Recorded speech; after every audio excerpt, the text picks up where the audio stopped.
Kia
ora to all of my favorite viewers coming in at you live once more on Wednesday night. It's LPL Pro and we have some Rainbow Six Siege in store for all of you. My name is Matt Smite Ross, and of course the biggest brain you'll ever find in New Zealand here is Cthulhu here to bring us through the night. And we are halfway through week number 2, Cthulhu. We're getting deep into this Rainbow Six competition. Yeah, the competition thickens, and well, the scorelines are getting larger and larger for some of the teams. It's really starting to up the speed and up the action as well. Yeah, and speaking of that as well, half the teams have actually already got their games done for the week, and we had that last night. So let's take a look at the results in case you weren't there for the matches, or maybe you need a refresher. We actually had a whole lot of ties. It was Bizarre Gaming taking on Ferox. Both of these teams really wanted the 2-0, but instead they have to share the points, only getting one each. And pretty much the same deal for Skyfire and PC419, getting an absolute mirrored result in the leaderboard changes, getting that tie as well. And speaking of the leaderboard, let's take a look. Of course, I just mentioned it. Skyfire and Bizarre have shot right up to the top, with Exto Gaming just below them, but they'll get a chance tonight, and we'll get to that in a second. However, we still have 3 teams sitting down at the bottom of the table: Shadownet, Vance, and Blessed, still yet to pick up a single win. But Cthulhu, they have their chance tonight. Yeah, they have the chance tonight. We're gonna be having quite a few bangers of the matchups. There we are. Shadownet is Blessed, as well as that Exto versus Vance Gaming. Honestly, I'm quite excited for both of these matchups. Probably more so of Shadownet versus Blessed rather than Exto versus Gaming. Exto versus Vance. Exto versus Gaming. Hang on. Exto versus Gaming, man. Can you imagine if they beat Gaming? No one would Can you forgive them. imagine But this? that would be awful. We need Gaming. But anyway, that first match, you brought it up already, Shadownet versus Blessed. We already said these guys don't have a win under their belt just yet, but that's all about to change, because one of these teams has to walk away with at least 1 point, and maybe both of them will, because the chance of a draw is always there for them to both net 1 point each. But I imagine both of these teams are going to be real keen to grab that 2-0 to get 3 points, because that'll put them above the 2 teams that are in the middle of the leaderboard. Ferox and PC419 have been tying all week long, so that would be great for the 2-0. So Cthulhu, let's take a look at who is going to be playing tonight. Because first up, we've got Shadownet, and they're going to be led by their captain Minxie, who's going to be leading the squad of Nova, Lags, Kage, and Insanity. So these guys didn't get the job done last week, Cthulhu, but what were they doing well?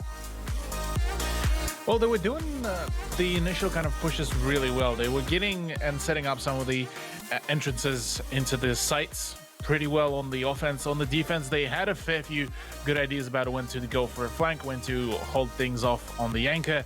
So they have a good understanding, they have a good theory, but the execution seemed to have been lacking, at least up until tonight. Maybe we'll be seeing a change for that.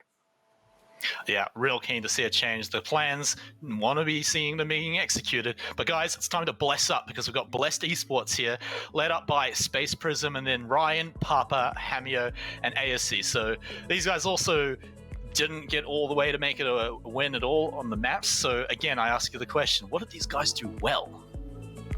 They have the ability of just being able to frag out and be really unpredictable. They did show quite an impressive game against EXO, but unfortunately for them, they ended up falling quite short on both of the maps. So this is going to be their kind of the initial proving ground, you could say.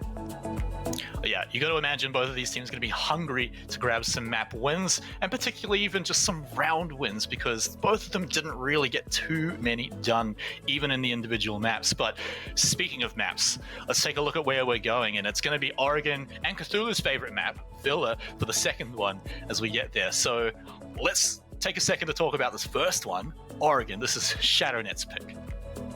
Yeah, this is Shadownet's pick, and Oregon honestly so far has been played only a single time, and that was in the PC419 versus Ferox, where PC419 ended up falling through. Really, apart from that, it's a really still kind of a not fully stratted map, and I definitely think that there are ways to go about it in a great variety of ways, but for now we're just seeing that teams are just slowly adapting to some of the games, to some of the meta that is being surrounded in the current season. So here, look, we might see some just out there kind of strats. Maybe we'll be seeing just full-on meta play by both of the teams. Well, only time will show, really. Yeah, and so for me, I like both of these teams. They both have pretty solid plans, but they kind of hit a bit of a brick wall in their matches last week where they just couldn't execute these plans. And so tonight's match, I think, is going to be really telling. It's going to be which team has been practicing over the last week and who's really going to get, the results from that, because neither team wants to get the draw. They want the 2-0. They don't want to just say, oh, well, all right, because the actual result from that, if you add it all up, they're still going to be pretty much at the bottom of the table unless the next match is a 2-0 from Exeter, which it might be. So, at least they'd be above whoever that is.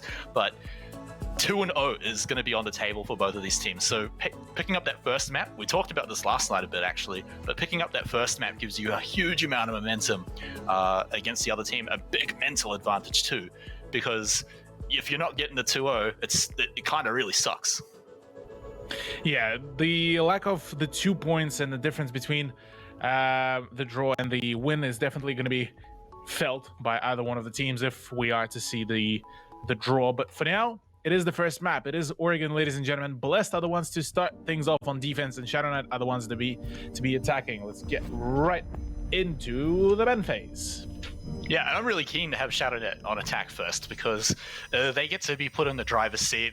We get to force them to show us their plans real quick. We get all the rounds to see if they can get that execution done, because that was the real problem for them last week. I'm really keen to see if they've fixed that issue, and we get 6 rounds where we get to find out if that's going to be the case. So going through the bans, Thermite and Thatcher are both off the table right now. So do we reckon that Maverick is going to survive this one?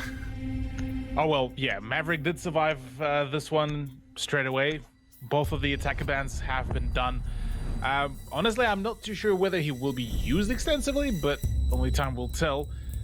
Valkyrie ban to follow things through, well, just about pretty much. Actually, Valkyrie has been, as of recently, seeing more and more bans, especially in LPL Pro. So having her banned out is not really a big surprise, and to kind of close things off is going to be Mira. So probably the only talking point here, at least for me, it's going to be the fact that it's both Thermite and Thatcher completely banned out. So neither of the teams will have an easy time breaching the reinforced walls. As well as that, well, they will have still Hibana for some remote breaching, which she's usually the one that is getting banned. But doesn't look like either of the teams really want to lose out on her yet. Yeah, and Shadownet's also going to make up for it by bringing Maverick along as well. So they have a ton of breach in their pocket right now, so they can get through it. It's going to be a lot on Ryan here with that bandit to make sure that the partner charges are not going to be going off pretty much whenever Shadownet wants. throwing a spanner in the works against Shadownet's plan is probably going to be one of the best ways to take them down, apart from just flat out outgunning them. But, you know, everyone's planning to outgun the other team. Yeah, that's rather one of the more frequent plans, just to go and get the coach, get the dub. Essentially, that's how usually it all ends up looking out. But Kids and Master Bedroom is going to be the first site to be held, and it's one of the sites that used to be more so considered a tertiary site back at the original Oregon, back when it was part of the competitive pool for some of the older players. This is going to be a trip down the memory lane. But yeah, first it would be laundry and then supply, and then it would be kids' bedroom and the master bedroom as well. So yeah, it's definitely a slight change in the meta, as we are seeing yet again the same, just about the similar kind of runouts. Well, not runouts, peek outs. Yeah, starting the game off right. Yeah, starting the game off right. Just get themselves up in that pace for themselves. It's actually kind of interesting way to do it, because it now puts in the mind, you know, if the shots did come out, that Shadownet always have to worry about the peek outs. But luckily for them, it didn't really result in anything so far. So we're just gonna have Shadownet on the other side of the wall here, having a very, very sneaky, very quiet. But Ryan somewhere else has taken a shot. He's already got the first kill off. So pretty awkward start here for Shadownet, losing Nova straight away. That Hibana's out of here. Yeah, with Hibana out, only up to Kage now to do all the heart breaching, and he will need to get up close and personal with some of the reinforced walls. But instead, it's a complete flood on right onto the side. Actually, it's a full-on just a bloodbath coming out with all the punch holes and all the cheeky tricks. The trades by, mainly right now, by Ryan coming through, as he's the one to keep the trades going, as that is only a single person remaining. Mincy is the last one standing. R4C is going to blast things off, as now it is a 1v3 situation. Air jobs coming through, pistols coming through. It's everything. She's seeming to be clutching things out, but running out of ammo and running out of time and health is just not going to save her. And well, Blast will be claiming the first round for themselves. That was probably a whole lot closer than it should have been there, so a little stressful maybe for the last members of Blessed there, but they do get it done. They had a pretty massive advantage once they cleared out everyone else, but you could see desperation kind of took over Shadownet near the end there, where Minxie was rushing in, getting the plant down, and yeah, it went down. She almost managed to get some close clutch plays, but a 1v4 is always going to be very, very hard, so it's going to be now on Shadownet. Just get that reset done, throw that round a little bit out of there, make sure they can get in there without Ryan popping heads right at the start of the round, because Ryan had a great round in that one, getting a lot of the kills, even the entry one. Oh yeah, Ryan kind of kicking things off, definitely set the right pace for Blessed there. Being able to have that early aggression to go in his favor certainly did boost even almost the confidence maybe of the roster. So yeah, this is a solid beginning here for Blessed, whereas on the side of Shadownet, things might be looking just slightly shaky, but hey, maybe further down the line we will be seeing some of the corrections coming through.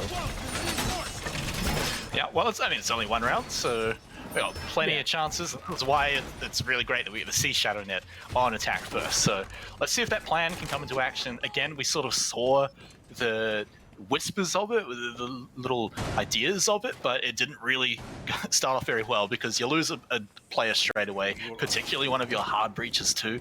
That is just going to make it way too hard to really keep your plan going completely according to how you strategized it. So let's see what happens again. Let's see if Ryan can get that early kill. We've seen Blessed are pretty keen to toy with the idea of peek outs right at the start, so I hope they do it again. I always love a good peek out. I mean, last time that Blessed played against Exto, they were trying to pull off some of the rather more cheekier strats, some of the rather more unconventional kind of, you could say, warfare against their opponents. So I'm not excluding the fact that we just might be seeing a similar case here, just to see if they can maybe get on that mental game a little bit earlier than their opponents. Man, look at Papa as well. The way he moved doing that. He tried to bait out Lags to come in. Lags didn't take the bait, of course, but he almost could have, and Papa could have got a free kill there. So already seeing some real good brains on even just the individual movements coming out from a lot of these players here, from both sides actually, but Bless showing them off a lot at the moment. So far, though, it's still just about getting inside. They're just going to check every angle right now, make sure they have the pathway down the stairs to make sure they don't get caught out. But sending the drones down is really what's going to get that job done. I mean, a good point was raised yesterday by Sushi as well, after we kind of asked him as to, do you reckon you pretty much you're out of all of the trouble? And he said that pretty much whole of LPL is right now, all of the teams are just straight gunners. So on the gunfight material, all of them are going to be absolutely phenomenal. So here, I reckon it is going to be quite a tough contention if, say, for example, one of the teams can get really unpredictable and can really go down with some of the frags, then they can get things going really quickly here. Papa, oh, the trigger discipline here will be able to actually find that shot onto Nova, and that is the early frag onto the Hibana, completely unaware that there was a flank coming through, but now they're going to be fully knowledgeable about that, but no action's going to be taken just yet, and that is free real estate at the moment, at least for a few seconds there, for Papa to go for a flank, but not anymore. Yeah, and it's Nova as well. Again, no more Hibana for the remainder of the round. They've got to rely on Maverick. He loves to get close and personal with the walls, so they really have to just get these peaks and just get the shots off straight away. Maybe a bit of pre-firing, maybe a bit of a flashbang, but holding tight around the corner here as Lag's going to be able to get it. Kage's got his kill. Lags needs to get his. It does manage to get one. It's on to Papa too, but he's reloading as Hamio goes around the corner, picks up that kill, and the rest of Bless are going to pick up everything else. Insanity, the lone attacker remaining for Shadownet here, but it's not going to happen. Blessed, another round in the pocket. Blessed looking really scary right now. The moment they've managed to get all their crossfires down, the moment they managed to get Shadownet essentially baited right into their trap, this is where they kind of started falling apart. And well, things did not particularly work out well, albeit yet again, first 2 rounds, nothing too scary just yet, but if they will end up losing round number 3, that is going to be already an alarming sign. Yeah, and it's really feeling a lot like last week for Shadownet. They make some decent progress towards the points, but then once they're there, once they're about to execute maybe the final stage of their plan, something goes wrong. It's a roamer, or maybe one of their hard breaches gets interrupted, or in this case both, where they die and aren't available for the rest of the round. So it definitely feels like they're so close, and they're almost walking into where Blessed want them to be. Maybe Blessed even saw what happened last week and they've adapted to Shadownet's playstyle where they do make some good progress. But those last few moments where they're about to make the final push, that's where they can mess with them, and it's clearly working, at least for 2 rounds. Yeah, the part of them, of Bless just messing around with Shadownet and just kind of busting out some of the rather more unknown angles, at least just for the time being, is definitely going to be helping Blessed in a huge way, especially with the fact that right now Oregon is the newest map in the competitive pool. It's still yet to be fully explored, and more teams are going to be, well, more of the rather maybe underdog teams will be starting to really grab the control of this map and just kind of put it on their strat book to get that early advantage, because similar thing happened when Cafe got reintroduced into competitive pool. Same thing happened with Villa. It was where the map where the good teams fall, essentially, meaning that a fair few teams, a few of the better teams would usually have all of the maps stratted out, but the newest, because, well, they either didn't have enough time or similar something to that. And so this is where some of the underdog teams would usually take advantage of that, and it certainly seems that here Blessed came in quite prepared, even though this is Shadownet's pick, but maybe we will be seeing a change on the second half. Yeah, but I mean, it may have been Shadownet's pick, but Blessed didn't ban Oregon either, so they're clearly comfortable on it, but we may have to hold that thought because we've had a few shots coming out, but looks like they have not escaped the danger. They have not escaped Ryan. Nova, again, will be the first one to fall. Hibana, I mean, is she ever going to get to fire off those X-Kairos? Oh, look at this. That's naughty. Yeah, I like doing that claymore placement as well, as it does make it quite harder, really, to spot it unless you have literally an eagle eye or patient eye, but either or. Or you know that people like to put it there. Oh yeah, or you know, yeah, about that it is going to be a common spot. Yeah, so far it's looking like Blessed are just playing it kind of by ear, playing it somewhat safely. They have quite a vast roaming system here as well, albeit no cover of the top floor, so they just completely forfeited that position. So apart from that, really, BLS are just going to be sitting pretty. They already managed to drain 2 minutes, so that's already a solid beginning. They get to sit back because they've already got that really valuable entry frag. They have already got the sites all pretty much locked down. They still have, by the way, Smoke, who can buy tons of time near the end. Like you mentioned, they also drained 2 minutes as well. So Shadownet, once more, they're in this position where it's just so hard for them to get that final push done. So let's take a look as where they're about to make their way in. Blessed are already in position. They're kind of just waiting. Maybe Papa might go for a bit of a roam. Ryan as well has sort of like to do it too, and he's going for it now, but he will get punished for it. So this is the chance for Shadownet to make the plays, but the gases have started to come out, and they need to drain that before they make their push. You do not want to be running through a smoke right at the end, but maybe they don't even have to, because Blessed have already got 3 kills, and it's Shadownet's push not making it work. Minxie, again, the sole survivor at the end on almost no health, but that means you can barely last a second in the gas. Yeah, the gas is a dangerous thing. And well, for ARC, it is nicely done.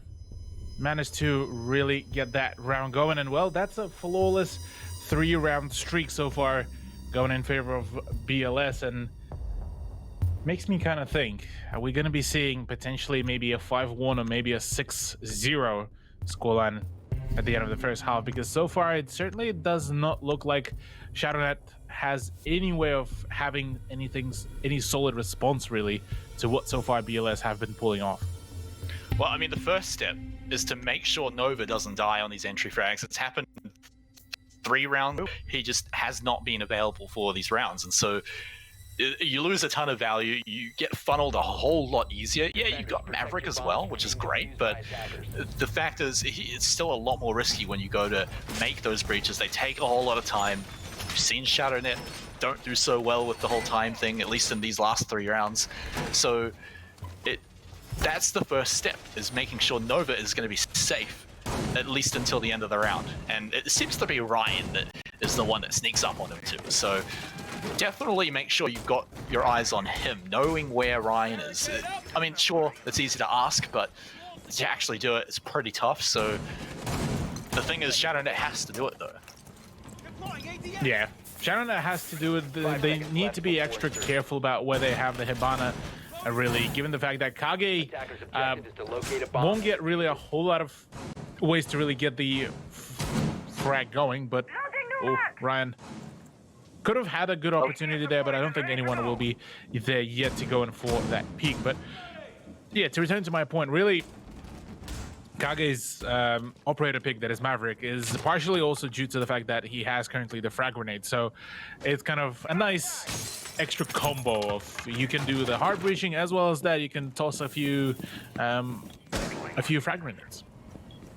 Yeah, so it's nice to have those backups, of course, which is great. And the problem is it doesn't seem to be getting used near the end. It's always a bit of a rush, and it's pretty hard for Shadownet to get in there. But here we've got Papa. He's tracking down Shadownet, as Pulse loves to do. I mean, to lose someone at the start to a C4 could be really dangerous. But Papa, he's just going to sit back and hold the lines. He's in a bit of a vulnerable spot because he's got to look at a few different angles, but he may get flanked here if he's not too careful, but he may take at least 1 player out as they come in, but it might be about to happen as they're about to round the corner. He might not be looking at it, so he's falling back at the moment. He's got this nice little hole in the wall. Pull out the scanner. There's heartbeats on the other side of the wall, but he doesn't know, so he's not going to be able to pull it out, but he may get this kill here. It's coming in. He's just run straight into the sight lines. Papa will be happy to eat that one up. Kage's out of here, but at least it's not Nova straight away. Yeah, that's already that's a relief. Nova is not the first person to die. This is going to be making things a little bit easier to go in, but it certainly doesn't look like the hard breach is actually on the plan. So Shadownet, they're already adapted to that. They're going in for the frags. Nova and Lags pick up the kills each, but straight away Ryan is the one to trade it off, and it's again the kill onto Nova. Another one for Space Prism as well, and just like that, all of a sudden Shadownet has fallen apart really. Yeah, and they had almost half the team either outside or pretty far away from where these fights were happening. You could see Minxie had to run back to grab the diffuser. Now they've got to grab the 2v3. It's probably doable. There's 50 seconds for them to get it done. There's no smoke to buy all the time at the end as well, but there is goddamn Pulse, who's just going to be real annoying, tracking you down. He should have a good idea of where Vinsanity is, and Minxie as well. They're both pretty close together, but they're about to move in. Space Prism has got his eyes trained on that window. He knows with 30 seconds to go, Shadownet should be about to rush through it, but of course Shadownet are pretty aware that someone's probably looking at the window too, so they're going to go in and clear it out. Papa's just going to sit in the smoke and wait it on out, because he knows Vinsanity's just going to die, and Papa gets the beautiful double kill with the C4. Oh my, BLS, what are you doing? Papa is just, that is, I know that this, like, to me, it's already rather more of a common spot to have a C4 there, but my God, it's so powerful. Oh. Yeah, I mean, looking back on it, of course he's going to have a C4 there, so it shouldn't be too surprising, but, I mean, I'm never going to get tired of seeing C4 multi-kills. Never. Yeah, multi-kills are definitely quite a treat to witness. I've seen a fair few of them, but yeah, they always get the heart rate. Yeah, the blood running. There we go. Yeah, the blood running. Yeah, there we go. Yeah. That's the one. That's the both of those things are the same combination. Thing. Yeah. Heart pumping. But either way, blood flowing. But blood flowing, so yeah, now. Attackers need to. All right. I'm going to talk here because you're going to shh for a second. Ahead, but 4 rounds. 4 rounds in the pocket for Blessed. It's looked pretty easy for them. Maybe the last round was the one where they struggled the most, but even then, in the final 3v2 where they had the numbers advantage, their position was great. They had everything they needed to get done. Even though they didn't have the smoke to buy time, they didn't need to do that either. So that's the closest that Shadownet are getting to taking a round off Blessed here. Then we could be seeing our very, very first 7-0 game. I mean, I wouldn't call it a 7-0 just yet, because we did see a few times when the teams are getting cockier and cockier, maybe sometimes it's just the confidence kind of overflowing, and they start tripping up. So maybe we might see a few rounds to be taken off, blessed by Shadownet. But right now, yeah, things are looking a little bit grim here, given the fact that on attack, yeah, things are quite shaky there for Shadownet. They can't seem to find some of the engagements, and even when they do manage to make that push into the side, they manage to get those few entry frags, they can't seem to finally solidify their position there. They can't seem to either get into the cover or have another set of angles already covered, because it was a 2-man push last time into the kid's bedroom, and both of them were aimed at the kid's bedroom. Nobody was actually, at least not in my not that I've seen.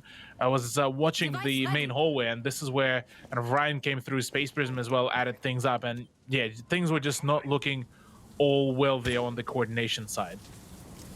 Yeah, and Blessed know to punish it. They know when Shadownet are going to have their backs turned, when they're not looking at the right place, and they just go in for the kill when it works spectacularly well. You thought maybe Blessed were getting a bit shaky in that last round. Well, it doesn't matter. They're just going to rush him from behind and grab a bunch of kills where Shadownet aren't looking. But here's another chance for Shadownet to get the attack done. Bomb located as by attack. Nova may have made a bit of sound there as he ran, and Papa may have heard it. So he's going to be waiting right here. He knows that anyone that walks through this door should be taken out very, very swiftly by him. But they may have a bit of an idea. But now he's got more of an idea of where they are. But no one is going to even take a bit of damage. So both people are just going to retreat away. Papa down to the basement.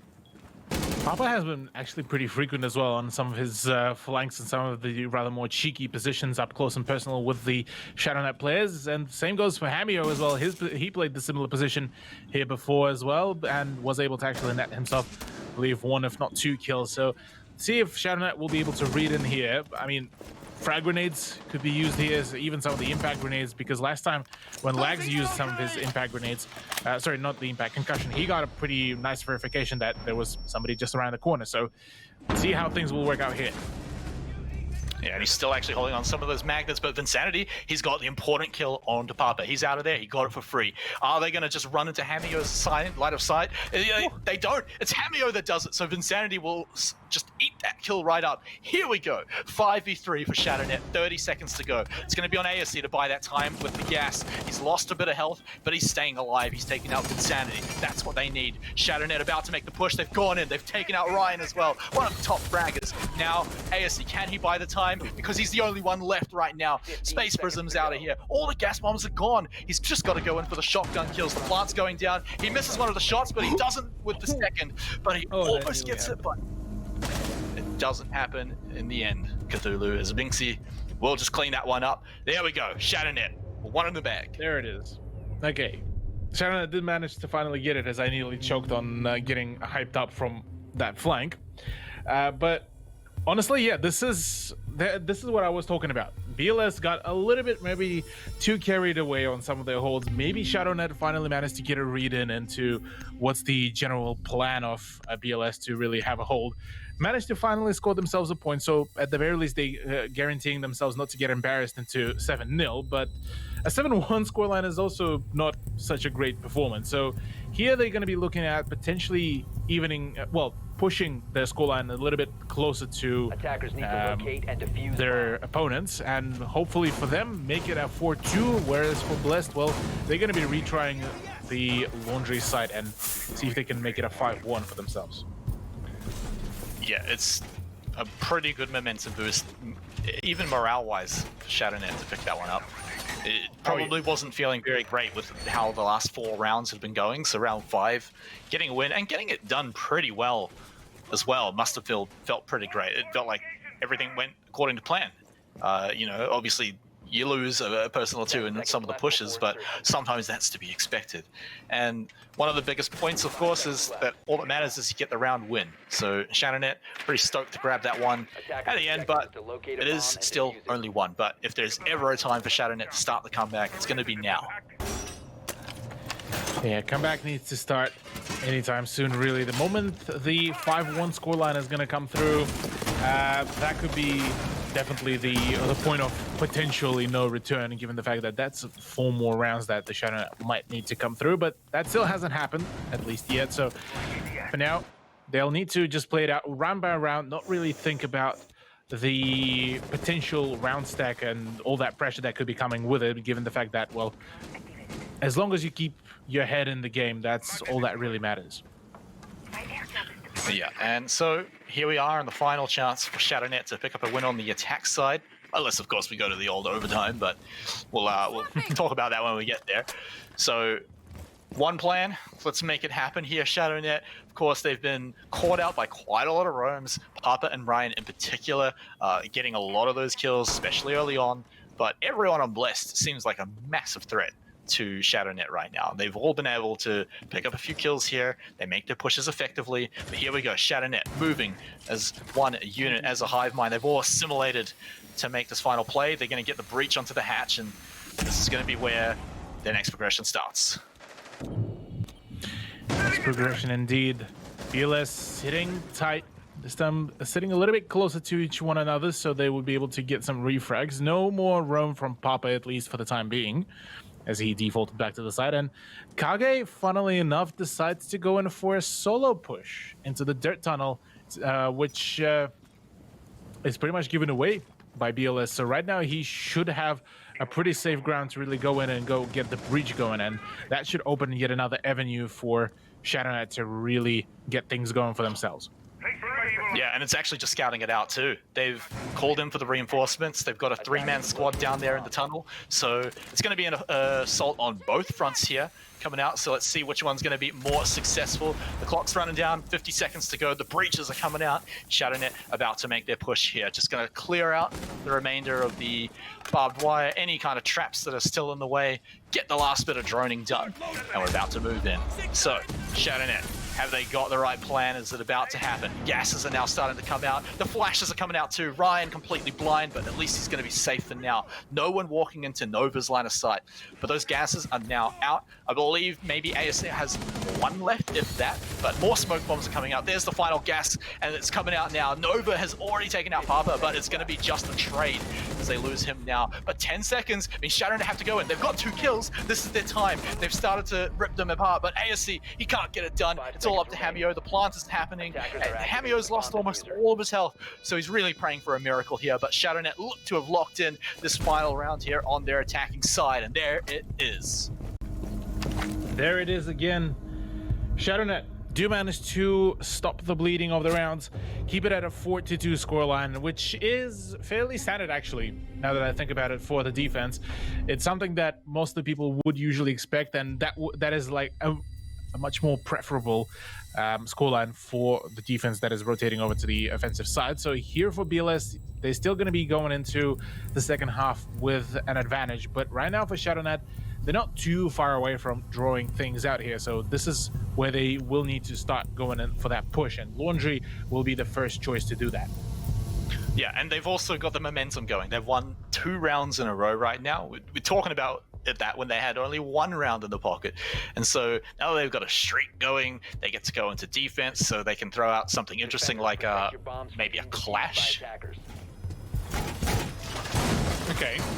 That's an interesting choice, given the fact that Clash, I mean, yeah, she can turn things around, but ultimately when it gets down to just sheer gunfights, there's going to be technically 1 gun less on Shadownet's side, but they will have that mobile drone and the utility of Clash's CCE shield to slow things down and deal just that small tick damage. So maybe in addition with the smoke, this is where they could make things work. Interestingly enough, that is a fat stack of utility that is being put right at the entrance of the construction site tunnel. So this is where they're going to be trying to make the hold, but if Blessed will read into all of that stack, they just might be able to ignore it and maybe go for the push through the main staircase.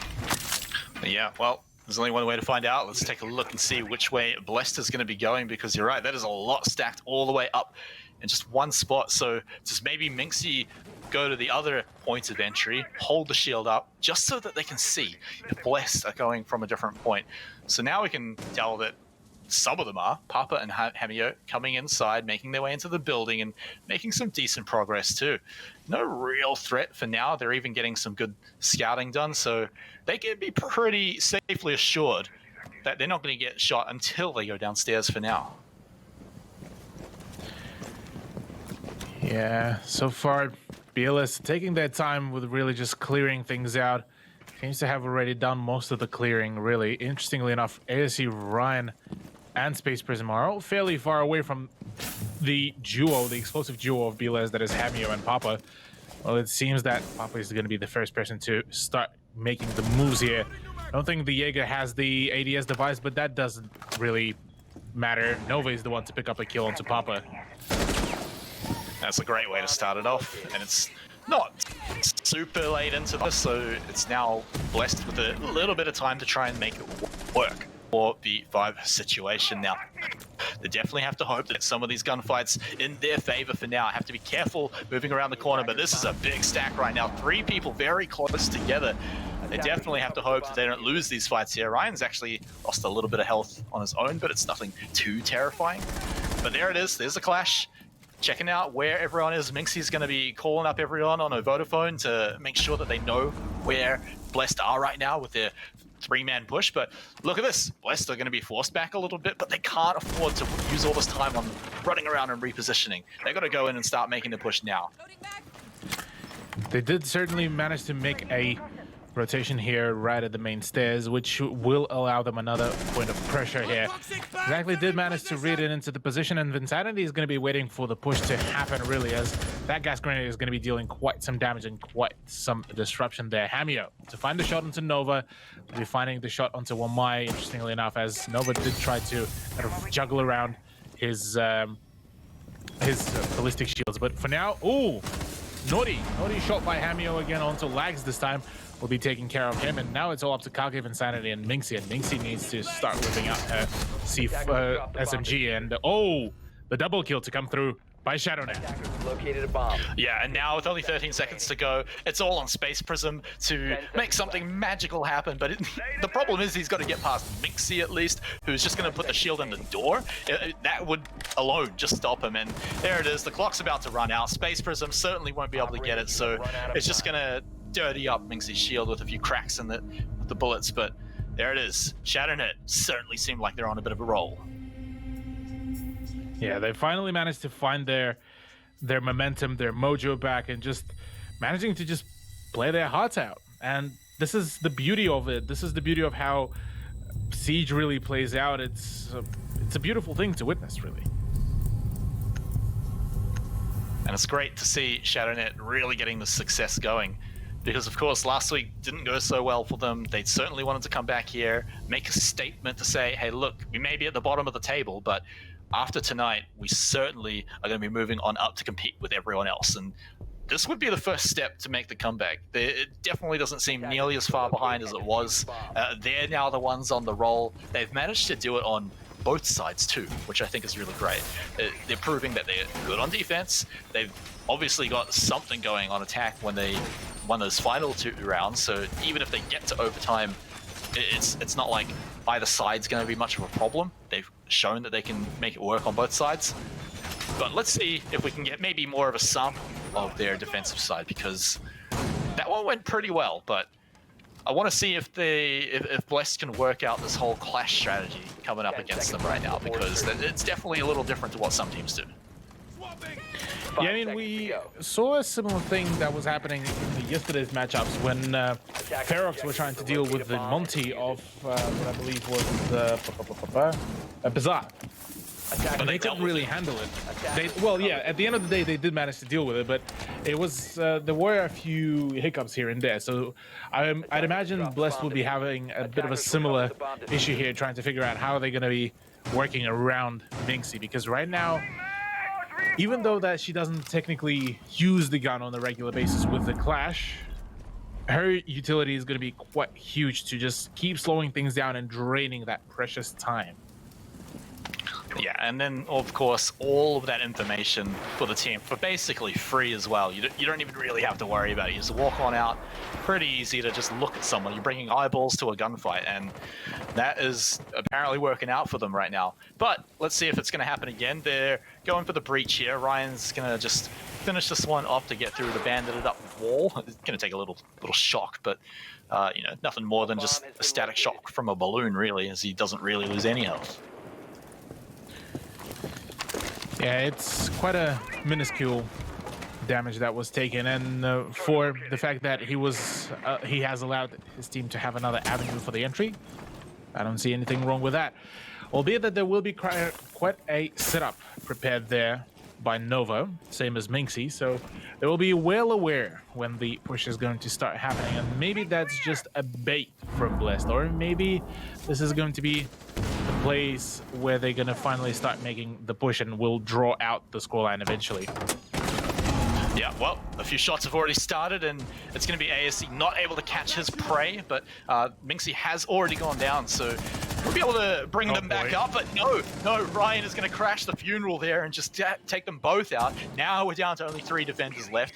Lags here has got less than half health, so he's definitely going to want to win the first firefight without really taking any damage in return, but time is starting to tick down, so Bless, they have the advantage. It's now just about executing that final phase without anything going too horribly wrong. Yeah, I mean, so far, being able to take out rather 2 of the utility-wise impactful operators is the right way to go about it. The rest of Shadownet can still frag out pretty well. Lags just proves that very thing. Does manages to get the kill onto Ryan, and, well, Papa, to return fire. Will be able to push this, and the rest of his team will be able to push it into 1v3. Now all up to Lags to try to win this out, but the R4C is just better than the 416, and well, Blessed are going to be extending the advantage in points by 1 more round. Yeah, so finally, the combo is broken against Shadownet. They lose their streak, but they still keep the points, of course, so it's super important here, but we're getting closer to that match point for Blessed, and they may be getting back onto a roll of their own, and if that keeps going, then, well, Shadownet certainly have to be a little worried. That one looked a whole lot stronger as well. It really fell apart at one moment for Shadownet, so I suppose if they can tidy that bit up, where Minxie got caught out, got downed, and then, you know, the classic baiting in her own teammate to come and res, and then they both end up dying. If that doesn't happen again, we got a whole lot more faith in Shadownet, of course, so it was always going to be hard from that point. So it's just one thing for them to fix. It's a big thing to fix, for sure. but I'm still confident in their defense if they can make that one not happen. They're still going to be sticking with Minxie on Clash, by the way. Yeah, they were definitely onto something there with the decision to bring in Minxie to the roster with her Clash, but maybe there's a few positioning changes that need to be made. Maybe there needs to be another castle barricade at the entrance into the master bedroom, because I do believe that Minxie lost most of her health amidst the fact that IQ was trying to pre-fire onto the rotating Jaeger. So that was just pretty much a set of straight bullets kind of flying right into Minxie's body. So here, maybe a little bit more of a passive position to play off would be a decent idea, and so did the Shadownet adjust, it seems. Well, it looks like they're going to be stacking up, again, a lot of utility in a similar spot to last round, and just going to be holding that line. They know that Blessed are pretty keen to go that way, so it does seem to work out pretty well. They've, of course, got Minxie to confirm anything like that. They should be hearing a few of these players. Now they're definitely hearing as the window gets blown out. They know that they are on that side, so Shadownet should be communicating that to the rest of their team. Lags in a bit of a fun position here, so he's going to have to run back, make sure he doesn't get caught out at all. But the defensive setup's looking pretty nice all the way back here for Shadownet, but they have been pushed back pretty far already.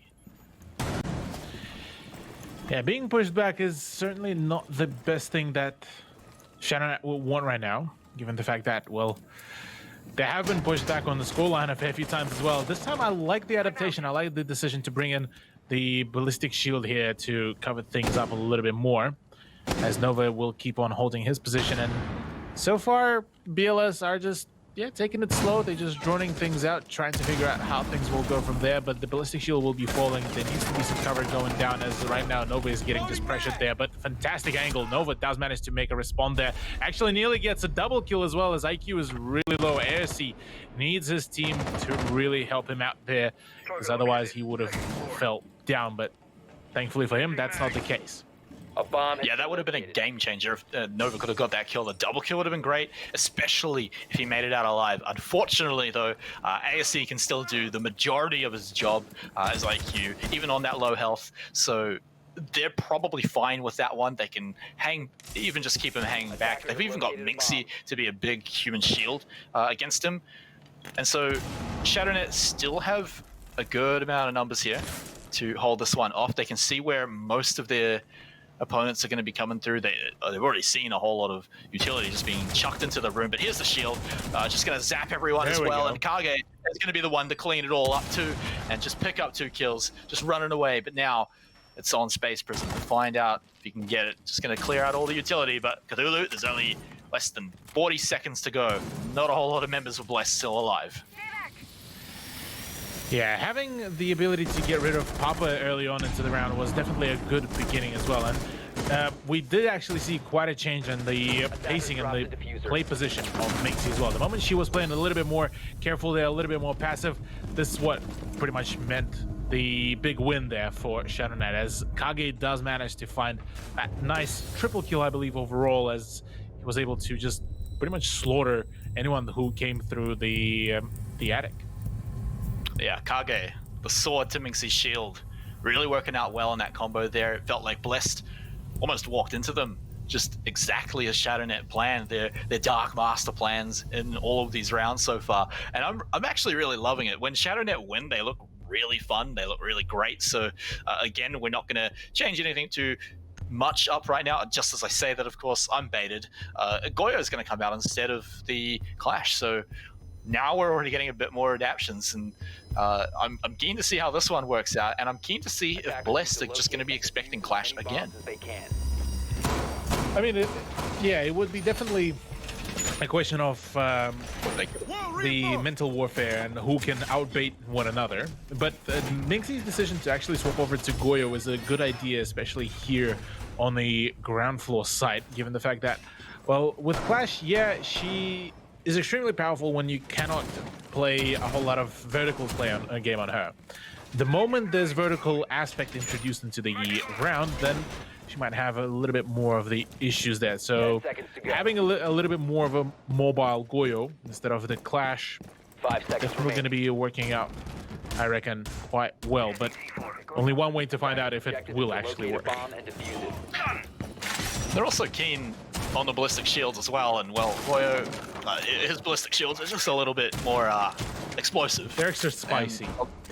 Yeah, you know, you go for that 5-star spice rating when Goyo orders his shields from the restaurant. I guess the analogy kind of falls apart there, but the point is they like ballistic shields. Goyo has better ballistic shields, so why not bring him in right now, especially if Clash is kind of off the table too. So Goyo is going to be a fun pick here, but vertical play is probably going to be involved here, like you mentioned, as Blessed are already getting the upstairs section nice and cleared out so they can stand tall over Shadownet and try and take the high ground. Well, they already managed to figure out how things are looking here. The push and the position of Papa will be revealed here, as well as the fact that just a single push and just the pop of the Goyo shield will force Shadownet to really start defaulting back to the site. So Goyo and the Kaid of Insanity will be gone now. So now is just all the site hold that will be done here, as Papa has pretty wide angle here to cover pretty much most of A site. Yeah, he gets like the whole room here. You can already see he's forcing Vinsanity out. He's already taken away half of his health, so that's a pretty good position right over the A site. Now, I imagine Blessed are going to be looking pretty hard at this one. They've got Papa who's just keeping an eye on the room. He does have to be careful because there's a lot of angles that he can himself be shot from, but it looks like he's really scared Shadownet away from the room entirely. And this is exactly what BLS Group want right now.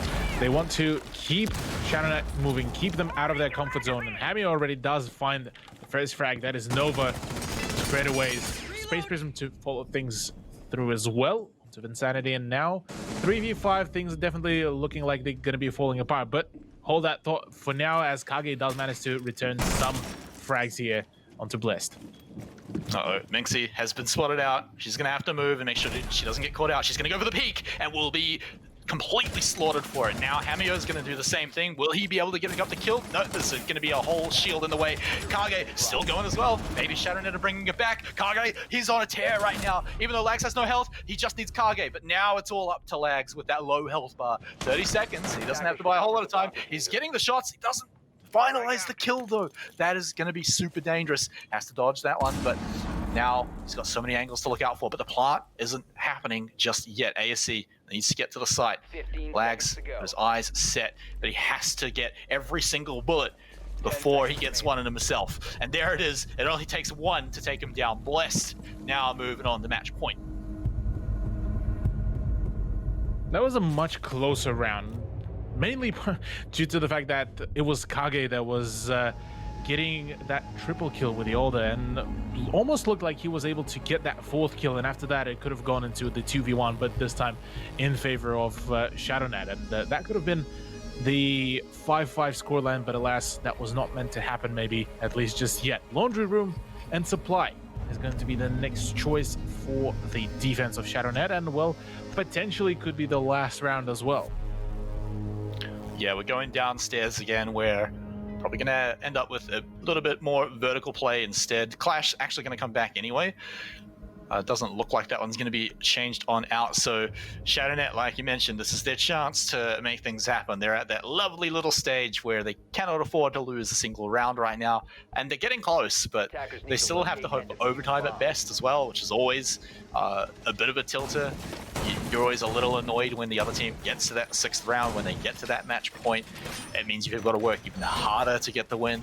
Super annoying, but Shadownet are clearly a resilient team, and even in specific rounds where their numbers are down and they've got to go into something like a 2v4, they can almost bring it back, as we just saw. But Blessed is working for these rounds as the game goes on, but it's only going to take one more.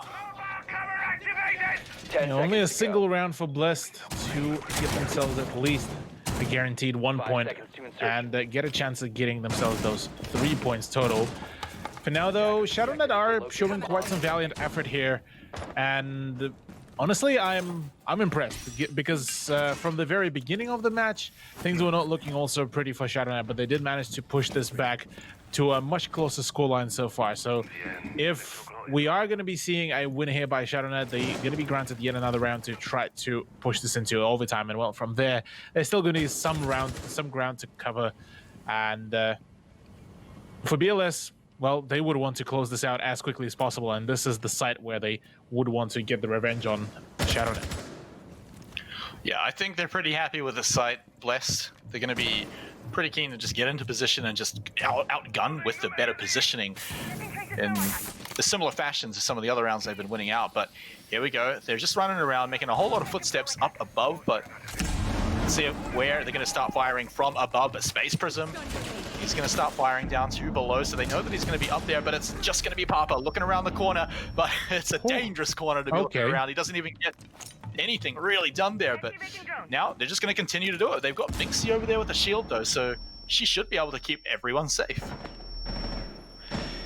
Yeah, Minxie with the shield could be the next huge thing really to start slowing down BLS, because that ballistic shield has been taken away from the freezer hallway, and that is yet another foothold that BLS now has full control of. ASC on the flank could get a few of the frags here, but the moment he revealed his position, this is pretty much nearly it. For now, Ryan is the one to start making some openings here whilst the pressure is coming through from the IQ player. So right now, Blessed are looking like they might do the dual side execute, and well, they need every frag to go for them. Well, that one is going to definitely help Kage, one of the top fraggers as well. Getting him out of the way is great. A minute to go, and we've got the gases already starting to come out. Blessed going to be stoked with that one to start forcing out the utility and have a lot more time on their final push. So still just keeping these lines locked on down. Ryan as well, with the hole that he's made. He's actually trapped someone over there and keeping them locked down. He sees the clash, so they know that they're moving around. He's going to get zapped a little bit. They can't really get past it. Yet another gas comes out. Space Prism going to clean up Insanity as well, but it's just a trade, just a 3v3 now. But Lags has lost a ton of health on the defense here, and ASC's already fallen down to Ryan and Hamio. Let's see them get it done. They're starting it off against Lags right now. There's only Minxie and Nova just left. Minxie not going to be able to do a whole lot, but just stand there with the shield. And now they're just running in. Nova's just tearing them apart with 2 kills. And there it goes. It just gets cleaned up, and Shadownet are not going down without a fight. All down to the full set of regulation of the rounds here. Shadownet do managing to push it all the way to round 12 against Blessed Esports. As right now, things are looking quite tough here for both teams. It seems that the Laundry is just the side that Blessed just can't seem to crack, and this is also one of the better sides for Shadownet as well. But this time it won't be the case. Kids Room is going to be the next place to be defended. Last time, Shadownet were able to make things work there for themselves after making a few adjustments. And well, once again, Minxie is back on a clash, and it would be that the clash player is going to be the big solution for Shadownet's problems here on Oregon. And if everything goes to plan, or at least doesn't go too terribly wrong, as long as Minxie's still alive near the end, it's really frustrating if you're Blessed trying to push on it, because Minxie can kind of just stand there, and your position and hiding that position is oh so important in the final stages. So Minxie just being able to very safely just stand out there and basically stare down any line of sight that she wants to on that clash is just so valuable at the end stage. The problem is getting Minxie there, but she's only really fallen down kind of once early on in these rounds.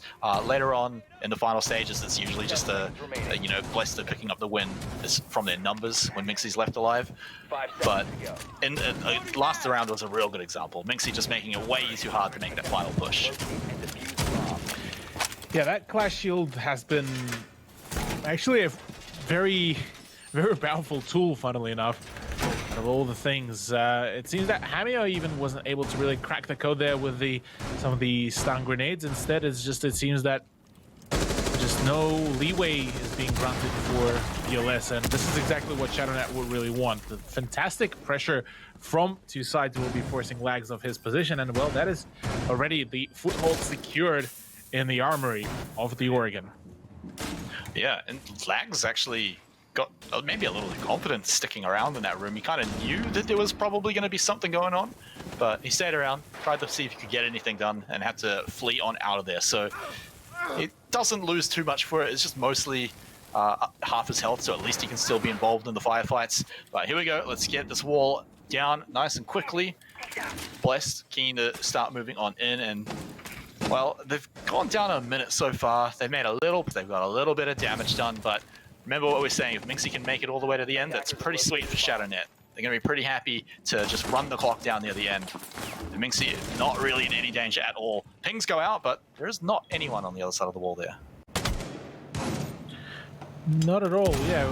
Once again, Kage is just having a swell, good time, really having Minxie bait in all the grenades and all of the projectiles, really, as the duo of Blessed will be attempting to go in for the push through the attic, and for them, they would hope that they are not going to go down to the slugs. They spot out Kage. But right now, yeah, they did spot out Kage's position, but meanwhile, it's also BLS, the remaining of the roster is going in for the push and contesting other angles here.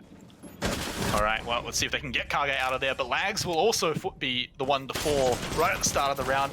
Not a whole lot of health to work on that firefight for sure, but Hamio, he's going to be looking in the window. Papa, he's just going to get not traded out, but oh no, Vinsanity, he's taking down Ryan, he's taking down Papa as well, and this could be Shadownet coming back in, but Vinsanity has been ripped apart, so now we get to that final stage.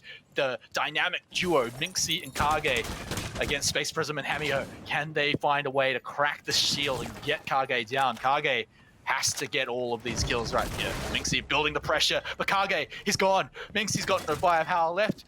That little zappy shield, not going to be enough. You got to pull out the real gun, and so now the power of Clash gone. 27 seconds, but the plant's already going down, so now the pressure is going to be on Minxie to make the 1v2 happen, but oh no, Clash is certainly not the operator you want to be in this situation. Blessed, not going to let it go to overtime. They will win the first map. Yeah, very nicely done by Blessed, albeit probably a little bit closer to their comfort zone that they would have wanted. And that whole round, the final one, round number 12, nearly fell apart for them as well, thanks to Vinsanity, as he was able to land quite a few really nasty shots.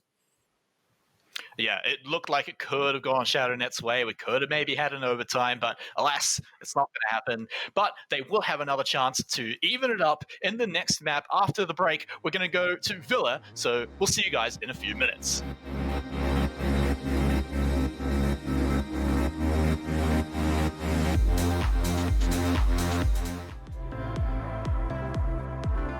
All right. One more map to go. Shadownet looking to make it a tie. Blessed looking to snag that 2-0 and shoot up the leaderboard. We're going to decide which one's going to happen here on Villa. So as the players get ready for this next one, Cthulhu, I mean, Shadownet looks like they were showing a lot of signs of life. They brought it really close, but it really took a while to get the ball rolling for them.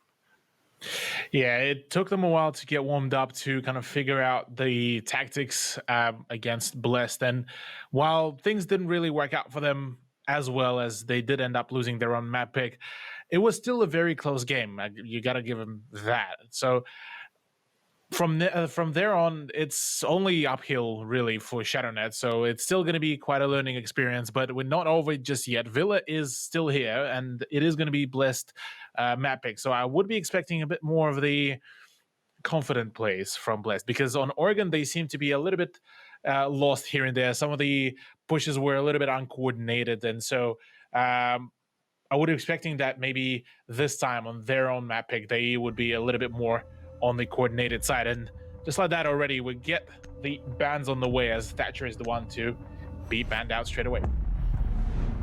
Yeah, and I almost wonder if Clash might show up in the bans at some point, because it was a bit of a cornerstone for a lot of Shadownet's defense. Of course, different map here on Villa. Team's going to be a lot more comfortable on it. You just mentioned, this Blessed pick. But of course, Villa's been around for a while, so teams are very comfortable for this with this one in a competitive setting. So it's a little different in Oregon, where teams are still throwing out some strats that maybe other teams haven't seen before or a little less used to. Not really the case here on Villa, though, but there we go, all the bans out. Clash does make it through, but who knows if it's going to show up, if Shadownet want to bring it out.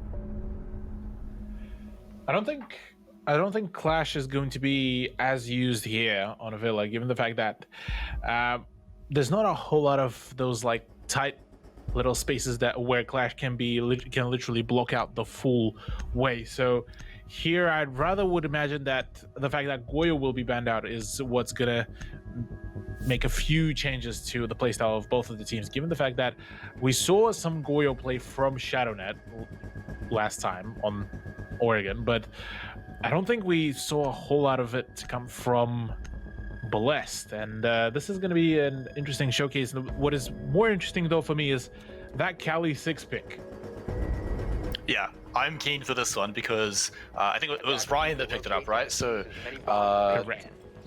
yeah, so Ryan, definitely one of the good fraggers that we've seen coming out from Bless. So Carly's definitely one of those operators that can show off a lot of that talent. But here we go, loading up onto Villa faster than a WD Black SSD. So make sure you support those guys because they've been supporting us, and you can load up just the map too. But here we go, Cthulhu, for your favorite map. It's going to be Villa. The Carly, though, is going to spice it up even more. So keep your eyes on Ryan. He's definitely going to be one of the players that can make a huge difference in this opening round.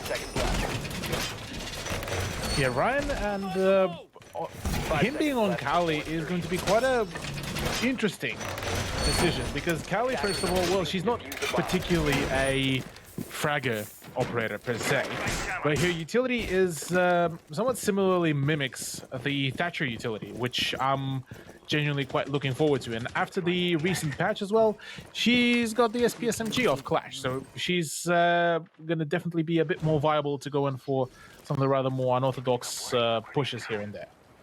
A lot of intel for Shadownet too, throwing in Valkyrie as well as the Maestro. They've got cameras pretty much everywhere, so I imagine we're going to see Lags really, he'll get the call out and then he'll make the roaming play. So definitely going to be a very impactful player, a player that's going to be really important to succeed for Shadownet's defense. But let's open it up here as we come in. Blessed have already made their way inside. Papa, again, one of those other high fraggers who's had a lot of success in the first map back in Oregon, so he's definitely got a good opportunity to show off his skills here again on Villa. Loading new magazine! Yeah, Papa has been going on an absolute rip on the defensive half. Here, he might just be able to prove that very same thing. BLS trying to get rid of the barbed wires here and there, but a bit of a mistimed peek will be resulting in Vinsanity's death to the hands of Papa. So already they managed to clear out the barbed wire, same as the fragger right by the statue. So now it's Kage that will need to hold out on his own in the statuary.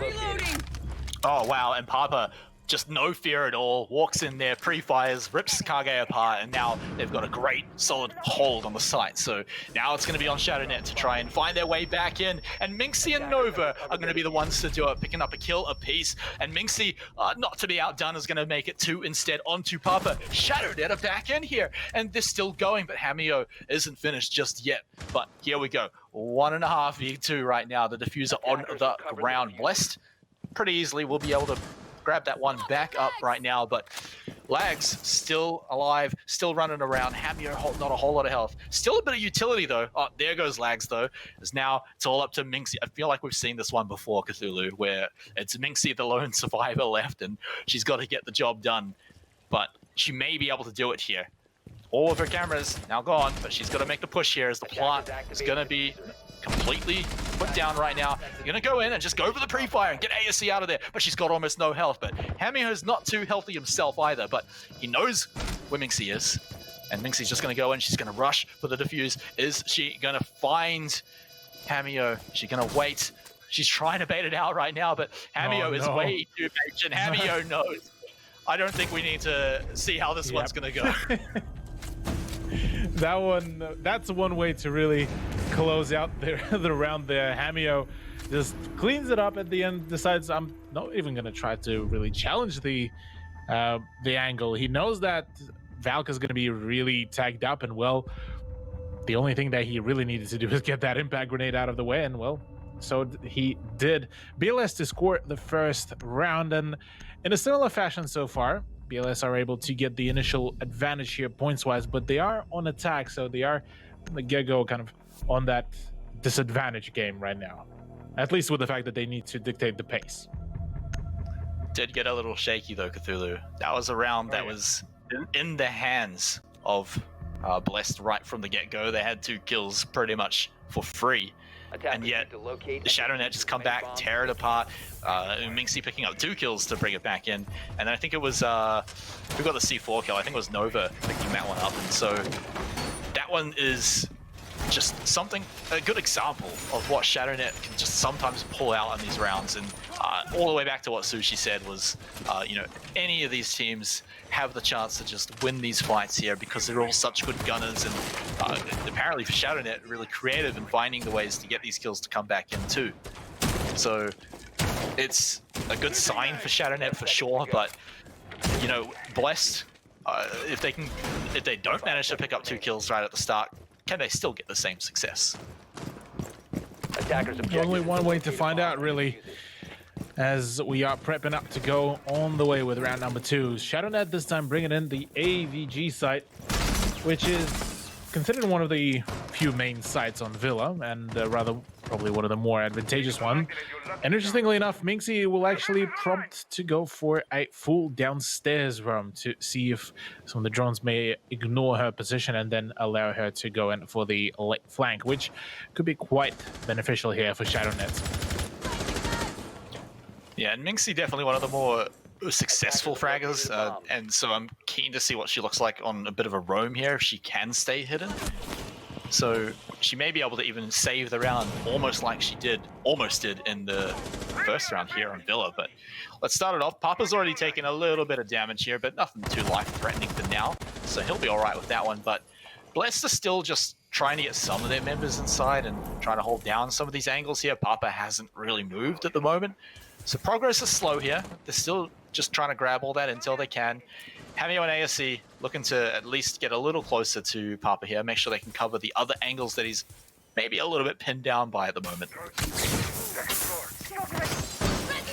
Yeah, having some good ground and just being able to cover some of the angles should be the main priority here for BLS, seeing as they have managed to take full control of the 90-degree hallway. But Nova is at the opposite end of it and is going to try to keep contesting it. For now, BLS are seeming to be stalling out maybe a little bit, maybe just waiting for Ryan to really make the move and come through, as right now Nova will be just waiting for the push really to come through, because that lance of Kali has just gotten rid of the electric stick of Kayed, and well, BLS already a man down. Time to make a new door. Yeah, and it's all thanks to Minxie as well, so positioning definitely paying off for her as well. But it won't be for free, as Hamio has managed to get one onto Nova, and ASC will continue. He grabs Kage as well. We're back to this numbers disadvantage for Shadownet. It went okay before, but you can't count on that every single round. But it's got to be someone popping off here, looking for the clutch if they want to make this defense. It is only 30 seconds to go, so the push is about to start. ASC really wants to peek around the corner, get the pre-fire onto Vinsanity. They've got a good suspicion that he's there. But Minxie, you've got to make sure you watch your back when she's been roaming around. Vinsanity, he's just got to keep his eyes here. He sees him, he's going for the shots, he gets it, and he doesn't take a lick of damage, but he can't get the second kill and will fall. But Minxie's still running around, so is Lags at the moment. Plant is beginning and starting, but Minxie makes Papa pay for it. Space Prism will complete the plant. He's got almost no health. ASC as well, a little damage. Everyone has been shot just a little bit right now, but it's now on Shadownet to make the push. Lag's going to try and peek around the corner, looking for the kill. It's a bit long range, but that's all he needs. He even predicts the lie down by Space Prism. Now it's just ASC to make sure this diffuser does its job, but no, it looks like it's going to be unemployed right now. Lag's just going to send it right to the doll and pick up the round for Shadownet. Nicely done there by Lags as well, as that shot initially onto Hibana, who was trying to rotate over back to the main stairs, definitely caught her with her pants down. And this is exactly what Lags really needed, because in a 1v1 situation where he has the ground advantage, this is all that he needed, that extra bit of that confidence. And sure is, they managed to push it back onto 1-1 scoreline. So already early on into the map, we're already seeing a very close contention. So yeah, congrats to Shadownet for breaking that pace, and maybe this time we're just going to be seeing the just back and forth trade of the rounds. Yeah, could be a bit of a long one here, Cthulhu. So we might be going a little late. I hope you have been chugging the energy drinks to make sure you can stay up tonight, because we also have another one that could be close later on. But let's just continue on this one for now. It's only 2 rounds in. Shadownet definitely showing that the end of the round seems to be where a lot of their strengths are certainly lying, and also coming back from clutch moments too. So again, we've got Minxie, who probably is going to look for at least some roaming positions. It worked out pretty well in the last round, so I'd be surprised if she wasn't looking to do it again. There's also just a great amount of intel for both of the teams, for Shadownet. This time they've got Mozzie coming in, so they're saying they want to deny intel from Blessed as well, which is, I'm all keen for it. Mute's come out too, so he's also going to be looking to just be super annoying. Blessed are going to be fumbling around in the dark if they're not careful. Yeah, for Bliss, they seem to have been a little bit sloppy on some of their executions. Maybe a little bit too confident, rather, to take some of the gunfights, and maybe the ending of the first half, of the first round, have been the indication of how they feel about the whole matchup so far. So a whole lot of things could be here dictating what could be the possible outcome of the second map. But yeah, so far it seems that Blessed are the ones that kind of on the back foot, and Shadownet are the ones that are so far dictating occasionally the pace. But just as I start saying that and praising Shadownet, it is already a double kill for BLS, as Papa and ASC, they pick up the kills each. So that's what happens when you talk smack. Yeah, they can hear you. They can hear you. Get the whack. There we go. Get the double whack in this case. You got a double whack. Bomb has been located. Yeah, wait, Blessed, does a double whack make it a bong? No, that's just a really, really strong single whack, right? Like Okay. double the strength. So. Gotcha. But unfortunately, for in Rainbow Six, you only get a health bar, so you only whack someone so hard. Let's just stop this.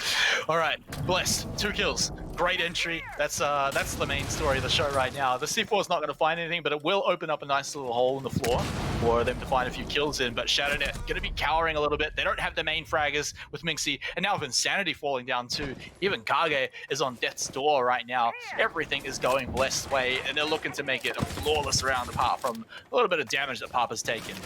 Lags, Kage, really looking for some beautiful, beautiful peaks here, because that is what they're going to need. But Papa, he gets an even better one. Papa just doesn't have any remorse really for any of the Shadownet players, as Blessed do come through with the flawless round. But my God, that was just an absolute roll. The moment we kind of started doubting Blessed, thinking that, hey, maybe they're going to be the ones to kind of have a fallback of a game, maybe this is where they're going to be on the back foot, they just come swinging in, guns blazing, not caring about a single thing, and get a flawless round on round number 3. And it was the right people that they managed to take out early too. First one to fall was actually Minxie, so you get Minxie out of the way. It seems like Shadownet fall pretty quick following that one, so I can imagine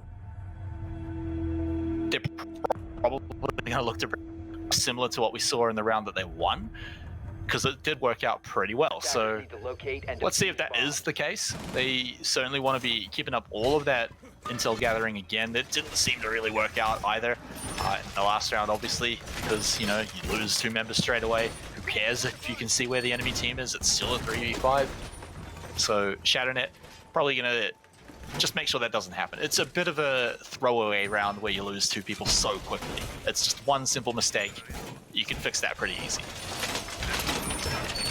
Yeah, that previous round definitely was a bit of a... I almost said it was a bit of an oopsie there from Shadownet. Yeah, they got caught off guard on the top floor roam. The timing was not really in their favor there either, and well, yeah, here they're gonna need to be much more prepared and a much quicker pace as well, given the fact that Blessed so far has managed to show us that they are ready to roll. They are ready to just keep the momentum going in their favor and just keep up the aggression, and this is exactly what they're going to be looking for. So for trophy and statuary defense, this is where Shadownet could really push this back into a draw, or maybe we will be seeing Blessed to take yet another round in their favor. Yeah, it could definitely be a sign of how the rest of this map is going to go. If it's just Blessed kind of having a bit of a lucky round, a bit of a fluke, or if they can continue to keep that one up. So remember that they got some pretty sick entry frags in the last round. So this is where Shadownet looks like they've fallen back just a little bit, making sure they're not going to make that mistake again, because they certainly can't afford to have 2 people drop like flies right at the start of the round. Blessed definitely keen to jump on those mistakes and really execute them well, but for now it looks like that won't be the case. We're a minute deep into the round, no one's fallen yet, and it's still just Blessed, making sure they can see where everyone is, but of course, Mute is going to make that super annoying, but at least they spot someone out. They do indeed, yeah. Blessed will be trying to make a push into the statuary, as right now all the flashbangs are starting to get eaten up, as, oh, Papa is not going to have a good day. There's a double ADS set up, as I think that's another breaching charge that's getting chewed away. All of this utility is now finally being utilized and put to all the use, as Kage actually does go down amidst all the chaos that is being ensued here. Lags did try to make an attempt to save Kage, but already there's pressure by Ryan from the master bedroom as well, and that didn't really help the position of Kage in any shape or form. Another white swing to come through, another wide one by Jaeger, gets a double kill, but Ryan does manage to shut him down. 3v3, 2v3, as the C4s are also now starting to blow up, and now ASE needs to get that flank going, get those frags running as well, because right now things are looking quite bad here for Blessed. Ah, here she is, Minxie the Goddess, just roaming around and getting kills from behind, but Ryan as well is not going to be outdone. He hasn't got a whole lot of health left, so let's get the duel going on, the 1v1 here. Who's going to be the top fragger? They're tiptoeing around, making sure that no one can hear them well. Ryan's not anymore. He just went for a sprint to go and grab the diffuser. He's going for the plant. Minxie is going to be patient here, but certainly don't want to get that one down now. The time is on you. She's got to make the play happen, and she's got to go in for the defuse or the frag. And, well, Ryan can just run and hide and make sure that he can shoot from below. And so that is a problem for Minxie. We saw her in a position almost exactly like this, and it was a bit of an explosive end to the round. In fact, it was almost in the exact same position. Ryan just waiting below. He's looking to see if he can get any kill. Minxie does not want to be shot from below. Has to go for the defuse. 20 seconds left, so she has the chance to bait, but she is just going to try and go for it entirely. All the bullets through the floor, but not one of them will hit. One of them goes right by the screen, but she matrix dodges, gets to the fuse, and gets the round. Minxie just keeps on delivering here for Shadownet, just brings in all the heat really needed. Round number 4 to go into the hands of Shadownet, and we are back to a draw Smite. This is the game that we were looking for. This is the close one between Blessed and Shadownet. We were thinking that maybe it would be Oregon. No, it's the map that I have seen probably the most so far in the past 2 or 3 seasons. But probably one of the reasons why it's one of the closer ones too. Also, all the teams very comfortable with this map because, like you, they've seen it a whole lot of times. They've seen it probably hundreds of times. They know it like the back of their hand. So probably no surprise here, but we definitely have to shout out some of these individual performances from Shadownet. Minxie is certainly the one that stands out amazingly. I mean, look at the frags 7, where the next closest one's going to be 4 coming out from Lags, who, you know, don't get me wrong, he's been having a pretty good, few rounds here on Villa at the moment too. So Shadownet definitely have clutch players, but we've seen what it looks like when those clutch players are the first to fall, and it's not good for them. Not at all, yeah. It's certainly hurting Blessed. It's hurting Shadownet in a similar fashion as well. If Minxie goes down, if Kage goes down, that's not the situation that Shadownet will want. On the side of Blessed, if it is Ryan, if it is ASE or Papa for that matter that go down, well, pretty much things are definitely not going to be looking up in their favor here. But round 5 to go. We're now back to the AVG, and let's see whether which one of the teams will be able to grant themselves that. You could say technically match point on the first half. Because technically, you can either close it out on like a 3-3 or it's a 4-2. Yeah, I guess if you want to label it that way, you're allowed to. That's definitely a true way to do it. But again, we've got Minxie downstairs, so Blessed not going to be aware of her position again. So this is definitely something that can bite them. You can see Space Prism is trying to drone her out down there. He's maybe got a bit of a suspicion, so they may have an idea, but I'm not sure if it actually got the visual. So again, we have a chance of Minxie sneaking up on Blessed. Minxie sure does that double kill with the C4, does come through. ASE and Hamio completely gone off the board. Big on, get out. And so does Minxie, will bail out from her position and will be able to keep on sneaking around at the bottom floor. Man, look, I think someone needs to give Minxie the crown she dropped, because she is an absolute queen so far in this map. A double kill to open it up. Sure, Blessed can still win it from here, but that is such a rough situation. IQ's out of the way, so you don't get to clear any more utility. That is definitely the way to start the comeback, getting Minxie out of there, but I feel like the damage is almost already done right now. You've lost 2 people, and Shadownet, they've run the clock down halfway through the round as well. They can just sit back, hold the angles, force Blessed to come in, and here it goes right now. Papa going to try and clear him out over here. They do force him back a little bit, but Shadownet's still in an alright position, just firing over, but Lags loses half of his health. He's still going in. The flash comes out, he dodges it. Can he peek around without dying? No, it's a very dangerous game for him right now. Sure is. Ryan will be utilizing yet another one of his lances to try to get rid of the kite tricking potentially, but that's finally will be gone as Bridge is there.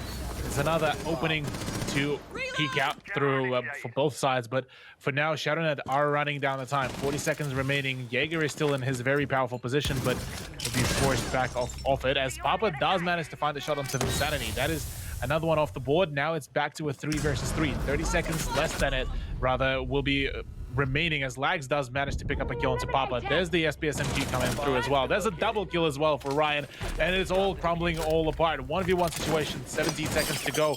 Akali versus the Mute. Who can find the frag here? Neither doesn't look like it's Novan, neither is Ryan, as right now both of them are running out of ammo, and right now the shotgun versus the sniper rifle. It's a battle of the spots, and Shadownet are the ones to get the win. Nova, oh my god, just how, where, and why? What a mess. What a mess at the end, but what a beautiful mess that was.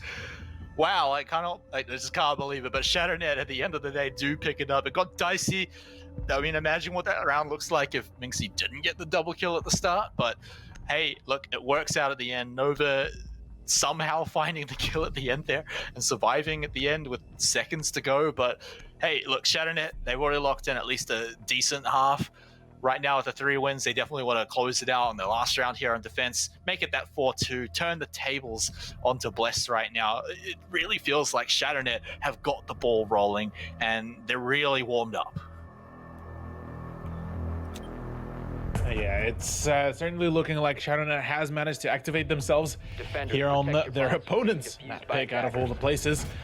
But maybe it's a little bit too early to call whether they activate it or not, because now they're looking at potentially, like you said, closing things out into the scoreline of their favor. But at the very least, they've managed to secure the draw here. So they will be starting things off on attack on the equal ground against Blessed Esports here.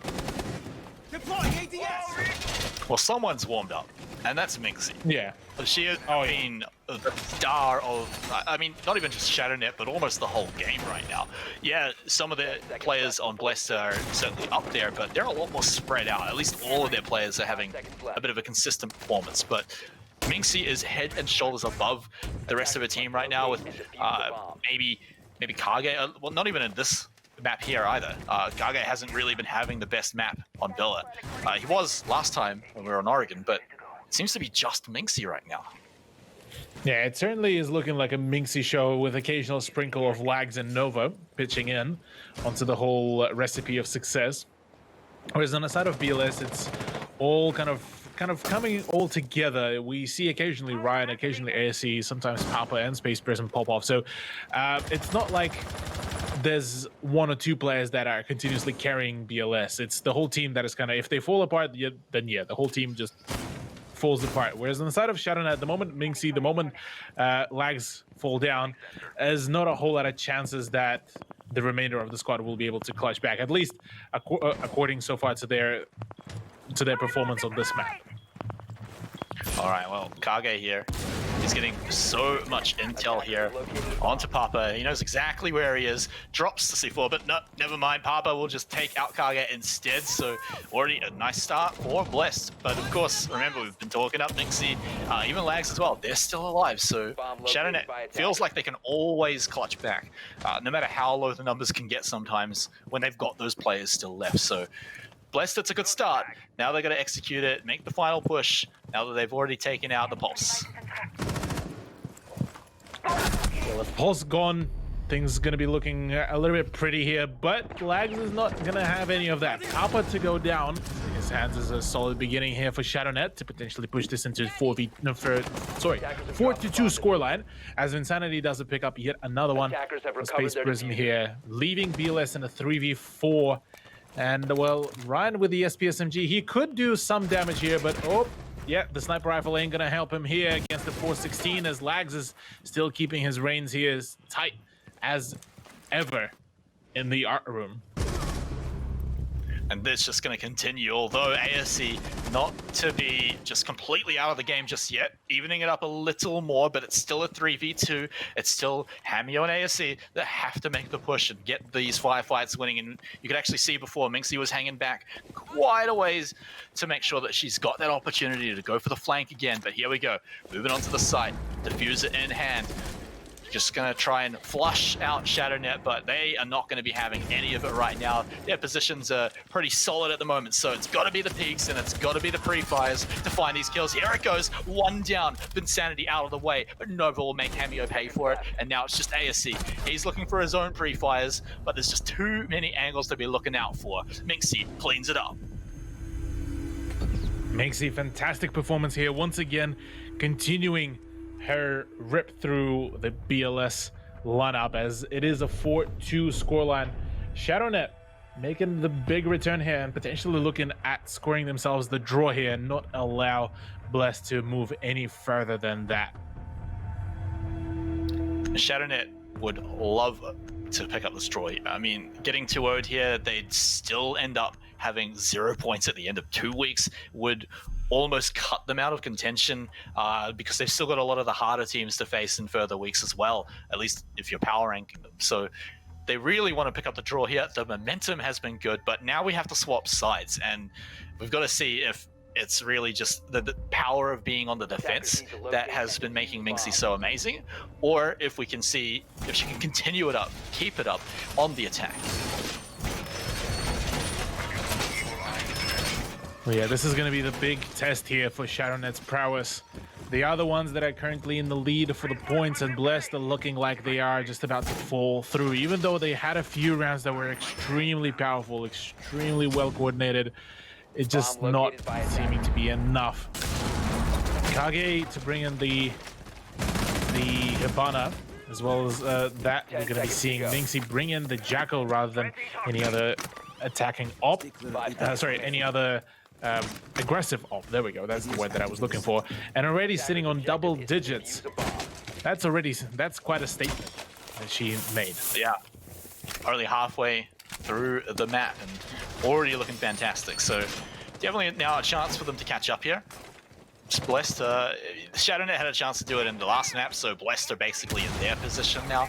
They've got the chance to pull it off in defense. We don't know if maybe Blessed are going to be a lot stronger here on the defensive side. A lot of teams usually feel pretty comfortable when they're on defense, so this could be a complete turnaround here. They've clearly got a pretty different strategy for it as well when you look at their lineup of operators. Yeah, the lineup, it didn't change as much per se, well, for the attack. For the defense, it did certainly change quite a fair bit. Bringing in the Legion should slow things down for Shadownet quite substantially. Plus, with the Maestro cameras, they should be there to be able to, at the very least, gather some good information. If not, well, at least maybe deny a few of the Hibana pellets from detonating. For now, though, the push onto the main stairs and the 90-degree hallway will be coming through, as Vinsanity is the one to be trying to take care of that, as Nova is clearing up the downstairs floors and just seeing how they can actually make things work here. Ryan taking quite some damage from below, but not enough to make it to get him down. Yeah, a little annoying though, but it does give at least the information of where he's being shot from. So and now they've got a little more intel on where Shadownet are, but Nova's not going to stop this. He's just going to continue shooting right through the floor, see if he can find any kill onto the defense, because they're just really looking for that good opening. But Papa, he's got a better opening. He's going to take out Nova for now. So that is great. They've got the 5v4 again, but it's just going to keep going. Kage has been knocked down onto the ground, but he has the chance to come back up. Minxie will get vengeance for a fallen comrade, taking out Papa as well. Is anyone going to be getting Kage back up? It looks like he may just end up bleeding out unless anyone runs up to him. Attackers have recovered their Don't diffuser. move. I'll help. Yeah, actually, he will be able to get back up. Kage now back into the game. Yet another chance to really get things going for himself. Whereas right now, Lags is the one to try to make the push and to go in for the peek into the vault.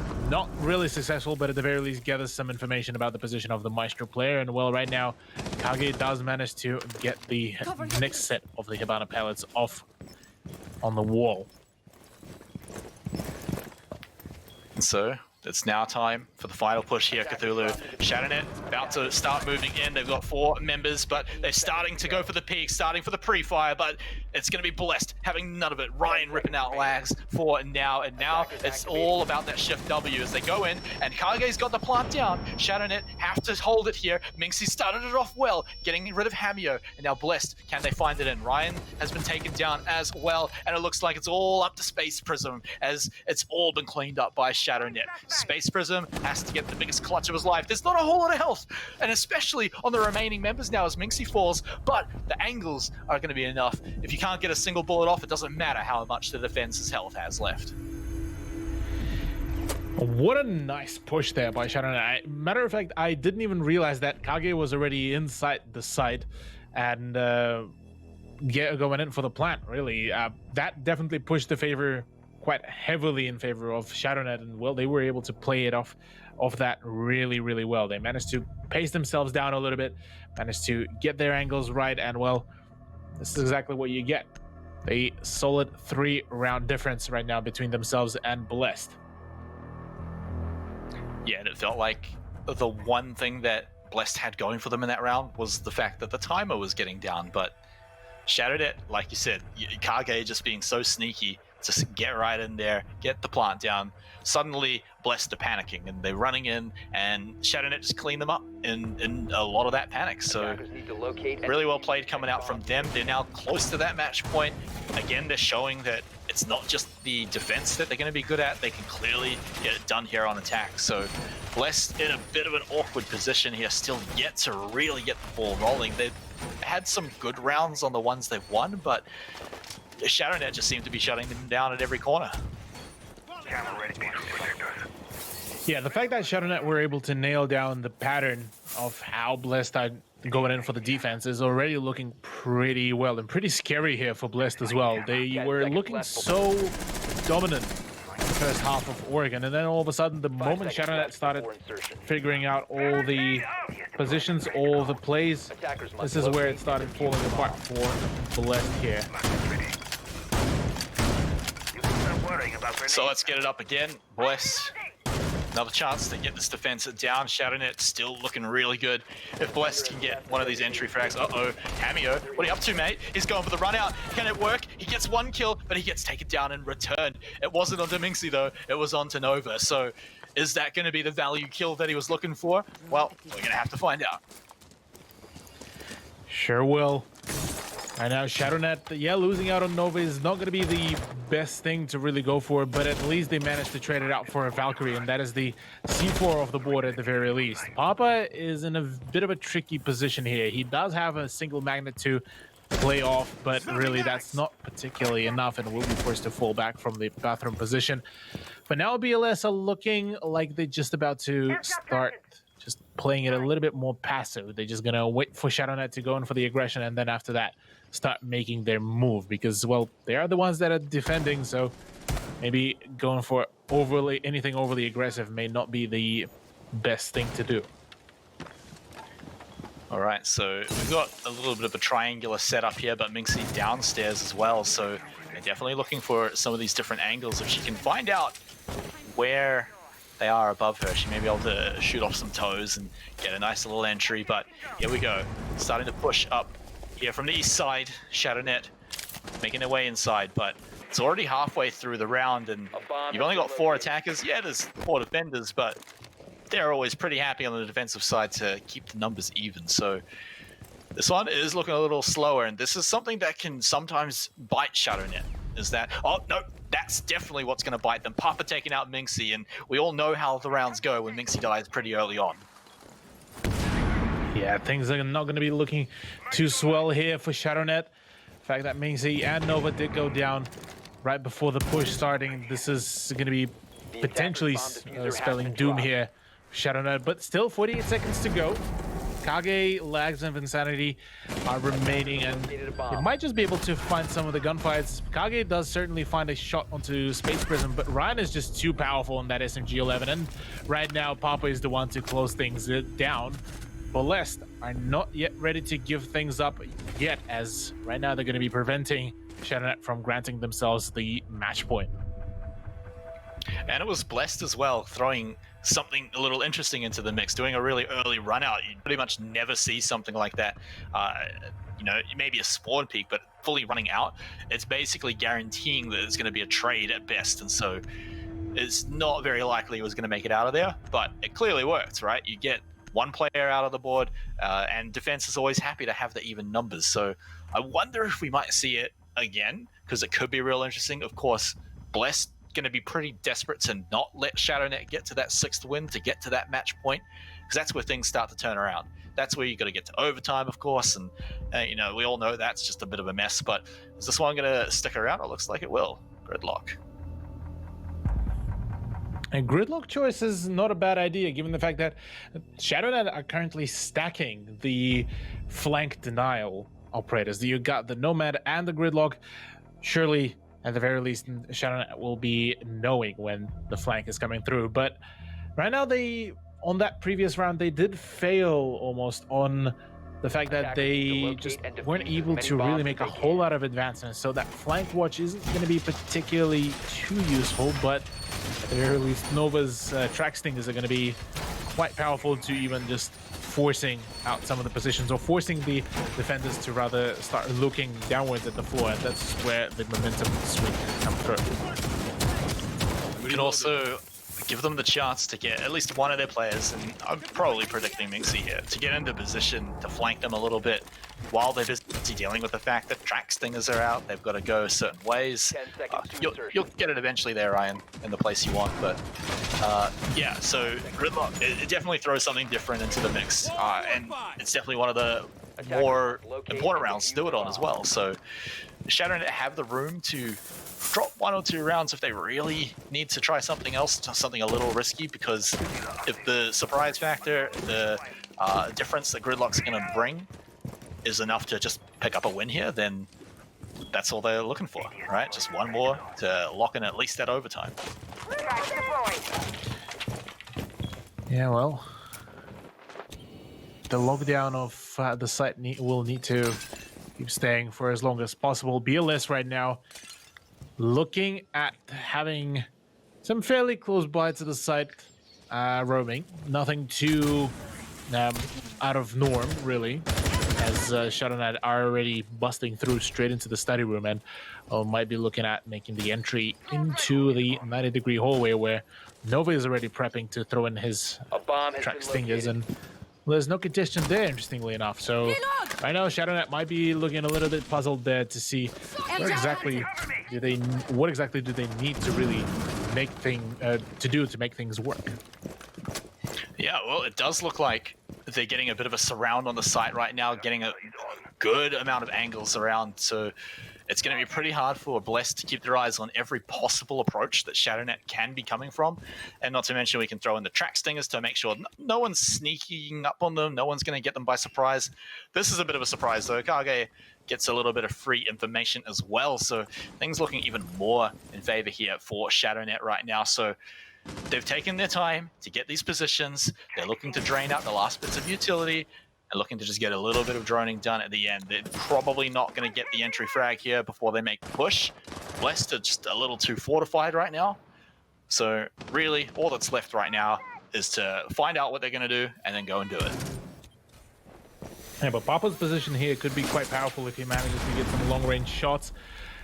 The breach did happen and is about to come through as well, even more as track stingers start flying in. There's the repel in by Papa as he makes his position very much known as nice flank and nice push by Nova will be resulting in his demise. 2 players already down, ASC and Papa, now all up to Ryan, Hamio and Space Prism to deny any pushes. Right now Shadownet are definitely looking quite pretty here. The C4 from below, a pre-placed one, will be working out quite well. Insanity will be getting that traded there, as well as the fact that Space Prism just got hit there with the air jab. And well, there's the shot, there's the pre-fire. Space Prism does manage to find another frag. 1v2 situation, but it's a post-ban position here for him. Things are not looking also pretty here right now. Yeah, pretty much no health, no chance of getting a round win there. So Shadownet now onto match point. It took them a little while to move into that position, get the good surround going down, but it looked like maybe Blessed were going to be able to bring something back, but Shadownet just locking that one down. Onto match point right now, but looks like we may be waiting a little bit to get into potentially the final round right now, as we may have to get a rehost because Hamio has left the lobby. We want to get him back in here. Wouldn't be very fun for Blessed to only have 4 people, would it? Yeah, for Blessed right now in their current position, losing out on each and every one of their players is not the most favorable position here. So yeah, getting that quick rehost will potentially grant them maybe a quick breather to kind of figure out what is the general kind of pace between the 2 teams and what do they need to particularly start doing differently if they do want to start winning some of the rounds, because that last round did not really look all too pretty for Blessed Esports. Yeah, but we got to remember that there was probably some issues with Hamio. I imagine that probably affected it a whole lot. So it may not have been Blessed at their full power. So they're probably not out of this just yet. However, the round did count. So they are now going to have to worry a little bit about this match point. Of course, now they're in that fun position where they can't lose a round. They've got to hope for overtime at best. Shadownet are really putting the pressure onto them right now. And now they've got to sit there. They've got to wait until the rehost happens. They do have a chance to use this time to get a breather and work out, okay, guys, we got to win a few more rounds in a row. Let's make this plan work because we're falling apart here. But Shadownet, they're getting the same thing. Yeah, for Shadownet, really, they only have one more round remaining for themselves. They are definitely looking at finding themselves at least that 1 point to put themselves just above the competition. And if they do manage to win it out on this current ground, which is, I believe, 6-3. Yeah, 6-3. Yeah, they will be able to place themselves higher than Blessed Esports on the leaderboard just because of the round differential, given the fact that Blessed only were able to grant themselves the win at a 7-5 scoreline. If a 7-3, well, that's a 2-round differential hit there. So right now, Shadownet want to close this out as quickly as promptly as possible, but so far it's been proven to be a bit of a coin toss, because the moment Minxie goes down, the moment we see a few other players go down, this is it pretty much for Shadownet. Yeah, it definitely feels a little do or die with Minxie at the helm here. But when it works really well and it really pops off. That said, though, there are a few members still stepping up to that level. Like we've been saying a few times, that Lags has been having a pretty good performance as well. Even Nova starting to step up here on Villa. So there is still potential for them to bring back clutches. But I'd love to see the stats on these rounds where Minxie's one of the first players to die. How many of them are losses for Shadownet? Because I would not be surprised to see it in the number of 1 or 2 at the moment right now. It really feels like that's been the case, if it even has happened. So, Shadownet, they definitely feel a little bit volatile with whether they're going to win or not. The coin flip, like you said.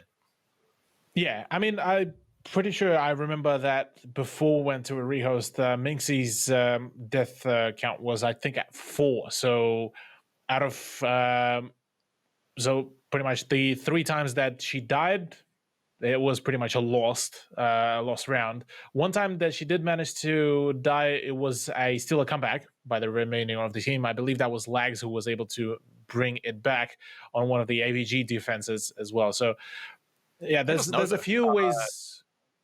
Was it Nova? Yeah, when Nova had that the really messy end of the round where people were just no trying to not each other. not the messy round. No, it was Lags on Jaeger on one of the other clutches where and well, you can include the Nova clutch as well. Yeah, you're also going to be correct on that one. But yeah, so there's a few ways about it where Shadownet might still be able to make a comeback, but it's quite unlikely. Let's just say that. Yeah, but the point is here, they only have to do it on one of the rounds, and it has been great. They even have the opportunity, if it goes to overtime, they can still pick up 2 of those rounds there with not too much hassle. They've done it a few times already in a row, so surely not too much of an issue for these guys. The point is, they've just got so much space, right? They are comfortable. They can try something interesting. They can try something that may catch Blessed a little off guard if they're not really ready for it. So we are just rehosting, by the way, guys, if you're just joining us. So we're very, very close to perhaps the end of the map here and the end of the whole series, because Shadownet odd match point right now against Blessed. And, well, if it isn't going to be the final round, then Blessed still have a bit of a way to go. So just confirming that we are just grabbing the players into the lobby, just setting up everything right, and we'll be very, very close, guys. So I promise you, I love Rainbow Six as much as you guys, so we're getting in the game as quickly as we can. Yeah, I mean, that does leave us with a little bit more time to really talk about the warehouse so far. The whole series as it is have been evolving, because we saw the Oregon turn out to be a bit of a roller coaster ride, really, there, because first rounds we saw Bless just absolutely dominate the first 4 rounds, and after that it was just kind of a bit of a mumbo jumbo here and there, with Shadownet nearly pulling the comeback, and then it still ended up going into the hands of Blessed. Yeah, Shadownet have a lot of fight in them at the moment, even on the maps that aren't really going their way. Definitely looking a lot more confident here on Villa. But we also get to talk about what the series means in terms of the leaderboard. Of course, Blessed would have been stoked to get the 2-0. I mean, everyone's looking for the 2-0 because you get the 3 points instead of just, a point per win. If you get the draw, you only get 1 point each. So obviously Shadownet would still love to get that 1 point instead of 0 points, because 0 points, like I was saying, it's going to leave you at the bottom of the table. You're going to be one of the only teams that is yet to pick up a point. I believe, next up is going to be Bance will be the other team to try and change that as well. But arguably they've got a harder matchup, so they're probably going to be sitting at the bottom of the table as well. But of course, let's not call that until we get there. But Shadownet here, that 1 point could just mean the difference, right, as they move on through the series. And as we get closer to semifinals where they need to make the cutoff in the top 4, then 1 point has been the difference before. So that could be the difference if they win this one here. So super important for them to pick up this win here. And they're not too far away. Oh, yeah. They only 1 round away, only 1 good push away from finding themselves that big win. And, it's certainly looking like we might be seeing either a really swift ending or maybe a very messy ending as well of Villa, but that's still yet to be decided. Yeah, well, if it is the final round, we want to make sure it's a good one, so we do have to rehost, unfortunately, and recreate the lobby again. So we are going to go to a quick break, and once we return, I promise you guys, we're going to be back into the game.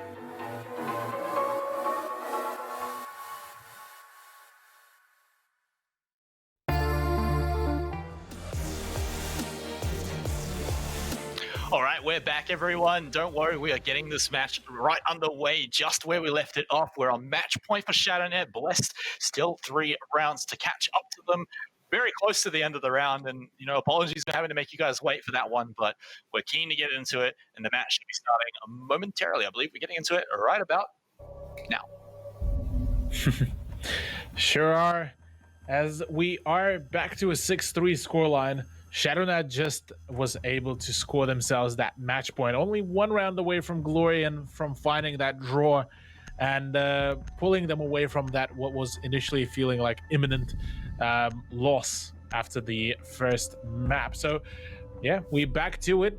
We're back to AVG, and well, this is going to be the prime time to really kick things off here.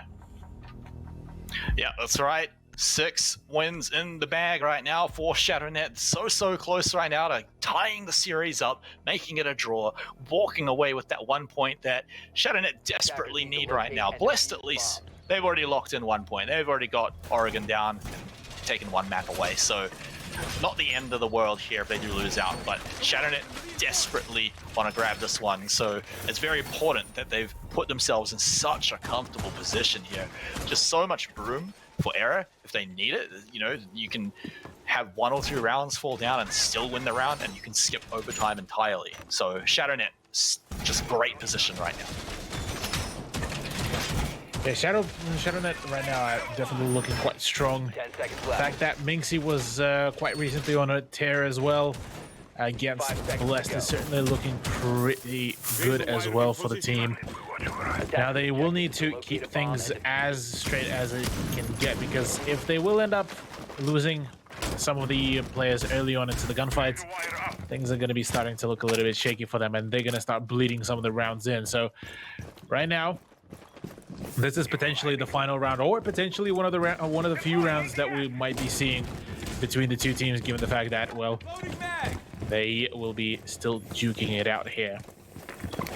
Well, look, we've seen 3 wins in a row for both sides. Of course, that was back on Oregon, so completely different map, but Blessed certainly have it in them. So does Shadownet, but I wouldn't count either side out just yet. It's just that Shadownet, they've got the room for error. They've already got most of the work done. So they're starting to make the push inside. Just going to start laying down the track stingers, making sure that there's no sneaky beaky little flankers here to ruin their plans and ruin this round. And look, you've already got the little footsteps. Going to just go and give them a bit of a sniff to work out where they are. And now Bomb located by already a lot of intel, a lot of progress, grabbing that position, knowing where the bomb sites are too. This is all great for Shadownet so far. They just need to make sure they don't lose an important fragger, particularly Minxie here and the entry.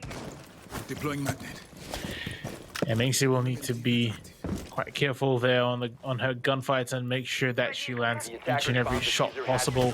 Space Prism, pardon me, ASC. I so got used to Space Prism playing the castle play that now I'm almost called out that he was playing the castle again. But no, instead ISC is the one that is playing on the castle and will be forced of his 90-degree hallway position as Lags pretty promptly takes control of it, and will be taking care of Papa as well. That is the big fragger as well for BLS, completely gone and out without any trades. So a fantastic beginning here for Shadownet, as it seems that the power and the momentum is going in their favor full swing here. Yeah, and it wasn't even just Papa either. He had, I believe it was ASC on down the sights as well. So to get out of there with only taking a bullet to the shoulder, he's going to be pretty stoked with that one. This is the position Shadownet usually win from right now, as long as Minxie, again, just doesn't get caught out and can stay alive. And you can see she's looking around. She's being sneaky. And so checking every corner as she goes. She's not going to find anyone here just yet. So we'll clear out all of the intel for now. But they don't have to worry about Papa roaming around. They've already taken him out. But Minxie just going to fire up along with Nova here as they make their way up the stairs, making sure they don't get caught out along this barbed wire. But 20 seconds. They've got to make the push, Cthulhu. They've got to go in now. And they made it with a good start, too. ASC is now taken out as well. So Shadownet, 5v3 right now. Space Prism starting the comeback. So is Ryan. They've evened it up. And now it's just Shadownet getting ripped apart as they walk into Blessed line of fire. They get 1 kill and all of that. But Blessed take it out very, very confidently. It all fell apart in a moment's notice, really. It's just the moment, like you said, the moment the crossfire was there organized by Blessed, there was no return for Shadownet. They weren't able to really find any closure for themselves really here. And well, right now they're looking at a bit of a spooky image, really. 2 rounds away from the overtime, and then they will have to battle it out yet again. So far they still have that buffer to go with, but it's not too big. And well, dining room and kitchen will be the next choice for the defense, as we are going to be going into what potentially is yet another set of the rounds. Yeah, and we're not looking at Shadownet changing anything really too hard either, so clearly they were pretty confident with the play that they had just before. It just fell apart, like you said, at a moment's notice, right at the end. We've seen that as one of the biggest Shadownet weaknesses as well, where they execute their plan, they get it most of the way there, and then the final stages, they're like, oh no, we've got like 20 seconds to go and we're going to rush in, and well, you see how that works out for them. And so it's lucky that they've made this a room for themselves, because that could have been real risky, but Blessed themselves may be starting this comeback here. They've had some shaky defenses, to say the least. Some of them have been a little close, even the ones they've lost, but Shadownet, I mean, once Minxie gets going, the rest are pretty soon to follow as well. Lag's hot on her tail, so it's going to be pretty rough here if Blessed are looking to hold this defense. They're sticking with the castle play. They're looking to just try and funnel Shadownet to exactly where they want, and again, we know what that looks like. Shadownet needs to be really careful here not to get themselves baited into the trap that Blessed so far were able to set up pretty well. They had a really solid beginning where they did manage to get rid of ASC and Papa, but right now, all that matters here is that they need to repeat the same actions once again and not try to fall apart across all of the gunfights that they might have further down the line. For now, Shadownet are they're taking their time, they're droning it out, making sure that no sneaky beaky positions are being played out, whereas Hamio is actually on the big roam. He is going to be actually playing from right above the site, and could actually sow quite some chaos while he's at it.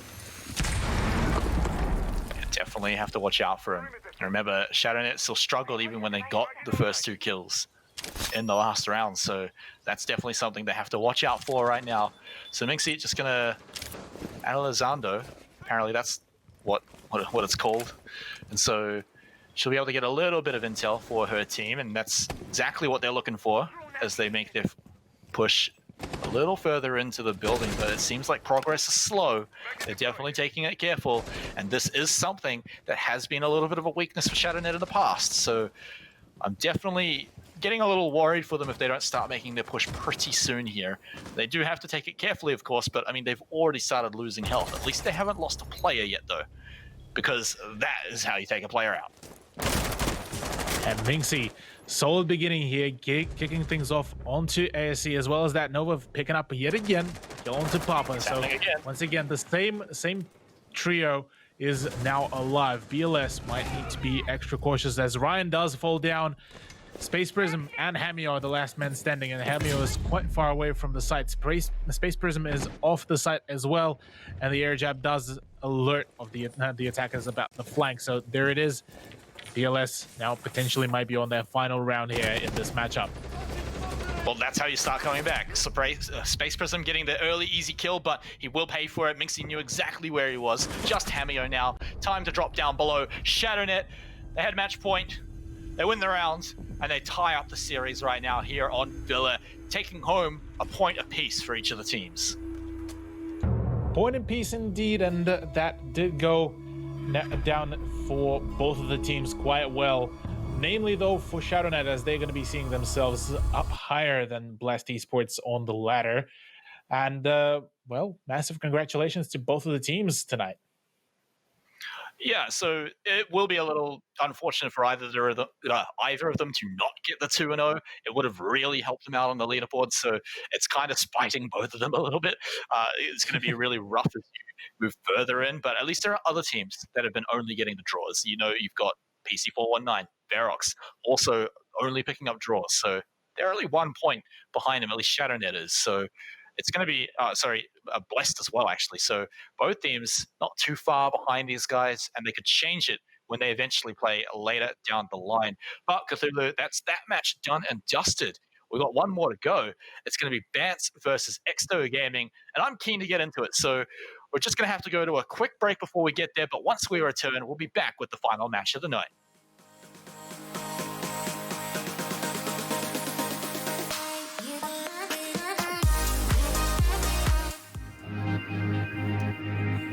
Kia ora and welcome back, ladies and gentlemen, and Rainbow Six Siege fans. We've got one more series for you for the remainder of week 2 of LPL Pro here. It's going to be Vance versus Exto Gaming, and well, we talked about this a little bit off air, Cthulhu, and I'd say Exto Gaming might be a little bit of the favorites here. They're sitting nice and pretty near the top of the leaderboard, and they're the final team that has the chance to overtake everyone. If they get the 2-0 here, they lock the spot in at the very top.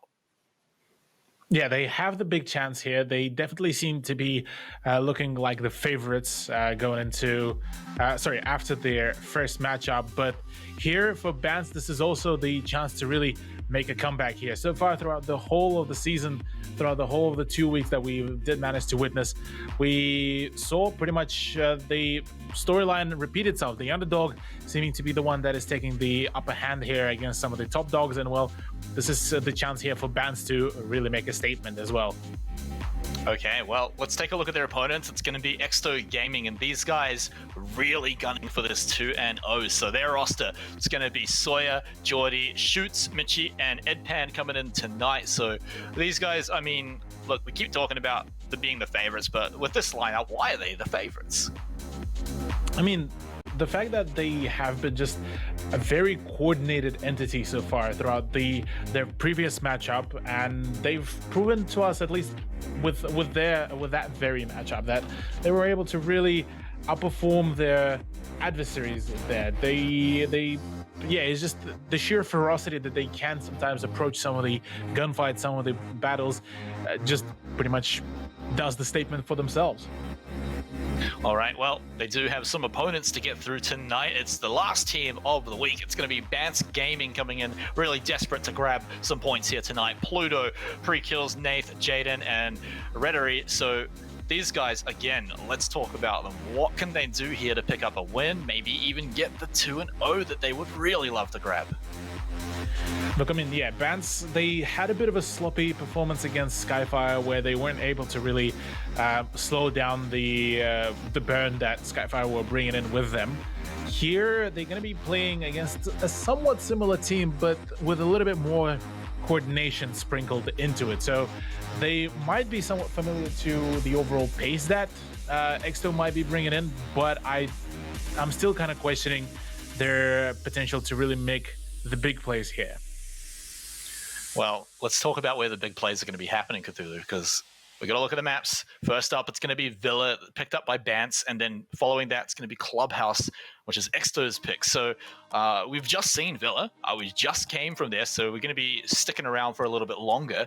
And so we've got a lot to know about this one, and the teams know a lot about this one too. So I'd say we're looking at a pretty standard-looking matchup for the first map. Yeah, I mean, both Villa and Clubhouse are two very well-known maps throughout multiple series, throughout multiple leagues, and while Villa does allow quite a fair bit of roaming and as well as quite a fair bit of anchoring, Clubhouse is slowly starting to evolve now that Iana and Oryx were introduced. Albeit Oryx, we haven't seen much of him, but Iana has been more and more used. If not for her her main gadget, it's her frag grenades that are certainly making quite some moves. So yeah, here Clubhouse, I would be keen to see. Villa, I'm expecting just about a similar pacing here. Yeah, it should be similar pacing, apart from the fact that we do have the chance of Exto Gaming just tearing through the Bance right now, because they are the favorites. There's no doubting that at the moment right now. They're sitting very comfortably at the top of the leaderboard, but they did have arguably one of the easier teams in their first week. I believe they played Blessed, I think, grabbing that 2-0. So they've already got that one out of the way. But the question is, can they repeat that performance? Can they still get a 2-0? Or are we just looking at maybe another draw? A draw would just be okay with them. At least everyone else has got a draw, so they'd be at worst in the same position. But to not get any wins here tonight would be pretty devastating for Exto. But arguably way more devastating if you're Bance. Yeah, for Bance, this is the chance for them to get any kind of points, really, for that matter. They're still sitting on unfortunate 0 wins, 0 points as their last. Yeah, from the early week. Yeah, because yeah, that matchup against Skyfire pretty much didn't give them any advantage in the round count, as it was, I believe, 7-1, 7-2, nor will it really assist them if they will end up further down the line, if they will keep on losing. Yeah, and Bance is one of those teams that is always really active and really keen on social media. They're getting really into it. So you can see that the team has a great culture behind it, which is always important when you're trying to get a roster that has consistent performances, especially in a league where, the difference between this one and last season is that, it's a round robin. So you're playing a lot more rounds over a longer period of time. Consistency is going to be way more key. So really good to see that they're building up that culture. We're just going to see it start providing results in the actual round. So again, we just have to talk about how important the actual results here are going to be, because it's going to decide if we see, it basically is going to give us a first place for sure and a 8th place for sure for either side, if it's going to be just a 2-0 from Exto Gaming. So for Vance to deny that from them would be just devastating, but also want to be the only team left to have 0 points and still no wins under their belt. So they're not too far from that. They just need to pick up one round. But, I mean, it's a really hard ask. They struggled super hard last week, like you said, winning 3 rounds in total over the 2 maps. It was a hard opponent, but, I mean, Exto is also quite a hard opponent. Yeah, Exto more so, I would have to say that they're a bit harder opponent, because the Exto roster did have a fairly decent run against Blessed. Yes, it was a 2-0, but it was still a little bit closer than the Skyfire game. So I definitely, my cards would technically, I would say that be on Exto, but I'm not excluding the fact that Bants are going to be swinging in with some of the rather more unconventional plays and getting the dubs there. Yeah, so we're already kicking things off, and you can already see the difference between these 2 teams and the last teams we saw over on Villa, is that you're getting IQ banned.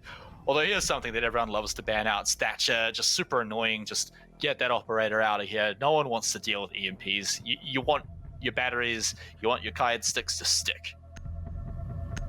Yeah, the duo of the electronics disposal is going to be out of the game, which is, like you mentioned, not a hugely unusual thing. But yeah, IQ bans have been kind of on and off appearing throughout some of the games. But having the whole set of the heart breaches is definitely going to be helping here, both sides. Exto, though, banning now the final operator, that will be Maestro, be ensuring that, well, the opponent team will not be really getting a whole lot of bulletproof info to be gathered. And as well as that, well, with Mira gone, that's pretty much as stock standard of a ban as it can get, really, especially on Villa, because Mira does manage to, she can manage to shape some rounds in the favor of the defense once she's in play. Yeah, it's been a while since we get to see Mira. I think she's been banned in every single map so far throughout the season. I mean, I might be wrong on that one, but we haven't seen her picked at all, that's for sure. But just going to be taken away from the table yet again. Info going to be a little harder to come by, but something that's not going to be hard to come by is that hard breach, like you mentioned. A lot of options, so you know what? Why not just take them all? Indeed. Well, let's see how that locate and defuse bombs. approach of take them all is going to come through here. The side of Exto and Bance really has, Bance looking like they want to open everything up here. Yeah, just open up every single wall, make it impossible. I think I saw a Reddit video where someone did that on, I think it was Clubhouse, where they just ripped out every single wall, every single floor, anything that was destructible was destroyed, and it looked like a completely different map. It was pretty wild. Yeah, some of the maps, the moment you start opening up the large sight lines, they definitely take quite a completely different shape here. So maybe this is what Bants are really looking for, or at the very least, just making themselves that extra kind of the safety pillow, you could say. If one of the attackers will go down, they're at the very least going to have 2 more or 1 more to really do the breaching here. So yeah, it's maybe it's just one of those kind of precautionary measures. Oh, what? I might just now, as we get into that one, get to start things off here as Bance ready to go in. Pretty keen. They've got all the breaching like we were just talking about. They want to open up everything. They do have to be careful of Shoots, who's going to be roaming around here on this Jaeger, but with all the walls down, it might be a little harder to sneak up on everyone, but he will just be falling back a little bit closer to the rest of his team. Maybe to robe a little bit later on in the round. Loading mag. And well, already almost a minute past. As so far, Bans are a little bit hesitant to make the big pushes. Nath on the opposite side of Villa, we're trying to maybe get a few picks here and there. It's Prickles though who is leading the charge here against some of the players. That is, wait, is that a?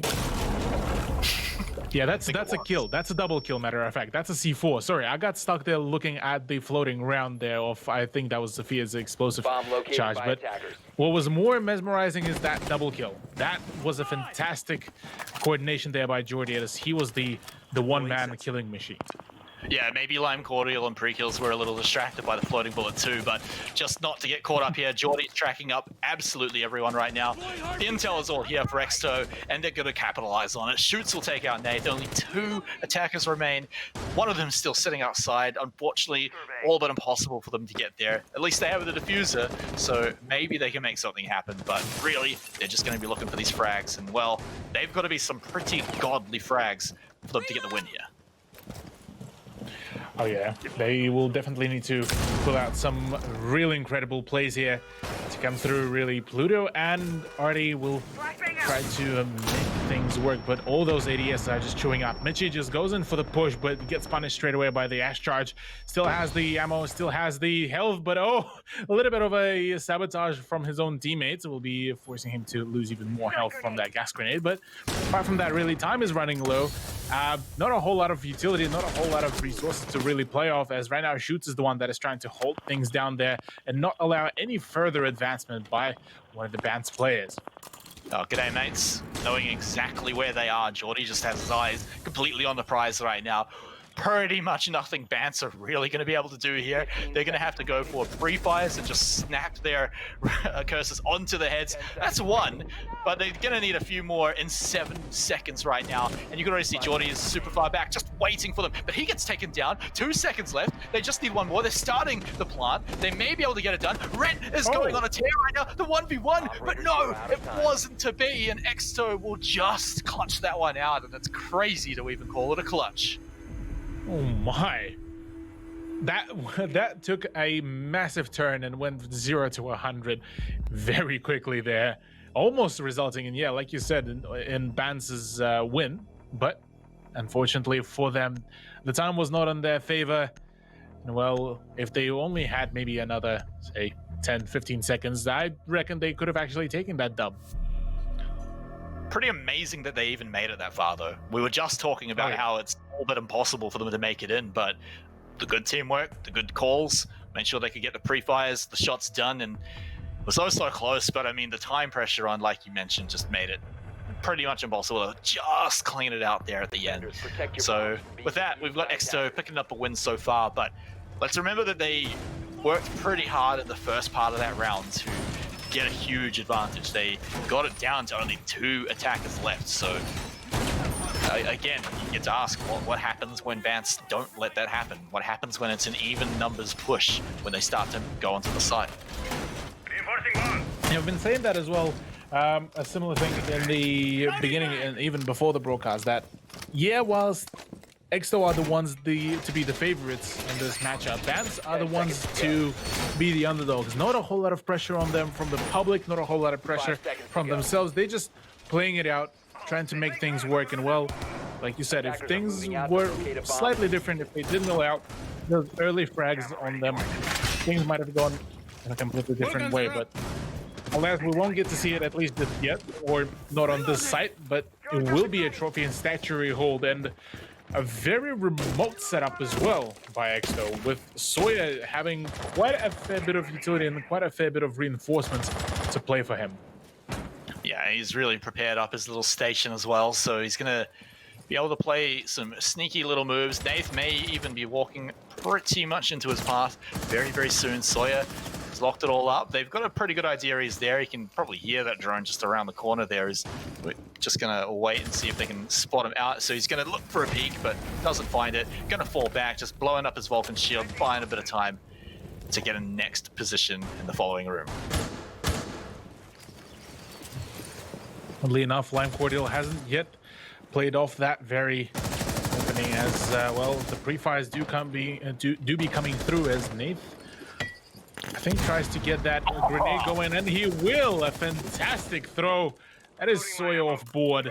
That is the Jaeger completely denied of any further play. Jordy is the next man to try to hold the onslaught of Bans Esports, or Bans Gaming rather, as this is looking a little bit dicey now for Exto's roam game here.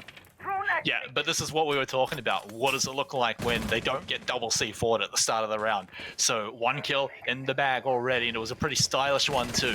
Now just gonna get rid of that drone, but that is a bad time to reload. And Jordy will just get ripped down, and now only 3 defenders remain. We saw a 3v5 come very close before, but it was in Exto's favor. So here we go again. Do they have the numbers to make it work? Well, they should have all the position and all the utility, really. Legion is still regenerating his goo mines and should be able to apply some more pressure. Mitchie is the one to get another frag onto Nath to shut down and slow down the push of Vance, really, as the 2 of the players of the attacking roster has now decided to go in for the push into the master bedroom. Pluto does call out the ballistic shield, as Shoots does here as well, the push into the walk-in closet, but got nothing to do about it, as Pluto will be the one to shut him down. Lime Cordial is also going to go in for the swing and gets the shot onto Npan, all up to Mitchie to try to get the ace here at this point. And well, things are not looking all pretty, albeit that he can play it off time. 20 seconds left to go. He just needs to delay the time just a little bit longer, and his position is about to get exposed any minute. Yeah, pretty hard to run down the time when they're already on point, but he does get 1 kill to start things off. That's pretty great for him. He does have 1 gas, so if you can see where they're planting, but it doesn't matter. You have to use your eyes to see, and that involves putting your head in danger. And so Vance will take advantage of that. But suddenly, Vance with that round and even the almost clutch in round 1, suddenly not really looking like they aren't the favorites anymore.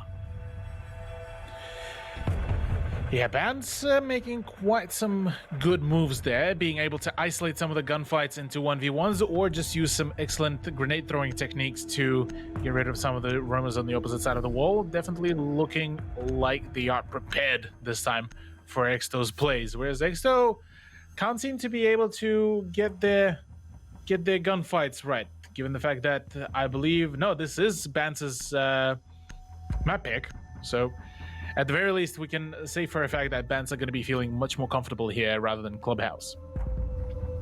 Yeah, it's definitely feeling pretty comfortable, that's for sure. A really good round, that one. Very clean to go in, secure it all, get it all done, get the positioning, the frags, everything seemed to go to plan. And you even get a really fun kill, a little stylish kill with that grenade. So, again, like we get to see, maybe Exto going to be prepared for that one, or they won't fall into the trap of a single nade getting a kill and taking someone out pretty much straight away. So again, like, we get to see what happens if that doesn't happen. Can they survive? But at some point, you know, if Vance are going to be finding these kills pretty early on, then it's just consistency. Here's actually a funny thing. I just scrolled back at my notebook to take a look at the match history and the round count on the previous maps for both of those teams.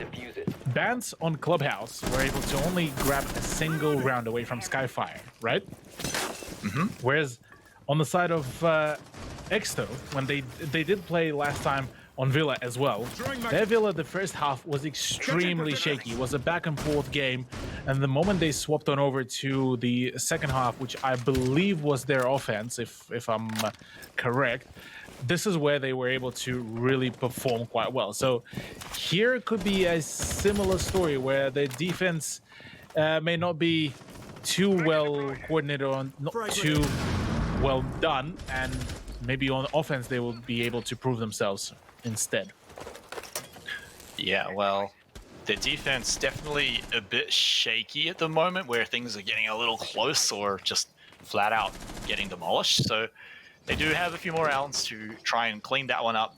but you can already see Vance are getting pretty close to the site right now, getting the positions they want, but maybe one of them wasn't so great because Mitchie takes down Nath, not at the cost of his own life though, as he does fall to Artie as well. So we're back down to a 4v4. Vance have shown they're pretty comfortable with these sort of situations. Numbers disadvantage don't seem to really scare them at the moment. They can definitely go in and just out-frag their opponents. But first up, it's got to get the eyeballs on where they are.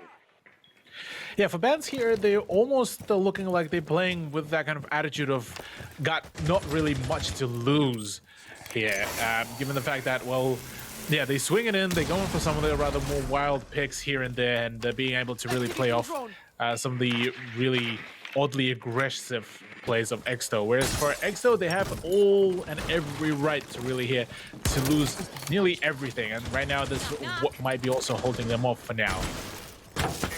For now, though, they have got it down to just a minute to go. They do have Geordie on smoke, so they can buy a plenty amount of time, right, with those gas bombs. But here comes the firefight from the outside. Pre-kills hanging upside down. Can't find it just yet. Got a little damage on the shoots, but out come the gas. It's time to start running down the clock. Pluto running down shoots, though. Now it's time for Vance to start moving on, and the gases are coming out. He's got to cover 2 different entrance points, and it's not a whole lot of time. But Geordie, he still kills pre-kills. Now it's down to the 3v3. Let's make it a 3v2 as Lime Cordial does go down. Vance gonna struggle on this last push, but we've seen them with a numbers disadvantage before. Geordie, though, he's having his turn at getting the tear. It's just Artie left right now. Sawyer and Geordie gonna be looking to hunt him down. 15 seconds for him to go and get some plays done. He gets a little bit of damage. He shoots down. He gets Geordie, and now it's just Sawyer left. It's the 1v1, but he just pops out for just a second, and that's all that's needed. Yeah, Sawyer with a fantastic peak there, just manages to solidify that round. One more round to go into the hands of Exto, as now we are back to the round 4. 1-2 scoreline, as AVG did seem to have worked out finally for Exto, without any throws, any kind of misplaced gunfights. And now back to Dining, which was won by Exto, but it was also nearly thrown. Yeah, nearly thrown. They had the 5v3 pretty much from the start. You just take away 1c4, and then that's basically what it looked like. And so, can they do it again here if Vance don't walk into that trap? Vance, you got to imagine, have it in the back of their mind. Okay, guys, don't get double killed by the C4 anymore. Keep thinking about it. So, probably not going to let it happen again so easily. And now we got to say, can Exo hold it again? Can they pull off the same thing? Because Vance really almost clutched it in that round. Yeah, Vance had a pretty solid beginning there for themselves. They had a solid idea with how they would go about going for the push. They had the solid setup. They had good control as well, but the fact that Geordie pretty much went on to the tear, right, like you mentioned, halfway through the round, 10 seconds left. pretty much just stopped any momentum that Vance had, and well, that was able to shut them down pretty nicely. Oh, we're gonna see it happen. All right, Geordie, what have you got for us, mate? It's just gonna be the full-on run out, maybe? No, he's just gonna pop back in. Didn't find anything at all. So, just trying to be a little cheeky, trying to get something, maybe something with the same flavor as a C4 double kill there, but doesn't find it. So now we still get to have that 5v5 we were asking for on the site.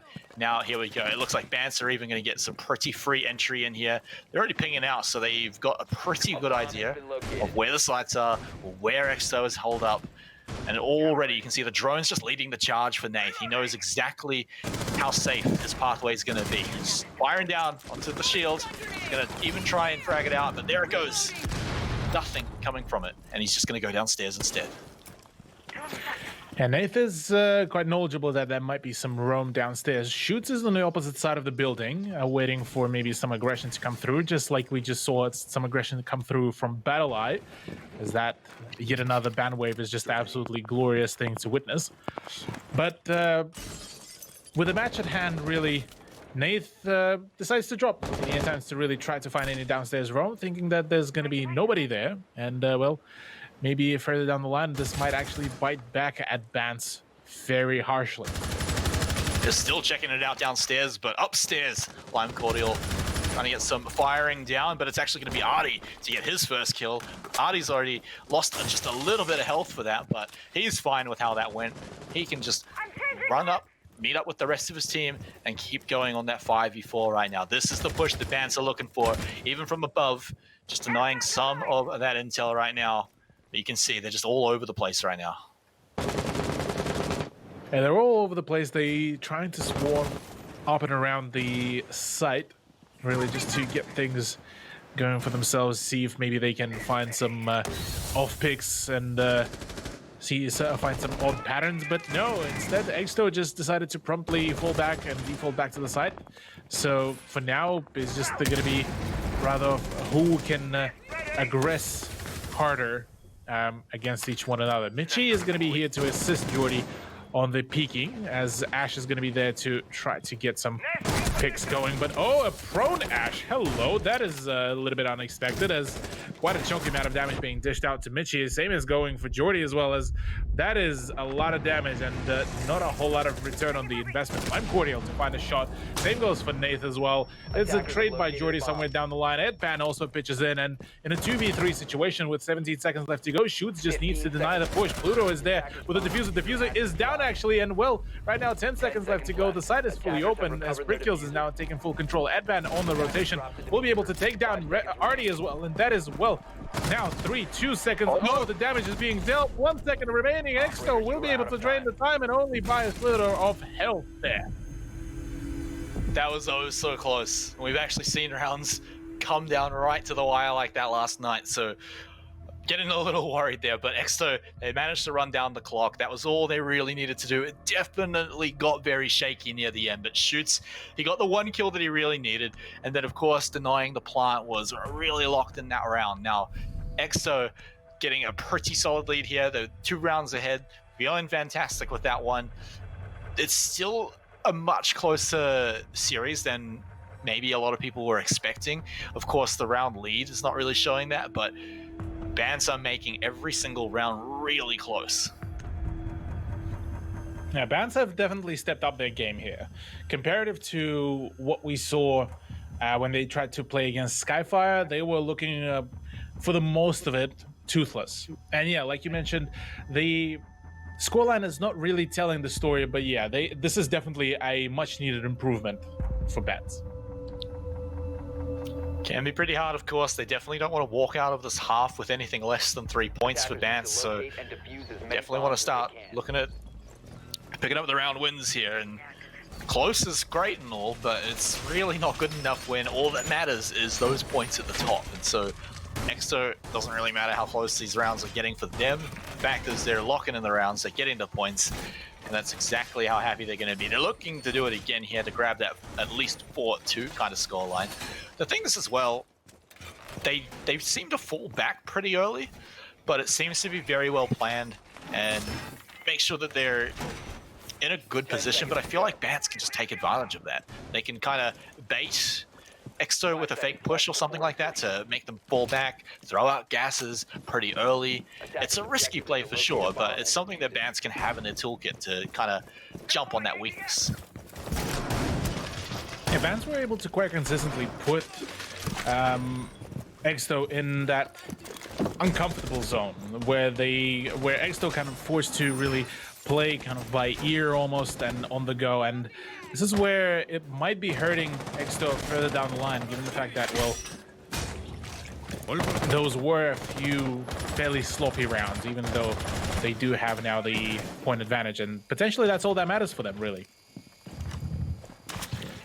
Yeah, Bants are making it work for it for sure, but let's see if they're going to work for it again. Sawyer is not going to be working for the rest of his life in this round, and so now we already get to open it up. 5v4. Of course, we called that last time. Exto's still managing to pick up the win anyway, so they're certainly not out of this one yet. Bants' job is not over for now, but it's not like they paid a whole lot for that. They still got a ton of utility and all of their health.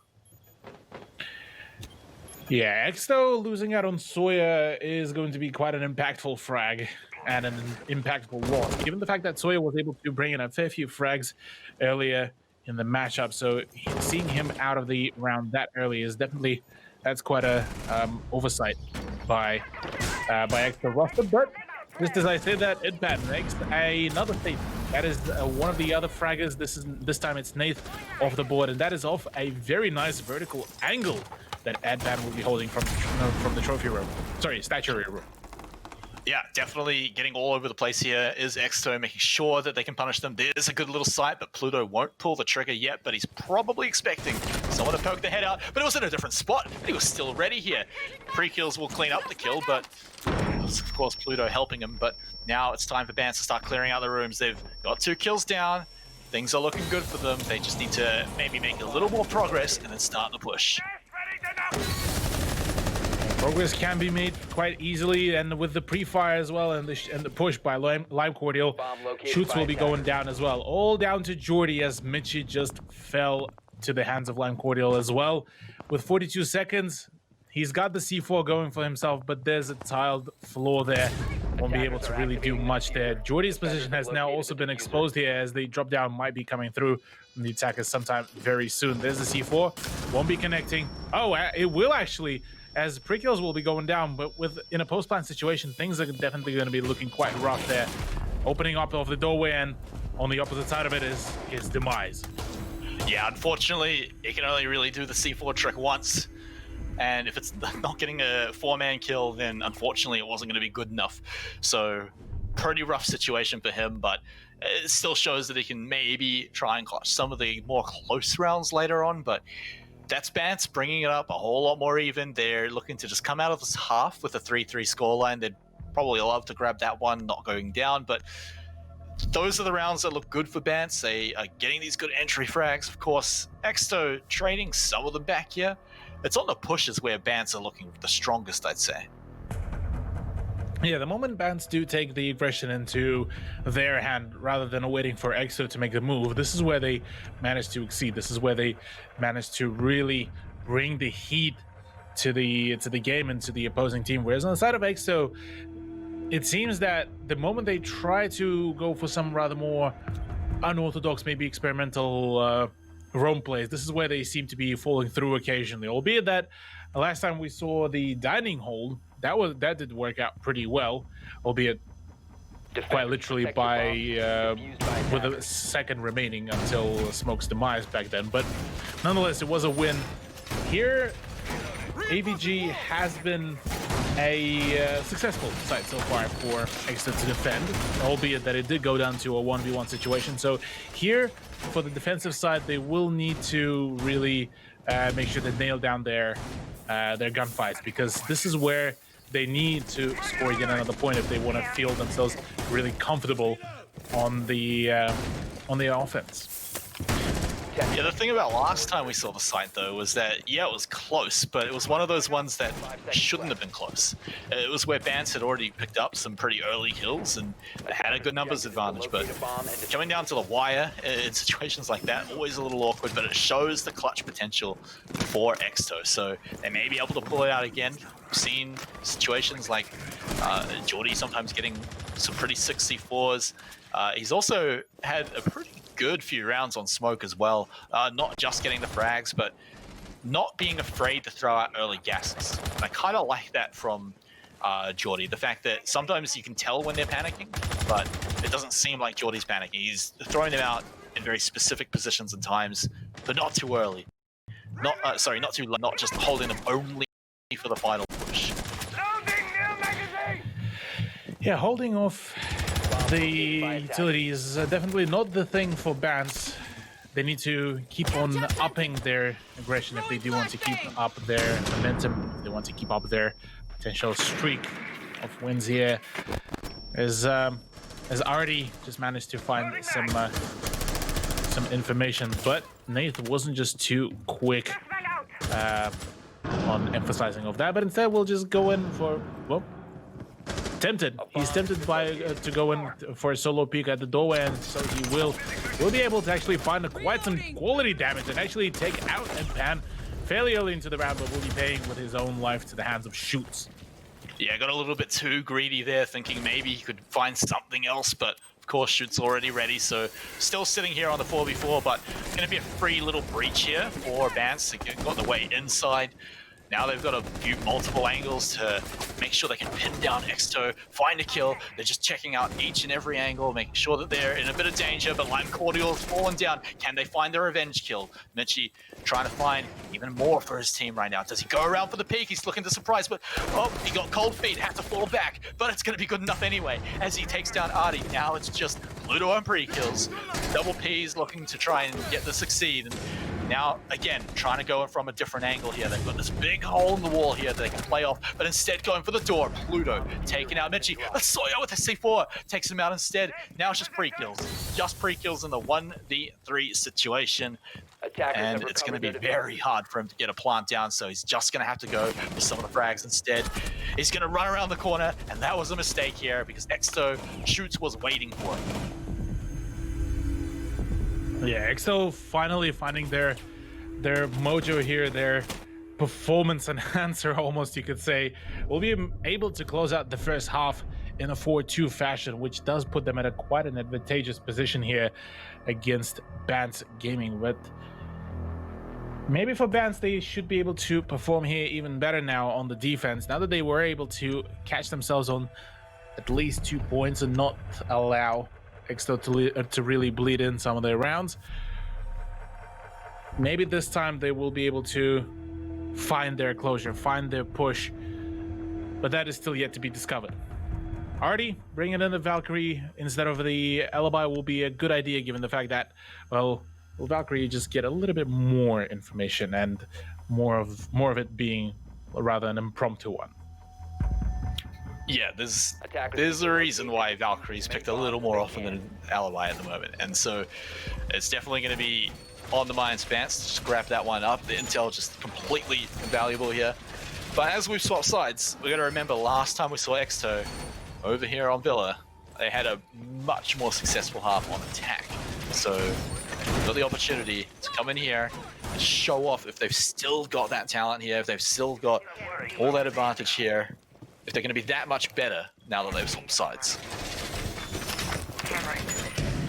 Yeah, occasionally swapping the sides could be just the right push, just the right moment, and the right play that you need, but maybe this is going to be, like you said, maybe this is the boost that Bans really need. Maybe this is the side that they really would have wanted here on their own map pick as well. Surely they would have a few good ideas as to how do they want to execute it. But for now, downstairs roam by Nath could be potentially causing some havoc further down the line, but it is a trophy and statuary hold. Yeah, Nath hanging out downstairs is going to be interesting, and especially if any of the Exto decide to try and drone down there, if he's got any pests to latch onto their drones, kind of backing him up and denying it. But they definitely will probably have their minds open about that one if they do lose drones down there. So here we go. Moving on in. Do they get roamed out here by Bans? Are they going to see Nath pop his head up and find the kills? It probably isn't going to happen for a little while here, but it does mean that Exto have a good opportunity to start moving through most of the building right now. Yeah, starting that clear is definitely going to be a good beginning here for Exto, albeit that they are taking it a little bit slower to a certain degree, but the Bans buck should be just enough to pry open the side, or at the very least pry open the position of Bandit, who is going to be out there and ready to Bandit trick as quickly as possible. Yeah, now we actually see Nath is linked up with some of his other teammates right now. He's actually got a pretty good angle. Does dodge the flash though. Do they push in here and walk into his line of sight? But he's actually going to be the one to push up. He's right around the other side of the wall right now. He's even just getting ready to fire on the other side. He's going to start taking some shots, but Artie himself is actually taking a bit of damage. But Nath returns, takes out Geordie. Now Exto's attack going to be slowed down just a little bit, losing that Hibana and the diffuser. Yeah, losing Hibana and the diffuser, that is not going to be a solid position, given the fact that this is also being lost at such an unfortunate angle. such an open position as well, as Nath is just going to be keeping a very close eye onto that. And for Soya and Michi, they will need to make sure that they will be able to pry open that position, and so they do. Soya actually does manage to find that shot, and just like that, all of a sudden, the whole situation has been turned around. All up to Lime Cordial and pre-kills to really pull the situation back. There's the pre-fire coming through by Shoots as well, and oh, it's all just falling apart for Exto, as Michi is the one to close things down. And wow, that fell apart so quickly there. We thought it's going to be very hard for them to get back into it. They only had something like 50 seconds left with the diffuser sitting in a very open spot. But, you know, Soya and I believe it was Michi moving into that point, flushing out Nath as well, forcing him to come out. And then after that, the kills just followed so quickly. So Exto coming in with an immense amount of firepower in their gunfights. And now they're very close to match point as well. They've suddenly taken a wide swing. They haven't really let Bance ever get their footing again. Oh, do it. Oh, wait. Nath is actually going to be sticking to a Caveira 6 pick. Okay, you got me intrigued there, Nath. Yeah, the Caveira picks are usually one of those kind of either the mental warfare kind of picks slash a bit of a glass cannon, because the moment you can get some of the maybe interrogations, maybe a few flanks here and there, she is a powerful operator. But the moment she goes down to some of the roam clear, some of the early roam clear, this is where she kind of becomes a lackluster operator and can't seem to really bring in any advantage to the team that she plays on. So curious how will Nathan really try to execute, because yeah, that the silent step of Caveira could be a very powerful tool in the right hands, but 10 seconds remaining. ever since a few nerfs here and there, definitely some Caveira picks with looking a little bit thinner. Hear me out though, because Bance have had some pretty good openings to the rounds, right? Imagine last round, right? If they had Caveira there and could have got an interrogate off. So this is something that can really propel them if they get a good entry here. Of course, it's very risky, like you said. You know, Caveira is very do or die. So Nath, he's gonna try and get it going straight away. He knows that they're coming in potentially from the ground floor. He is waiting there. It's gonna be very hard to track him out, but of course, so many members of Exto nearby, but no one droning him out just yet. Yeah, Nath decides to promptly fall back to a slightly further away position by the arches, and or maybe, matter of fact, towards the red stairs, as the pressure from Exto might be upping there very quickly, which could result in Nath's quite quick demise, but not yet, as he did default back to the side, so will be keeping himself in the game for a little bit longer. But apart from that, really, Exto looking like just the usual, really. They just going in for the clears, not a single frag yet, but just as I say that, it is Lime Cordial that will be scoring the frag here.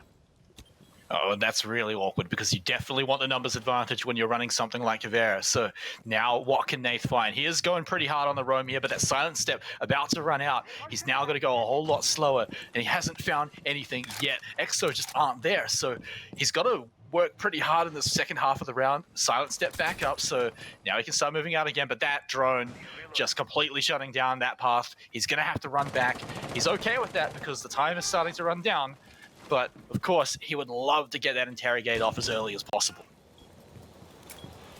Interrogation here will be a huge advantage for Advanced Gaming, as right now they're just waiting for the right moment to make the play here. Pluto is just holding steady, waiting for the right moment. There's the breach as well, as now this is going to be the yummy point, the tasty point for Pluto to go in for the peak and potentially get the C4. C4 preset onto the doorway to make sure that the rest of the team will need to be very cautious about where they're going to be pushing. And with the flashbangs rolling out, Pluto is now stuck in his current position. Does spot one of the attackers, but gets flashed straight away, so he's now forced off his position.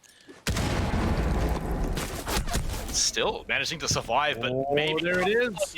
And where are they? Tell me where they are. And he's found them all, but can they get anything with it? Bance, actually, yes they can. They find absolutely everyone. Lime Cordial's so keen, he kills pre-kills as well, but the diffuser sitting on the ground. Exto and Shoots, the only man standing right now. It looks like the interrogation really paid off.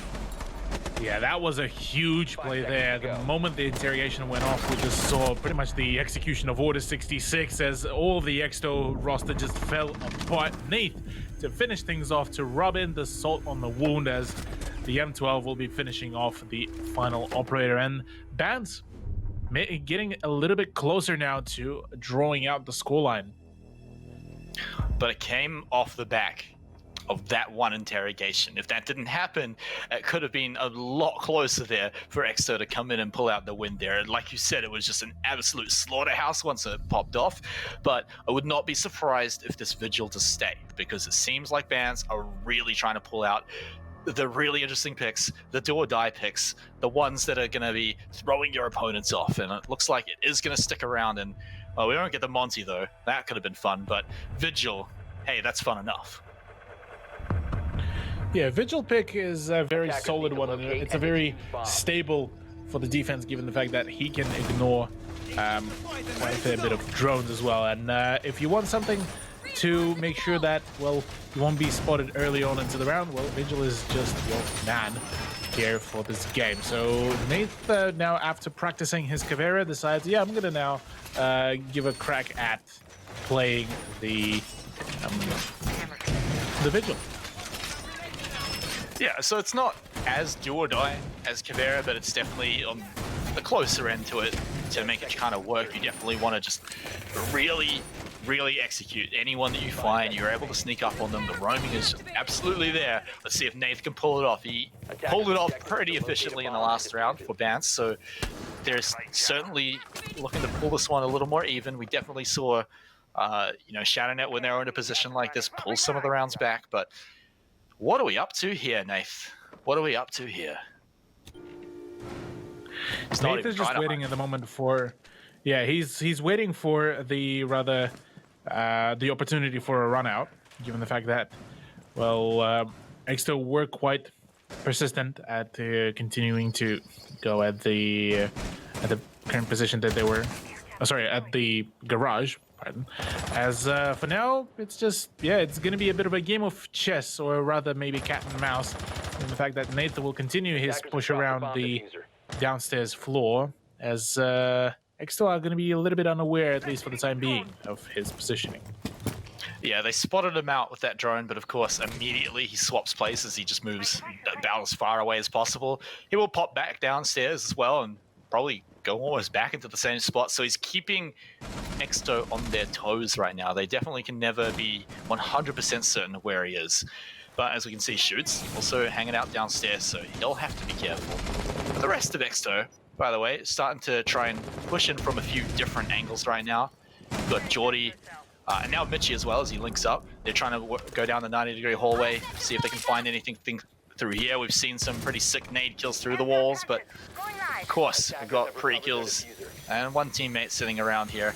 Is he just going to run out, or is he going to wait at the hole? It looks like he's just going to hold up. Exto going to walk into the trap. Yeah, well, the initial pick didn't really pay off there for 3 kills, as he was the one who took quite some damage there. Flanked by the Jaeger is coming through, and there's the call as well for the position of the German operator. There's the jiggle pick as well to try to bait out some of the gunfights, but pre-kills, meanwhile, does manage to go for a wide swing onto Mitchie and take him out, which is a great beginning here for Bance's potential round win for yet another attempt. As Adpan, if only he knew. Oh, if only he knew. He would have loved it, but unfortunately, his teammate Geordie is going to fall down, as Artie has made his way over to there, making sure that no one can walk onto the site right now. Precills doesn't have a whole lot of health, but he does have a bunch of gas bombs to throw down, and he can still find a way. And Sawyer is just going to get 2 kills out of nowhere. And maybe Exto can come back into this one. It's a 2v2. Sawyer's done his job with a triple kill, and now it's the 2v1. Nath is all that remains. He's certainly an operator that can sneak up on someone and get these kills, but he's going to have to make it work. Stops the plant.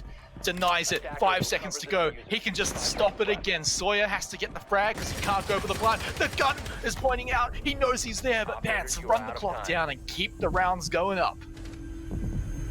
That was such a close round as well, but massive props for Nath to once again turn things around and managed to clutch it out there for Bans to push the scoreline even further here, as it's certainly looking like Bans might just be contesting for that draw here as much as Exto do.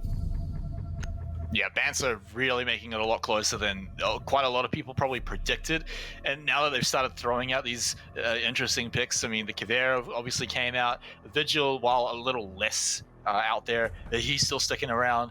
Now we get Artie on Pulse as well, which is, you know, definitely a standard pick, but it's definitely a little more volatile. You get a C4 kill that can just randomly set your team up with a good numbers advantage. I mean, I say random, but, you know, C4 can be very just... either it gets the kill or it doesn't do very much at all. So you can tell Bants are really looking for these 100 or nothing plays. And it's seeming to be paying off quite well, given the fact that I don't think Exto are really expecting some of those kind of extremely risky plays as well. So they potentially could be banking for just rather some of the more withdrawn plays here and there, but I don't think that the fact that Nath was able to really avoid any kind of lines of sight up until the end of the round was really telling that, well, they were quite knowledgeable about any position. Got to imagine, though, surely Exto right now are going to predict something like this. They've got to have an idea that Nath is going to be sneaking around, and he's even going to be sneaking outside. Okay. Not very sneaky when that happens, but at least he doesn't die to it. At least he can get back inside pretty safely. Of course, now that's going to give a good amount of information on what side of the map he was on, but it doesn't look like Exto are going to execute on it too hard, too fast. Yeah, Exto now going to take their time. They want to make sure that Nate is not being given any kind of ground to really play off, because that Jackal ping could have actually alerted of that run out, but alas, nothing will come of it just yet. No presence on the bottom floor anymore, as Shoots is now going to be very careful about doing so, but there could be, yeah, he will be spotted out there by the pulse of Artie, and well, that's a premature gas grenade to really just force the attack to really just play it a little bit slower. Yeah, they really don't want them to go through that side if they're throwing gases out already. And so it's going to work. It's going to force them away. But now you're running out. You definitely want to hold on to those to later on during the stage. But Exo are just not going to be interested in it. They're just going to move away and look for somewhere else to go down. Mitchie has a pretty good idea that someone is hanging out around the corner there. So he's just going to keep his sights trained down that hallway. And so now they're just going to get through these anchoring three-man squad here for Bants. And, well, of course, Artie as well. He's got some pretty good intel here right now. That is one heartbeat standing very, very still. And so maybe he can find something with that one there. Still, though, we've got Exto still getting all of that info that they can at the moment. They don't want to go in blind because they're getting closer and closer to that push. They know they've run down some smoke bombs, though, so some gas bombs. So at least they've got that done, but that is not the push that you want. Yeah, meanwhile, Artie does manage to find a few shots, but will be also finding his demise. Edpan, meanwhile, just going on an absolute rampage with a pistol, and Jordy does also follow suit. All up to Lime Cordial here to see if he can thwart any more plans of Exto, but it seems right now that things are not going to be working really well. Jordy needs to go on potentially soon for the plant as the flashbangs are starting to come through. And Cordial will be playing a little bit cautious there. He knows about some flank or some form of it, but instead we'll be just going in for a swing. And well, that's exactly what the Buck player of Exto wants. Adpan once again will be scoring himself a yet another frag and will be pushing Exto onto match point. Yeah, pretty much impossible for Lime Cordial at that point. Too many people to deal with, and the fact that they just got the plant for free on the other site. So here we go. Like you said, it's a match point now for Exto. This is kind of where we were sort of predicting a little earlier on. Of course, Bantsto making Exto work incredibly hard for these round wins. A lot of them have been pretty close. That one seeming a little less close, but Bant's probably the first time they've lost defense for a little while now, but man, if you're going to change something up here, it looks like as long as nothing changes here, all right, we're not going to get the clash. That's all right then. But Mozzie's going to stick around here. Valkyrie coming back in too, so plenty of information going to be coming out for the Bants lineup here on maybe their final defense. Yeah, it could very much be, but we'll need to find out in just a few Defenders, short protect the moments bombs as well. being defused by attackers. Match point. On a trophy defense that band so far has managed to set up, it has been so far an Exto's better map. So we might be seeing a similar outcome here, but I'm not going to be holding my breath for that one, Test active, ready to because Bans were able to really perform so far on this matchup. The walls for Yeah, Bants are looking a lot better on defense. There's no question about that so far. Their lineup is certainly a little different this time. There's no cheeky little Vigil or Caveira players coming out from Nath, but he can still get the job done on Mozzie. We've seen the roams coming out from that operator a few times here on Villa right now. Moving out to locate a So bomb. Nath can definitely still get something like that done, but it also throws a little difference as well. It says, hey, Exto, we're doing it a little different. I hope you guys can handle this one too. And so you can already see he's just keeping his eyes out, making sure no one is going to be able to catch him downstairs. No one's droned him out just yet. And Nath, he gets to stay hidden. Sure will, as Nath has been a fantastic addition to Ban's lineup. He was the driving force really of a fair few rounds here, and should be able to make quite some plays here. Not to discredit the rest of the roster, the remainder of Bands were able to really bring in the heat, and without them, well, first of all, there wouldn't have been any roster in any shape or form, really. Okay, Cthulhu, potentially the final 2 minutes here. Exto still yet to make any crazy plays just yet. They'd still have to keep an ear out for Nath, who's been roaming around downstairs, occasionally into the hallways, so that's something they have to be worried about. But Geordie is just going to check all the angles. He definitely knows someone's around there, sees the bullets coming through the walls, and so won't just be poking his head out just yet, at least not for nothing. Want to make sure he can actually pick up a kill here, but this is a really spread out defense for Bants, like really spread out.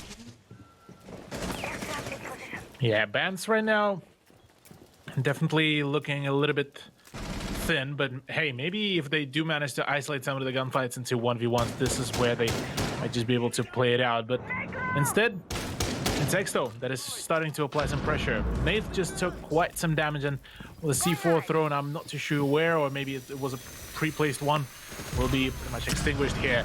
Blind Cordio to kick things off here onto Shoots, and the Shoots was actually one of the rather bigger fraggers there for Exto Gaming, so seeing him out of the game is definitely going to be a better position here for Bans. Reloading. Yeah, and Pluto, he saw something going on, so he's still sticking around, waiting for someone to just walk through the wall. Geordie, though, he turns around, he sees Nath. They had a pretty good tell on where he was for most of the game, so pretty happy to take him on out. Now it's down to the 4v4. So, Exto, not too long left to go. They're going to get the final drones out, making sure they can see anything left that they can go in for. But right now, it's going to be the push of faith as they go in. Sawyer's got the first kill. Geordie looking for his one. He finds someone in the corner. Okay. Pluto goes down. This might be it. Sawyer's just going to continue his tear as well. Lime Cordial again on his own. He didn't get it done last time. He's starting it again, though. It panned down. He needs to get more than that, though, because Exto have everything they need to take out map number 1. Map number 1, indeed. What a fantastic turnout there for Exto as they do solidify themselves with at least 1 point here. So far, we've seen a plentiful amount of draws, and well, this round and this matchup could be just about a similar case here. Yeah, well, I mean, it would be the only series to not be a draw if we get an Exto 2-0 now, so it feels a little annoying for Bants. They definitely wanted to move up the leaderboard, but here's where it gets really important. A lot of pressure is on them now to win on Clubhouse, to make sure they get a point and not be the only team with 0 points at the end of week 2. But ladies and gentlemen, we're going to go to a short break, and once we return, we're going to be hitting the club. That's right, we're going to Clubhouse.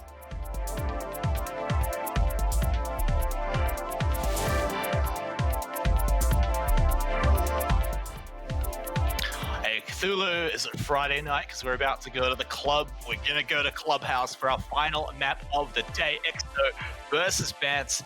Exto picking up the win on Villa. They've already secured the draw. They've already locked in that 1 point, so they're at least tied at the top of the leaderboard. However, they want to get that 2-0. They want to finish it out here on Clubhouse and shoot their way to the top. However, of course, the same story is looking a bit similar for Bants. They want to get the win here, so they don't stay at the bottom of the table. It's pretty much opposite ends right now for both of these teams. Yeah, well, while Exto already managed to solidify themselves that top 3 spot once again, for Bans, yeah, it's going to be an uphill battle, really, given the fact that the last map's scoreline wasn't really that much convincing. Their efforts were much more convincing, rather, but they just weren't able to really kind of close it all down and make it a fully complete package for themselves. I thought it was going to happen when they started getting their defense rolling. They were bringing out really fun picks. I mean, I'm sad that Caveira only showed up once. That would have been really fun because it worked out spectacularly when they did pull off the interrogate. So the fact that it didn't come out again, probably not too surprising. I mean, it's just one of those ones you throw out there to see if it works. But they still pulled out things like Vigil as well. And, they almost got it rolling. And I think the main thing that you said, though, was that the scoreline just doesn't tell the whole story, right? You can see the 7-4 and think, oh, yeah, a pretty solid win for Exto, but they had to work almost every single round to get those points. Yeah, the climb starts here once again on Clubhouse. It is Bans that will be defending first, so they will continue kind of their same momentum of being on defense like they were on the second half of Villa. And it will be Maverick that will be banned out for the first one, as well. It's fairly predictable here to see how things will go from there. Yeah, I mean, Exto and Bans, they don't really seem like teams to go too far off meta bans. Probably just going to stick to pretty normal stuff here, so probably see something like maybe Valkyrie won't slip through the bans this time. That might be the difference. Mirror almost definitely going to be banned out here again. We haven't really seen her ever. Going to be stuck away in Rainbow Six prison pretty much the rest of the season. Yep, there she goes. Yeah, locked away without the key. Pretty much. Yeah, locked away in that ban limbo, as the poor Spanish operator just cannot seem to get a break. But it is quite amusing seeing the fact how impactful that one operator can make the whole game, the whole round. And well, to follow suit here, Maestro is going to be the one to be banned out. Now, I want to get quickly also mention the fact that we have Thatcher open, because it's usually you either see sometimes Thatcher, sometimes Capitao, sometimes Hibana to be banned out on Clubhouse alongside Maverick. And this time it was Capitao. Purely, I would imagine, for the sheer fact that he makes denying the bandit trick oh so easy in correlation with Hibana. But interestingly enough, also, Exto bringing in a Monty on Jordy. And for the gym bedroom push, this could be a very interesting combination. Oh, give us the tick mark. Okay. What a party pooper there. Yeah, I'm just gonna go and throw away all my thoughts and ideas really out the window. Yeah, I had a big, sign all up like, let's go Monty, one of my favorite operators to see in pro matches, but alas, it'll never happen. I mean, we got a lot of it last night, but unfortunately not tonight. Maybe a little bit later on, though. But the fact, the thing we were talking about before about Thatcher getting through kind of shows that both teams are pretty happy to just let it sort of slide and go for the combo so that they can get through any kind of breach denial, make it a lot easier for them to just take the path they want to the sites. Yeah, with Monty, it definitely makes things easier. Just the sheer presence of the French operator definitely makes things a whole lot tougher for the defense to really contain the attack. Given the fact that, well, you can't really penetrate the shield with the bullets unless there's going to be some operator further down the line. But apart from that, really, yeah, for the attack, it just grants another mobile kind of defensive position, which could be played off extremely in a very extremely powerful manner. So here to kick things off, it is going to be rather Nath with a run out onto Jordy out of all the operators, and that is Hibana gone down and out, completely denied any play.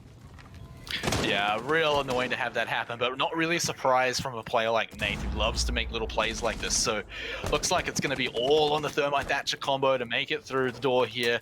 Of course, you've got Artie just on the other side. Just going to be throwing out those bandit tricks, making sure that it's super annoying. He's going to have to lock down that timing, but he's got to deal with 3 operators on the other side. He does have pre-kills there to back him up. Does he get the trick done? I believe so, as the breach is quite successful. Pre-kills does manage to rotate on over to the shower room or bathroom. No matter, as he will now be able to have a pretty powerful position to throw out his gas grenades to hold off the push into the gym. Yeah, 1 man down though for Exto certainly makes it a whole lot more difficult right now. So they really only have Edpan, who's over on the other side trying to hold down some certain angles. But right now it feels like Exto are just maybe looking to almost shift W through the door right here. They've got the 1 breach down. Of course, Castle making it a lot more annoying to get through anywhere else in the entire building. But we're starting it up early with the gas grenades. Prekill's going to throw 1 out. And just look at the time it's going to buy them. It's going to force Exto to actually do the shift W as the time gets closer to 0. Loading mag! The push does come through. Pre-kills, fantastic timing as well, and as he was almost gifted that that peak, as yeah, that was just a very well-timed one onto Sawyer. Half of the job done by the Thermite player, but right now things are not going to be looking all well. 4v3, a glorified 4v3, as Pre-kills is down and could be potentially picked back up. C4 to come through, but oh, it will be connecting right onto Michi. Pre-kills will be picked back up as the push comes through, but Bandit is just too quick. He's just too powerful. Edpan is the last man standing, and he will be falling through as well. Bans to solidify round number 1, and with such finesse.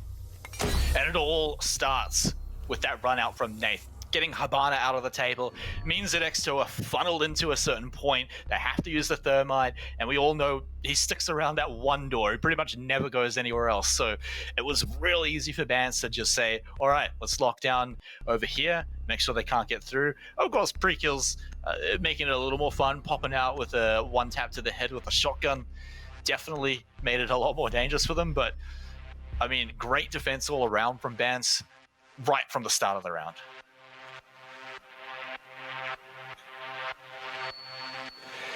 Yeah, it's a solid beginning here for Bans, given the fact that the last map was could have been quite a demoralizing one. But starting off pretty powerful here is definitely a good sign for the things to come for the defensive currently roster, as they are going to be going down into the church, which is considered rather more of a anchor-heavy / much more preferable site to hold for the defense rather than gym bedroom, but we shall see how things will go from there. Yeah, a lot of teams pretty comfortable down here. They have just a simple amount of angles to hold. They, obviously pretty easy to hold the tunnel, because you've got Smoke who can pretty easily just deny the entry there for a very long time. It's a very tight corridor for a very long time. So yeah, Vance going to be feeling pretty comfortable with that. Of course, they might not just get the free kill right at the start, so it could look pretty different if Exo have the full 5-man lineup, especially if Geordie's going to be able to open up different areas and they don't have to rely on just the Thermite to open up any doors.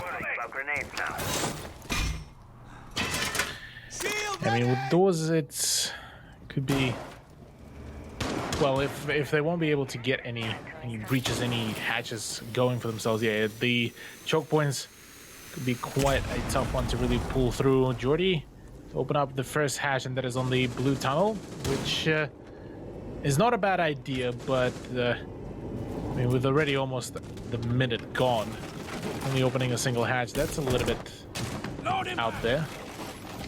But yeah, probably just checking to see if anyone's down there, and potentially also just show, hey, look, maybe we're going this way. What are you going to do about it? So it's going to move over, probably looking to break this hatch as well.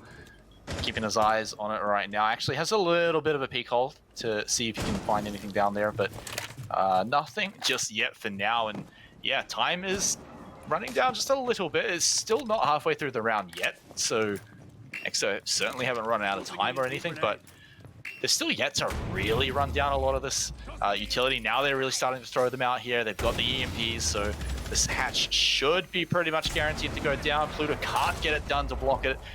Even the C4 is just going to fall off, I think. So we'll lose out quite a lot of utility on that one, and Exto should be able to make a good push off of that.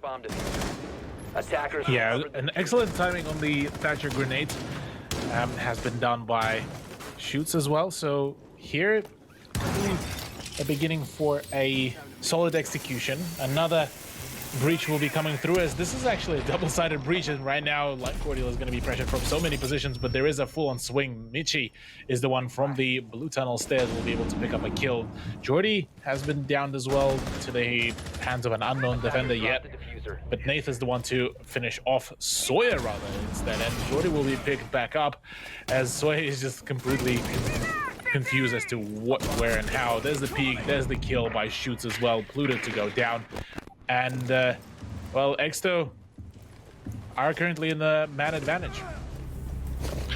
Yeah, so now we're down to the 3v3, but it's going to continue as Michi getting one kill. Would have been two, but that's a hologram, mate. So now he's going to find the real one, but Jordy will find Nate, and now only one man to stand between them all. It's pre-kills, and he's just crouching on the bomb site and will unfortunately go down. And now with that, it's another round handed over to Exto. Yeah, Exto do manage to pick up a kill, but not too sure whether the rehost will be actually called in, but yeah, not too sure. Yeah, Jordy is fully aware of the breaches that did happen, and Vance do confirm that the breaches were there. We saw it as well. Poor Sawyer just couldn't see see anything to really go with and where to shoot. But for now, it's a 1-1 scoreline. Exto did manage to really even the round count out, as we are going to be going into round number 3 with the church pick once again. Okay, so with that all said and done, we're just going to continue on the next round and move on to round 3 here. Like you said, all evened up, and looks like we're just going to continue here. So Exto, really good push there. You got to say, all things considered, they got pretty much all the doors they needed open. None of the breaches got denied at all. So everything went pretty according to plan. But it looks like we are going to have a rehost, as Vance all going to be dropping out of the game. So once we get a confirmation what's going on, we're going to be letting you guys know. But for now, it looks like we're just going to have to wait until we hear from production what the exact scoreline is going to be. But that said, though, the majority of the rounds still looked really good for Exto. I think their execution on it was, all things considered, pretty fantastic. Yeah, the execution there was definitely quite noteworthy. Being able to take a fair few angles to really play off that definitely seemed to have worked for Exto quite well, as them being able to take the round number 2 was definitely quite a good showcase of the fact that they were able to make a few returns and some good turnarounds there, despite some of the initial slowdowns from the opposing team. So it's definitely a solid performance there for themselves. But can they keep things up there for themselves? Can they keep up the momentum? Now, that is going to be the main question for me, because so far, bands were able to really slow them down on the fair few avenues in a quite a fascinating way. That's the word, yeah. Yeah, I mean, yeah, there you go, you got it. But Bance, we're only 2 rounds deep right now, and of course they did struggle to close out the entire map back when over on Villa. But that said and done, all the rounds, of course, were very individually close. It's still looking like that's going to be the case here, on Clubhouse, where the teams are kind of going back and forth. It could be one of those ones that does end up going all the way. We may even get one of our first overtimes as well if it continues going this way. I feel like this match is just so much closer than both of these teams are, predicted to be. Yeah, I mean, some of the scorelines are definitely closer than we thought. I mean, so far, Bants were able to really perform better than they did so far against Skyfire in the first week. So it's already quite an improvement for them. So we're just waiting for the for the continuation of the game. But yeah, so far I'm definitely quite keen to see how will the rest of the map unravel here, given the fact that this is Exto's map pick. Yep, and just getting it confirmed, that round, of course, will not count. So it is going to be sitting as just a 1-round lead for Bance right now. But I just still want to reiterate that, Exto have shown that through the majority of that round, it looked really solid. I think the plan was really good. The execution was all there. So these guys are setting up to show that, yeah, it's not just going to be a walk in the park for Bance if they want to tie up the series. They're going to have to work really hard for it. It's probably going to look very similar to the results on Villa, where all of the individual rounds are pretty close, and we do actually have a map that does go pretty close. Yeah, I mean, could very much be that this map is going to be the one to go the full distance, but we'll have to see. We're still going to be waiting just a little bit more, as we are still having a few tech issues with the lobby, but still, that gives us a little bit more time to kind of maybe theory craft as to what could be the possible scoreline at the end of this map. Yeah, it's going to be pretty hard to tell because we want to see the teams on both sides and still probably a few more rounds on what they're on right now. We've only seen two, one of them actually being a little dicey, like we don't actually know, even if the majority of it looked really good. The execution at the end could have been completely different due to that bug. So, this is one of the ones where I think we just need a few more rounds to really find out. But of course, I think it can really go either way. But the momentum going from picking up rounds, getting them going, and not to mention the fact that there is, in a way, a bit of a break right now for the teams to sit back, get a bit of a breath. They had the break between maps, of course, now, but now they've got a bit of a break to talk about what they've already seen through mostly 2 rounds. Yeah, I mean, it's a little bit hard to really, but to talk about the 2 rounds that we've so far seen. I believe one of them, round number 2, will be actually replayed due to the rehost call. But yeah, I mean, if we base off our judgment even off that, it was a pretty solid showcase that Exto can make some good adaptations, even if they seeing some unfortunate issues with the breach. Whereas on the side of Bance, they are able to take those very risky plays, like you mentioned before. They were able to really go in for some of the risky trades. We saw with, I believe that was Lime Cordial, that was actually going in for some of the peaks with the smoke shotgun on the first round at the gym bedroom defense, and was able to get a pretty impactful frag onto Thermite, albeit that after the first breach was done. So here it's kind of more of the battle between the team that is pretty good on just general kind of recovery and overall kind of pacing, and then you have Bance that is just ready to take all of the risks possible just to get the win in the round. Yeah, they're those guys that'll do anything to pick up the win here. They'll do things like crazy runouts on the very first round of the map. So, I mean, I think that's more of an individual thing for Nath, but his team is letting him do it. They're letting him just open up and say, all right, mate, you are an artist, paint us the picture. And he comes out with a new surprise every single round, which is definitely the hallmark of a great up-and-coming player, I think. So he's always surprising the enemy team. The question is, how consistent is that going to be? If the only rounds that Bance are winning are going to be the rounds where Nath is doing something interesting, or maybe Exto are getting caught off guard by something, then I don't think that's consistent enough to close out the map. Maybe it's enough to, I don't want to say luck out because it's not, but to try and find a way to get one map win here. But it worries me maybe for the rest of the league, but I think there's still plenty of room to grow for sure. But here on this map right now, I think maybe they can pull out a few extra rounds here. But really, it's Exto, like you said, being that consistent, normal kind of play and just executing it really well. Yeah, curious to see how things will work here for both of the teams. Hopefully, fingers crossed that there won't be any more bugs, any more issues on the technical side, as we'll proceed to replay round number 2, as the history could be potentially be rewritten, and bands could potentially net themselves that second round now into their favor on Church and Arsenal.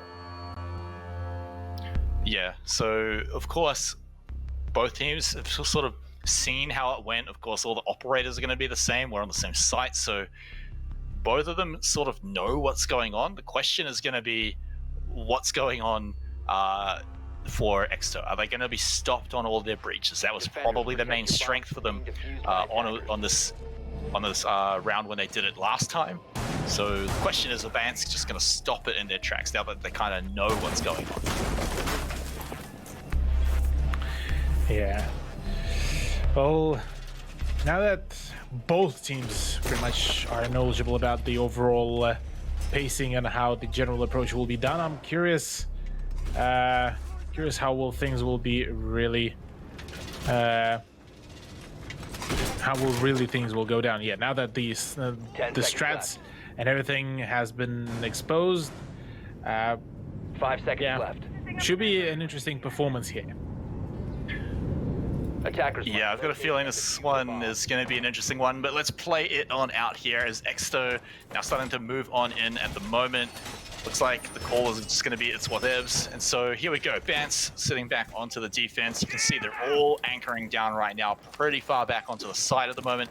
Only Artie really kind of stretching his way out, but he's still sticking pretty close to home. Place device. Yeah, Artie, to keep gaining some information via the Legion should be a pretty good idea, really. And there it is. There's the flank around. There's the play by Nath this time with the alibi. We'll be going in and getting the frag, and we'll be promptly falling back to the central stairs, but no avail just yet. Yeah, I mean, of course it's Nath to roam around, pick up the first kill here. That's already changing this round completely to when we kind of saw it last time. So Exto have a much harder job to get into the site right now. Of course, they still have all their hard breach. They can still find a way to get through these sites, but it feels like, yeah, the rehost is going to come out because some of the players not picking the same operators. So, look, guys, I know what you're probably thinking, like, oh no, another rehost, but we do have to hold competitive integrity, guys. So we want to make sure that the game is fair and that all teams are playing on the same side. So we're going to have to wait a little bit longer. I know. I love round 2 as much as you guys. So as soon as the lobby is rehosted, we'll be jumping right back into it. So Cthulhu, I know we've talked about round 2 a million times. Anything else to say about it? We've seen it a few times. if Nathan will continue to really play out his aggressive kind of role, it could be a really powerful tool, but yeah, we're still yet to find out how will it be impacting this map. All right, well, look, I think that's everything we can possibly say about round number 2. So we're going to go to a quick break while the players are getting back into the lobby and definitely picking the same operators. Get right into it. Third time's the charm here, Smite, as hopefully this time we will have all the right operators, all the right sides, and no bugs whatsoever to assist in our viewing experience here of Rainbow Six Siege in Exto versus Bans. Church and Arsenal Room will be repicked this time. Exto now fully aware of what do Bans do. Bans fully aware of what do Exto do. And now it's rather going to be just a battle of mind games. Yeah, so getting pretty close to just jumping into the round. Waiting for it to tick over. Here we go. All right. I got a little worried there for a moment. It's not been a fun night for the lobbies, but here we go. Bans back into it again. Their third time defending here. They're going to go for the full run this time. Now, this time it is the same operators that we had back in the first time we had round 2, which is kind of weird to say, but we remember that Exto had a pretty good plan. They opened up all the doors. They got their pathway to the point pretty solid and even got an entry frag on the way. So the question is, can they do it again? Because when we had the second round 2, Nate got a pretty good run out, a pretty good entry frag. So if he can manage to find that again, that could again slow down Exo, stop them in their tracks. Yeah, for Exo right now, these rehosts could have been a huge one as well, given the fact that they've just managed to win the initial version of the round number 2. And after that, it's been a bit of a mumbo-jumbo here and there. And so maybe here they're going to be stalling out. Maybe here is where... Maybe the round number 2 is where Bans will be able to make the big push, the big comeback, and exactly score the right amount of points.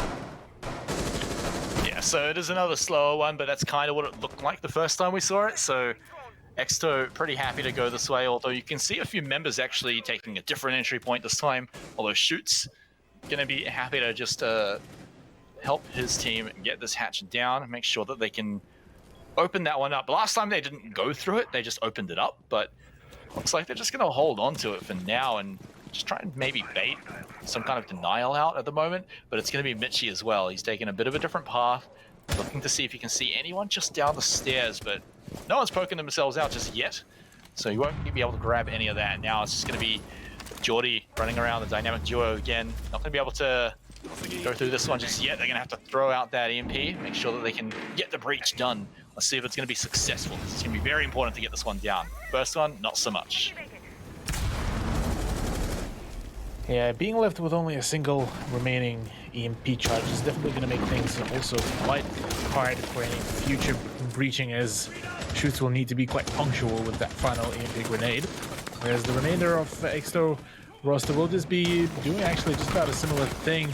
A bit of a delayed gunfight and a response by Jordy will be resulting in any win, but instead it's Edpan that does find a shot onto Nate.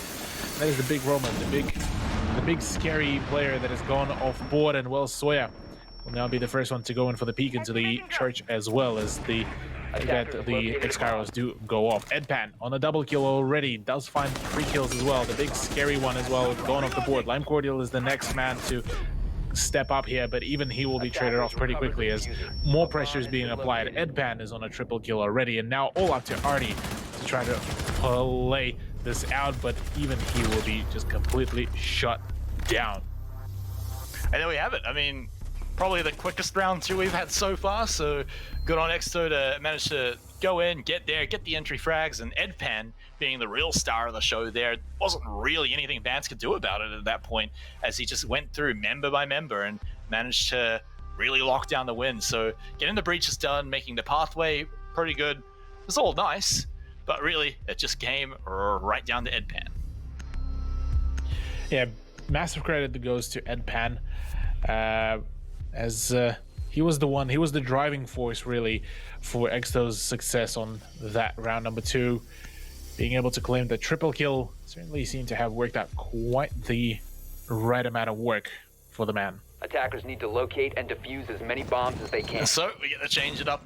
Finally we get to see a different site, which is a bit of a breath of fresh air here.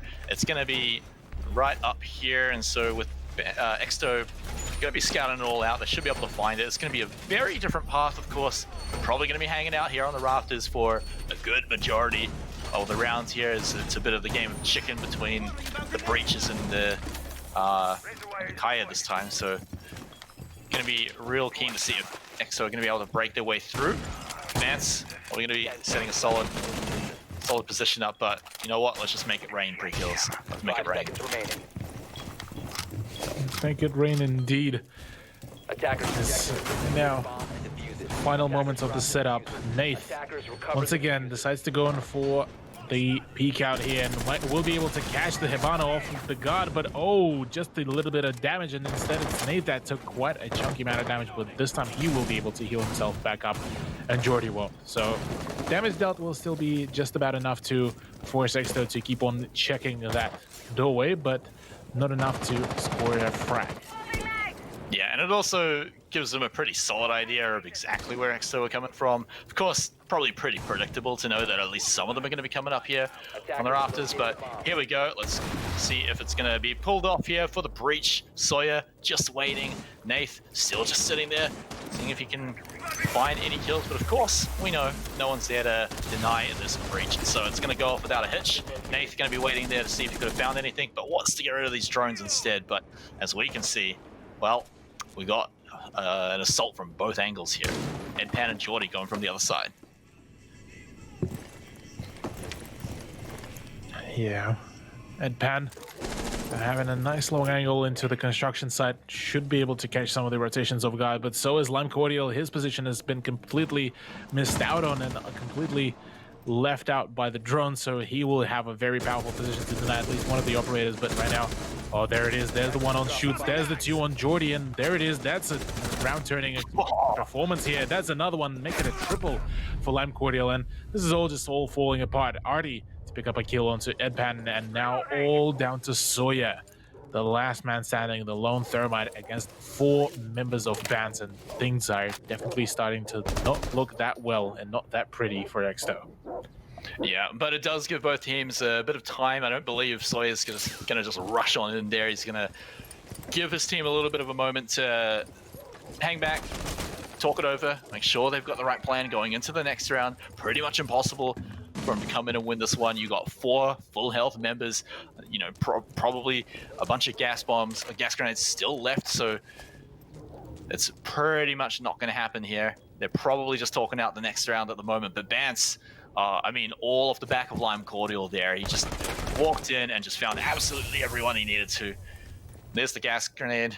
Gonna just keep Sawyer locked out. He's probably not going to go in there for a very long time.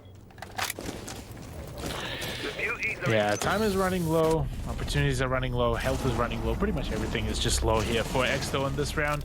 Little to finally close this out, as well, Exto will be missing out on the point, as Bans are the one that are now back into the point advantage. Yeah, Bans seeming like they're really finding their footing here. They tried another peak as well in that round. It didn't really quite work out, but even that kind of says, hey, Exto, you guys have really got to be ready for this sort of thing to happen potentially any round, because we're definitely a team that's been trying it. We've done it last week, we're doing it tonight. So Exto are always going to be worrying just a little bit. Probably a good thing. It means it's not going to work out probably in the later rounds that it happens, but you can never put it past Bance to be trying this one, especially Nath. But his roaming as well is going to be pretty important to watch out for. But of course, Lime Cordial has shown that we've got to be watching this guy too.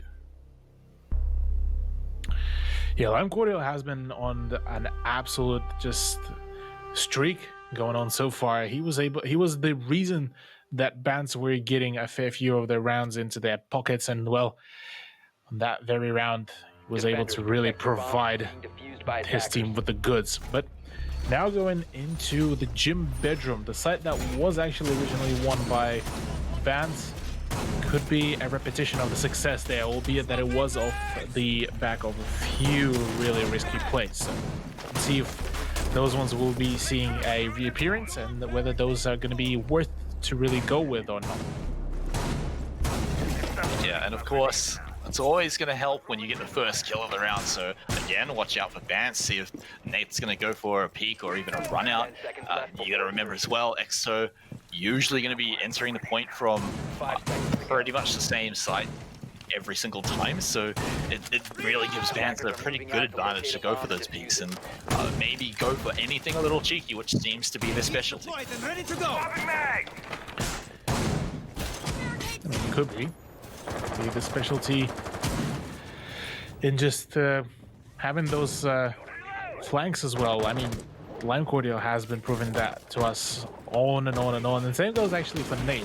So far, both of those players were just absolutely phenomenal with the flanking plays, but let's see how will Exto really play out this time, given the fact that so far we've been seeing quite a few rounds and quite a few games that are going back and forth and do end up resulting at the end in a draw between the two teams. So maybe Bans are going to be contesting here for that 1 point to keep themselves out of the bottom floor of the ladder. But now it's round number 4, and the Bans are in the lead. Oh, Lime Cordial in a bit of trouble, couldn't get out of there in time, and will fall down to the Claymore of all things. So Sawyer stoked to pick that one up, baited him perfectly, and now that's the great way to enter things in. It's not even too deep into the round either, so they've got plenty of time to plan out how to take this fight before.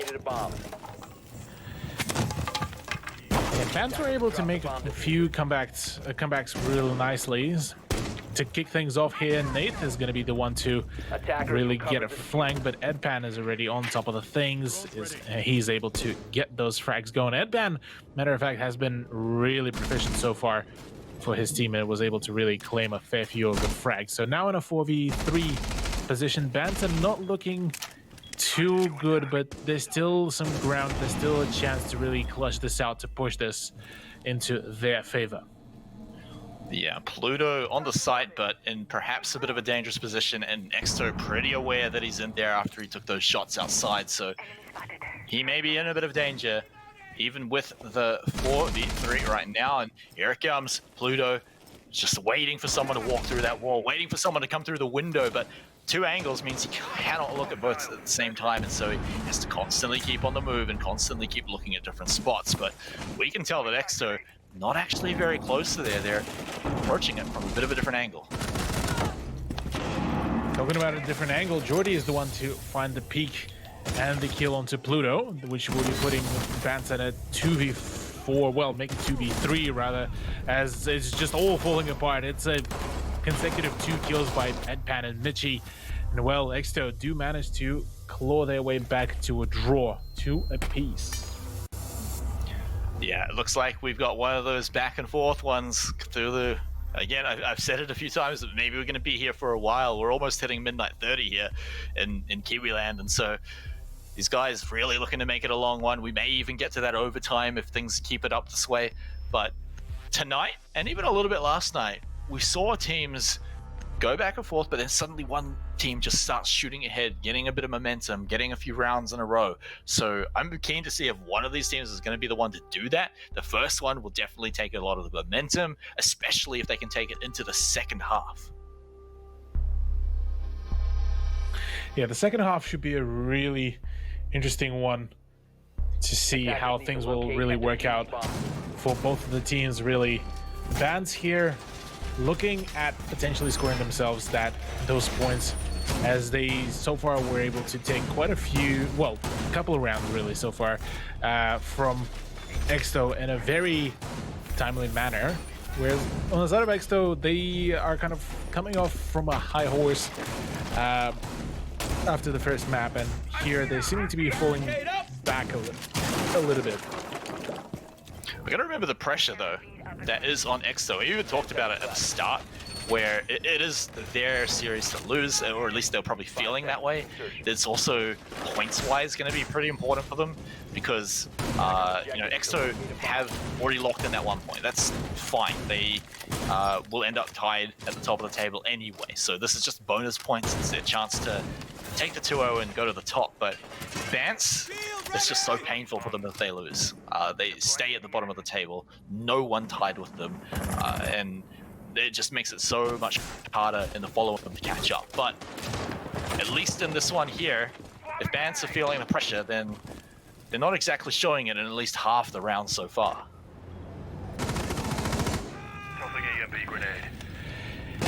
I mean, yeah, Exto has been having a few hiccups here and there on some of the executions, but they seem to have nailed down how would Bants really peak out. I mean, that pre-placed Claymore before the breach certainly is already a showcase that they are adjusting to that aggressive nature of Bants, and well, the breach is going to be there.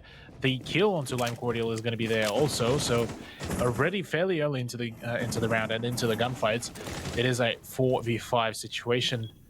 Not favorable for Bants, as Mitchie does pick up yet another one for Nath. Yeah, those are the two people you want to be taken out against Bants. Lime Cordial had a great round before. Nath, the annoying roamer. Now that they're out of the way, it should be a pretty clear path for Exto to make their way onto the point. They just want to get the last bit of droning done, although pre-kills. He's going to start moving forward. He's just going to keep his position, though, for now, and you can see Pluto keeping his eyes on the same window. Exto, he's about to pop his head out the window, but could be dangerous, and it looks like he's just going to run by it instead, looking to go through the door maybe, but we're just going to go right in this way instead, getting a pretty late breach going on instead. But Look, oh no, that's not the time to put your head up. And Sawyer takes out pre-kills, and it should just be business as usual right now, unless we're looking for a pretty big clutch, and maybe we are. Artie and Pluto, a killer piece. They've got Edpan down as well. This is perhaps doable now. Still 50 seconds to go, and now they've taken down Mitchie though. It's totally even, Cthulhu. I think they might be able to do it. Now it's going to be a 1v2 though, and we got excited a little too soon. It looks like Exto going to clean that one up. Yeah, Exto once again managing to push the scoreline, this time even further in their favor.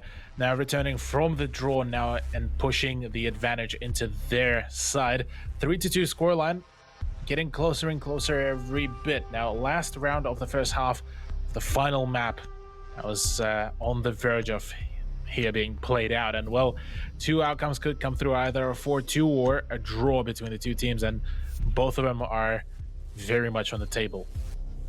Yeah, and definitely a momentum thing for Exto if they can pick it up, because remember that they don't really have a whole lot of pressure on them right now because they've already kind of got the okay result in the series. So it's really on Bance right now. If they walk out of the half, only 2 rounds won, then suddenly it becomes a massive uphill battle. They've got to start winning rounds in a row. They've got to worry about if Exto get to match points. There's so many things to worry about that will leave you at the bottom of the table. So definitely want to go out with a bang here on their last round on defense. So just going to start lining everything up. This is a site that went all right for them last time. I believe they won this one. So they're probably looking to just keep this one up, go with the same plan, deny as much of the breach as they can. They've got Bandit this time instead, so a little bit of chicken going on again with the Thatcher EMPs. But of course, Exto have been pretty good on the breaches so far, so it's pretty hard to deny them even in the rounds that aren't going so well. Yeah, Exto most definitely have been quite clinical on the breaches, and that is what also has been allowing them to get those early frags, because they were bringing that dual combination of Hibana and Thermite, and being able to have both of the avenues and both of the sides to be opened up, which is also one of the measures that could be considered as the counter bandit tricking kind of ways. Okay, up we go. Back over here. I believe there is a mute jammer just there, so a little bit tough for him, but actually it's Artie just on the other side of the wall, looking to keep the bandit up and make sure that they do not get the breach here. Here we go. If he can get this done, it's a huge advantage for Bance. Puts it off. Sawyer, does he manage to get it done? It looks like he did. He's gonna have to run away. Artie does not want to fall down here. Can't deny the breach, but can go back and hold the line. Really good coordination as well with the Zofia player of Exto, that is Mitchie, just pacing himself out on those concussion grenades and able to really make things work here. The breach is quite successful without even wasting too many of the EMP grenades as well. So right now this is probably the most optimal way right now for Exto to really go about it. Another drone to come through, as now an attempt to take control of the logistics office will be coming through, and further down the line could be also the construction site. So now it's actually a pretty full on as well. 4 players that are attempting to go for a push, and Mitchie is quite successful in finding the shot onto Nath, person who was just off site trying to get the roam done. Yeah, again, it's one of those players that you love to get the first frag on. Lime Cordial's probably going to be the other one, at least here in Clubhouse, so great start here for Exto. Not so great as they continue it along, and Lulu's Mitchie, at least they do get a good amount of damage on the pre-kills. He's definitely on death's door, but he can hang back. Just chuck out the gas bombs, gas grenades when he's ready. It's going to be another trade. Sawyer trades his life for Pluto's, and so again, we're still sticking here on the 3v3, but again, you gotta remember, pre-kills super low. Lime Cordial, top bragger at the moment, has got a pretty good position if he just keeps his sights over there, making sure no one can run by. But of course, Exto, with only 40 seconds to go, very soon to make their move. Yeah, with barely any time remaining, the push needs to happen. Bans so far just can't seem to read it into the push, as right now Artie and pre-kills are the only ones that are currently on the site. Lime Cordial offside, holding a very tight angle on the stage, and did reveal his position after the pre-fire and will be forced to fall back. Pre-kills finds another kill onto Jordy, and that is just Exto push is just all falling apart. Exto will be losing yet another person, and that is all down to shoots. He can't seem to connect the shots into Artie. 6 seconds left to go. 2 frags needs to happen. Really does manage to find the shot there, but oh, the flanker has already came through. Shoots will be sticking. Diffuser here as well. There's the shot, there's the kill, there's the knife, and Lime Cordial will be able to really win out for Bance as we are back to a draw at the end of the first half. Yeah, a little bit of a dream there at the end to get that plant down, just running out of time there. Pretty rough though. However, for Bance, pretty happy with that one. Gets to even it up. The pressure is just way down now for them. They've essentially just halved the game. They don't have to worry about anything else. Just have a good half on attack, and that's going to be enough to take out the win here. So I don't expect their operator lineup to change too much. Thermite and Thatch are pretty much guaranteed to come out here for their attack. And everything else pretty similar, but IQ coming out is always going to be fun. It just adds that little more power when they're trying to get through the garage. Through the rafters or. Yeah, the rafters push is certainly something that a fair few teams usually prefer to do, but it doesn't look like EXO were really too keen for that idea, given the fact that they gave away quite a fair bit of their time and manpower to really go in for the push through the construction as well as the logistics office. So maybe not the best idea about it, but hey, it nearly worked out, and unfortunately for them, well, it was Lime Cordial that was in their way to stop them in their tracks. Yeah, Lime Cordial certainly pulling it off. Artie as well. You got to mention the fact that he definitely secured a bit of a win there in the last round, but that's all in the past here, Cthulhu. Like, we can put it all away because in essence it doesn't really affect this half, because of course it's going to be who has the better half here who's going to be able to take it out, unless we go to overtime, of course. So that would be, I believe, the first overtime we've got. But again, you're still going to throw in a castle here. It's always going to be super annoying when if you're able to take out any of the harder breaches, if you can funnel the attackers, funnel Bance exactly where you want them to go. That seems to be what EXO were really good at when they were over on Villa, so wouldn't be surprised to see it happen here again on Clubhouse. Yeah, EXO's defense has been quite a interesting showcase of power. I mean, the last map was it was quite a nail biter, gotta say that, as their defense did end up resulting in them with a 4-2 scoreline. So maybe here, like you said, could be the great success for themselves, but still yet to find that out. Bance, meanwhile, already starting to make their push. They're going to be trying to sow some chaos, maybe from down below, as that buck shotgun is continuously blasting off, but I'm not just too sure whereabouts is he. Yeah, it's a pretty loud one, and it means if you can hear it, then, well, EXO can probably hear it as well. So Nath gonna have to be watching us back, but he's already moving pretty fast through each of these rooms right now. He does have backup, so it's not too dangerous. Does have to watch out as he starts moving through this door. Does go down into one of the lines. No one taking any damage just yet, and well, we're getting some floors opened up, some hatches opened up, and Geordie's starting to move around too. He knows that the push is about to come, and it's actually starting very, very quickly here for Bance. They're hot on the tail right now, but already EXO just trying to get the little bit of information they have left to try and take this next defense. You know what Bance right now I'm not expecting, though, is the flank around by Mitch. He is gonna go in and swing in, get the frag. Appan is there on the support there, as well as Artie does manage to find a shot. So Soya is off the board, but the EXO defense continues its rampage. The shotgun of Geordie will be claiming yet another life, and well, while the breach was quite successful, that's about just as far as they were able to really progress. Lime Cordial with the G8 will be trying to make some things work, but right now they're stuck in between the rock and a hard place, and right now the great variety of angles that can be held by EXO could be meaning demise for Bance very soon.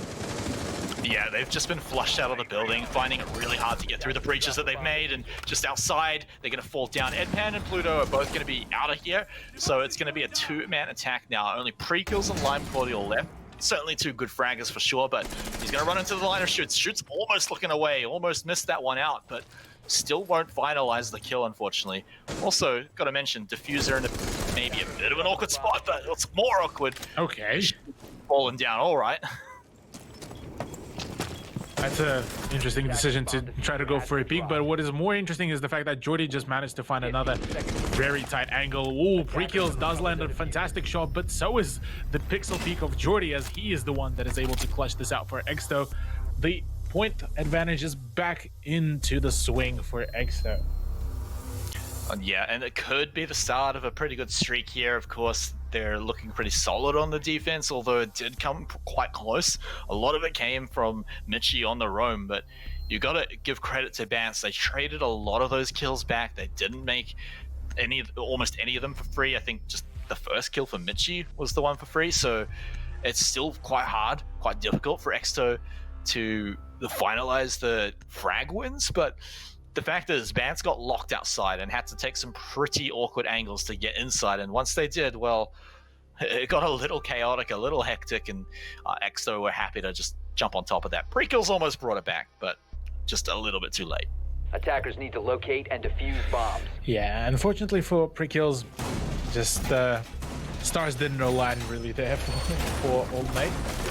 But hey, they're gonna get yet another chance to really retry this, as the scoreline is still looking pretty tight. They're gonna be going into church defense this time. No unorthodox kind of plays as okay. The bandit of Exto being played by Shoots is just trying to find that drone out. Bait unsuccessful. Nath, as this time we will have the drone. Yeah, no one gets by Shoots. He's he got an eagle eye to make sure nothing gets by him, but yeah, unfortunately he doesn't get to stay up there, so Bance is going to be just that little bit more blind, but you know, you're okay. You sometimes expect the drones to get taken out on the entry here, so not a huge loss at all really here coming out for Bance. But let's go in again. Let's start heading on downstairs. Coming in for Bance, they've seen this type before. They're pretty happy to just move in, open up all the doors, and see how many they're going to be allowed to open up and how far they can make it through, or if they're going to get caught out by the roaming again by Mitchie. Yeah, Mitchie did quite a fantastic job on that flank, so he could potentially attempt to do a similar thing, albeit with the church hold. If you don't do it, if you don't change your location early on through the round, you're pretty much going to be locked in on the downstairs hold. So here he will need to be quite proficient and quite quick on his actions and moves if he wants to make things work. Otherwise, Exto is going to be locked in to do the turtle hold. And well, I don't think that's particularly what they're trying to avoid, given the fact that the whole lineup is looking quite frag heavy, but at the same time very powerful for the anchor hold as well. Yeah, and really trying to get a good vertical hold here for Bance. They want to get that position above Exto's defense, but so like a few of the EMPs have not been denied, but you know, replaced by another Kaid charge, so it's still pretty hard for them to get downstairs. They have to open up the soft floors here to try and get some kills, but of course that kind of opens them up to a lot of dangerous shots here. I mean, even Pluto, when he runs over all the broken rafters, he's going to be at danger of getting shot, just like Artie and Nate. They weren't shot, they were blown to pieces. Hello, yeah, that C4 was absolutely phenomenal as well. Nath and Artie, the Ash and the Buck, completely off board, and that is going to be a huge impact to Bance's attack, given the fact that those were the two players that were initially kind of, we would be thinking that they will be the ones doing all the fragging work, but instead, no. They're going to be off the guard, off the board, and Pre-Kills is the one that has already decided to drop down, trying to follow up on the whole rotation hype that was coming through Exto, but can't seem to connect the shots, as there's the white swing by Bandit. Pre-Kills takes so much damage, but it will be taken down just for the half health trouble that was dealt to Shoots. Yeah, when you're in the 3v5 position, you definitely can't have fights like that, so it should be pretty easy for Exto to move in and clean up. Only 20 seconds to go, so if this keeps up, if Lime Cordial goes absolutely ballistic again, maybe he can make something happen, but as they both fall, it's not going to happen. Exto, yet another round. They're starting the streak here, Cthulhu. This defense is looking pretty solid to me. Yeah, defense is definitely looking like Exto's better side, given the fact that they're now currently on a streak, like you said, only 1 round away from match point, 2 rounds from the winning the whole series, and this is going to be first time in this whole week that we will be seeing a 2-0. And it would just mean so much for Exto.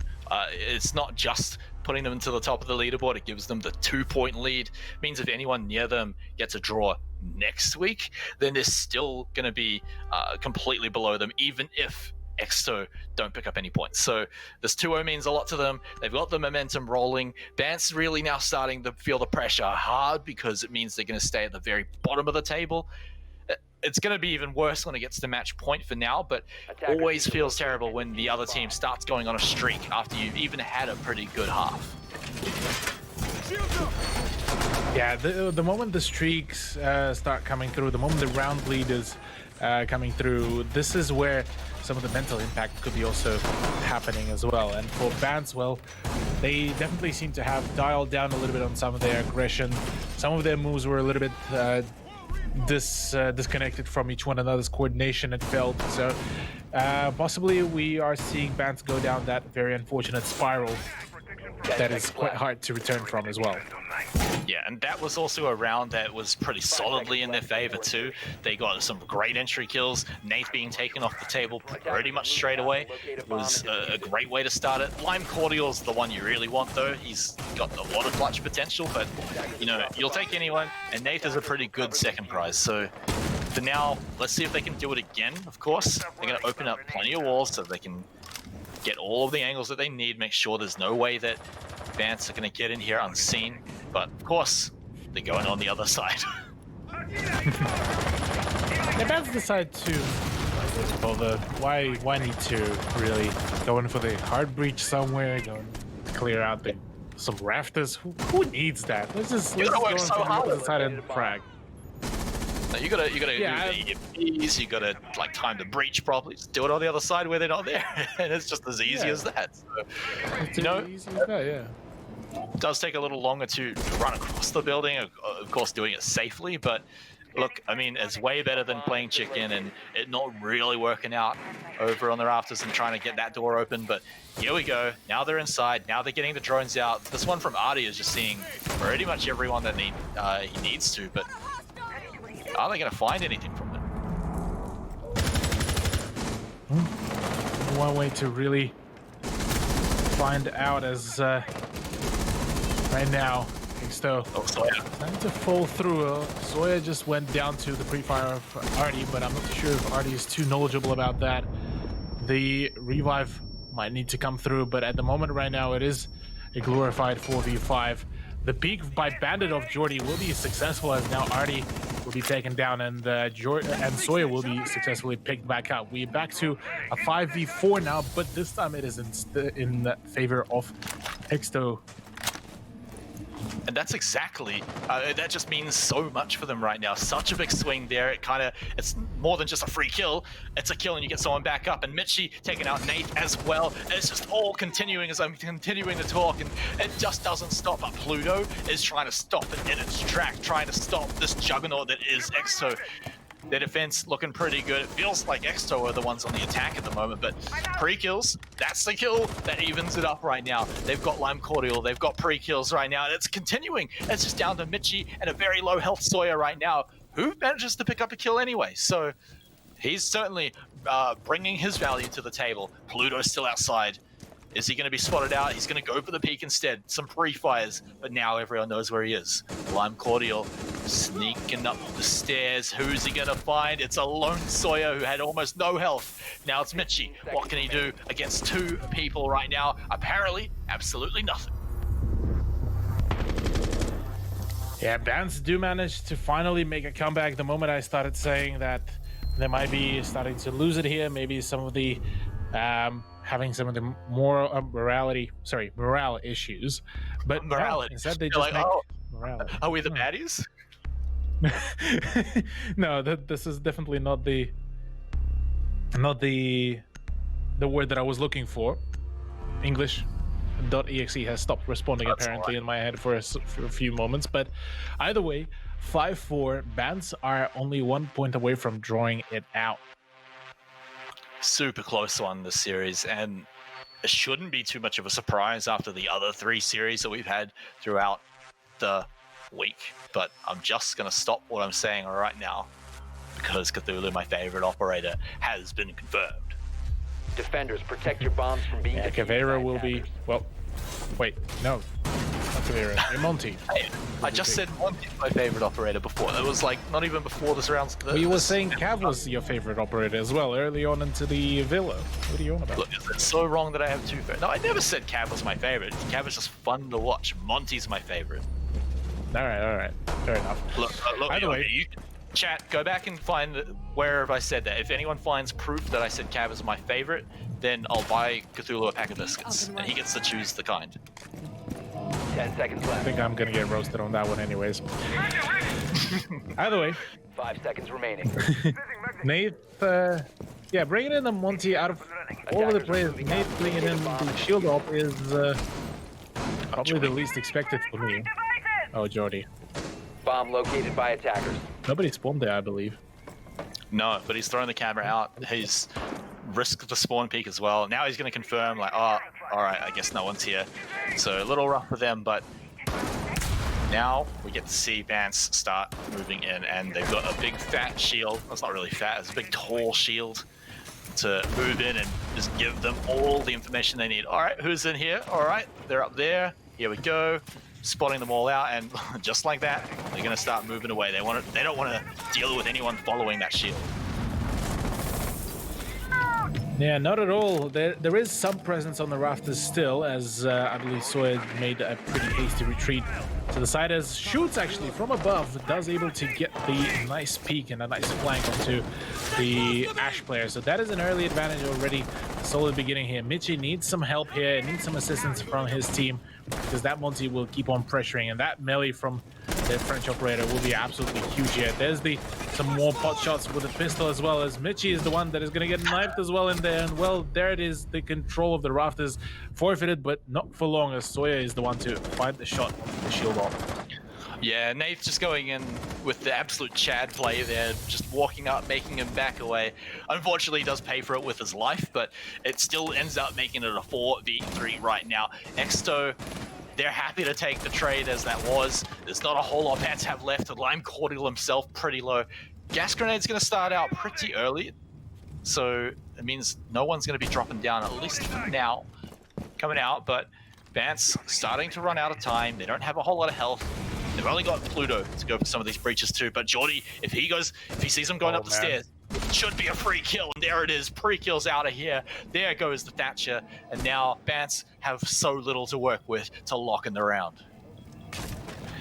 Yeah, Pluto did try to catch the Valkyrie on the rotation, but just don't have enough time. Shoots to try to make a rotation there, but instead will be falling back to the site, as no breach has happened on round 10. With 40 seconds to go, Lime Cordial and barely any health will be trying to make some advancements onto the construction side, and Pluto is the one to draw him up ahead, as Kayed is the one to find the peak, but will be finding only his demise. Lime Cordial, fantastic peak, 3v2 now. The health advantage is still well in favor of Exter. Yeah, Lime Cordial calling that bait, but it's the kind of plays that they need to be making right now to win out this round. All the pressure on them, and that is not what you want in this tense moment. They're waiting for them to run out, and Vance, well, they are going to do exactly that and just walk into the line of sight. Match point. Match point for well, I was about to say Extricity. Exto is well in effect, only 1 point away from granting themselves that 2-0, those precious 3 points to boost their position on the ladder even further, and potentially, actually, that will be on directly onto the first place. And a really comfortable first place as well. 2-0 just so much better than getting the tied up series. You get 3 times as many points. You deny any points for Vance. It's going to be pretty crushing for them. They are going to stick with the Monty play, which I kind of like, but it kind of didn't really bring too much. It sort of just got a trade instead. So I'm keen to see if this time Pluto is going to get a bit of backup when he's got Monty this time, because it got a kill, but sometimes you're going to need more than just a trade. Yeah, trade is kind of the last resort to kind of play off. If you can get one of the kills scot-free, that's good. 2 is even better, really, and well, it goes on from there on. But yeah, to get a trade, say, a Monty for 2 operators, now that's a worthy trade. If you're trading out just a single Monty for a single op, well, that's a trade in favor of the defense in my eyes. I don't think you even have to trade the Monty either, right? If you've got the backup for it, then you know, you should be able to find a way to get these kills for free. Just one kill here and there should be good enough, but of course, it means you've got to catch Bance out of position. They have to not be ready for the Monty to walk up and just give cover to one of his teammates. Oh, Pluto, this is a great drone. He catches out one of the defenders, knows exactly where they are as they drop down to below. So a good amount of information really early for Bance. Early information is exactly what Bance would also need, just to make sure that they would waste the minimal amount of time on any roam clear. And the moment they realize that, well, there's nobody really on the top floor, nobody on the ground floor, this is where they're going to make things right for themselves and going to go in for the push. There's already the pressure from Nath in the oil pit, ensuring that the blue tunnel will be staying nice and frosty there. Yeah, and so drone's going to come out. It will get some decent information, but oh my god, it actually snuck around. This is perfect. Nath should be looking for a pretty easy kill here. He's going to go for the pre-fire through the wall. Doesn't find anything though, so unfortunately won't get the surprise kill. Edpan did look like he took a bit of a chunk from that, but that's the best they're going to be getting.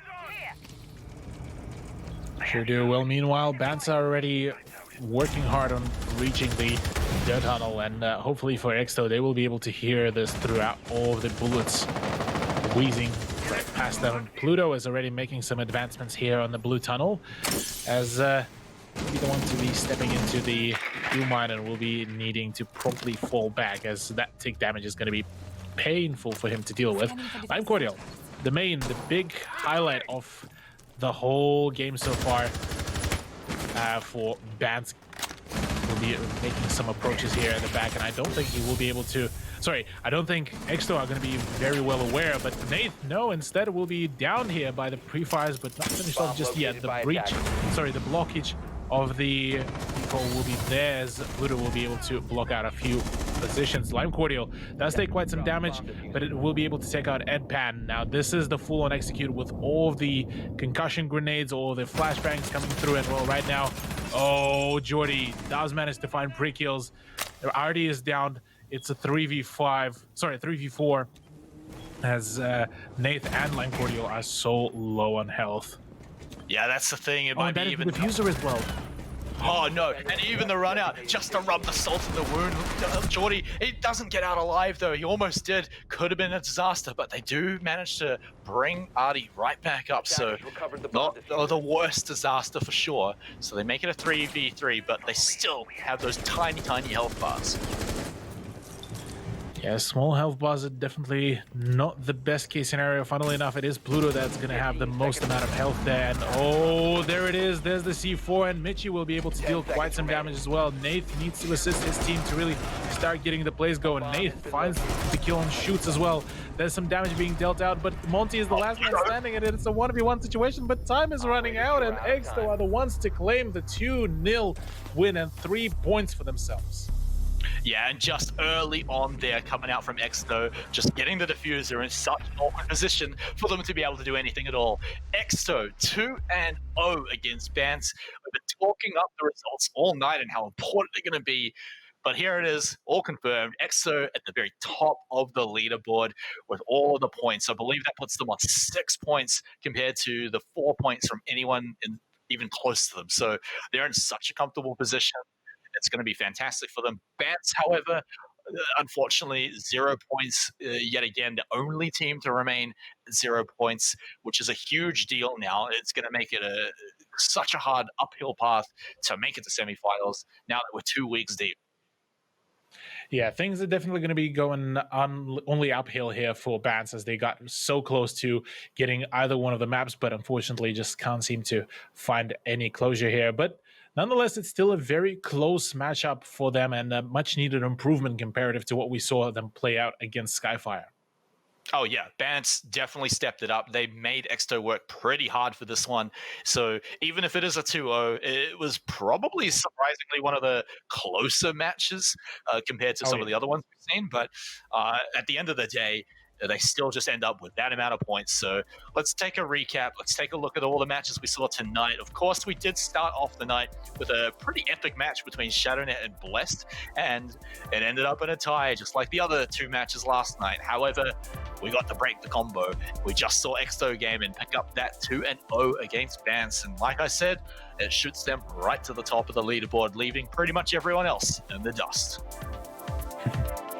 Sure do. Here's the refreshed leaderboard as well. Exto now in the first place, Skyfire and Bazaar to be on the second and third, and Team Ferox and PC419 will keep on sitting in the middle of the pack. Yeah, and it feels real weird to see Ferox and PC419 there, but remember, they've had some pretty hard matches already. Some of the bottom teams, though, Shadownet, Blessed, and especially Bance, really going to have to be looking forward to their next week's match to start climbing their way back up the leaderboard. So let's take a look at what we're going to be seeing next week for the matches. Of course, it's going to be a pretty big deal. So next week over on Wednesday, it's going to be Blessed Esports versus Bance, and then we're going to have PC419 taking on Exto, who's obviously, you know, having a pretty good time already. So Cthulhu, any thoughts on those matches coming up? Honestly, I'm definitely thinking that both of those matchups are going to be really close and just an absolute set of bum burner matchups. So genuinely curious how will both of them will work out. And well, for Bance Gaming, this is going to be yet another chance for them to really claim maybe 1 to 3 points. Yeah, and Blessed Esports could be the team that they can make it against. It's another team that's a little closer to them in the leaderboard, so it could be their opportunity to move up, and especially if they can get the 2-0. That would really kind of make up for the first 2 weeks of the tournament. But, of course, that is all of us for today. All 4 matches have been done throughout the week. We're going to be coming at you again next week. Of course, we've got Tuesday night and Wednesday night, both starting at 8:30 p.m. New Zealand time. And thanks to Conquer, we're going to be back with more Rainbow Six to continue LPL Pro. See you guys next week.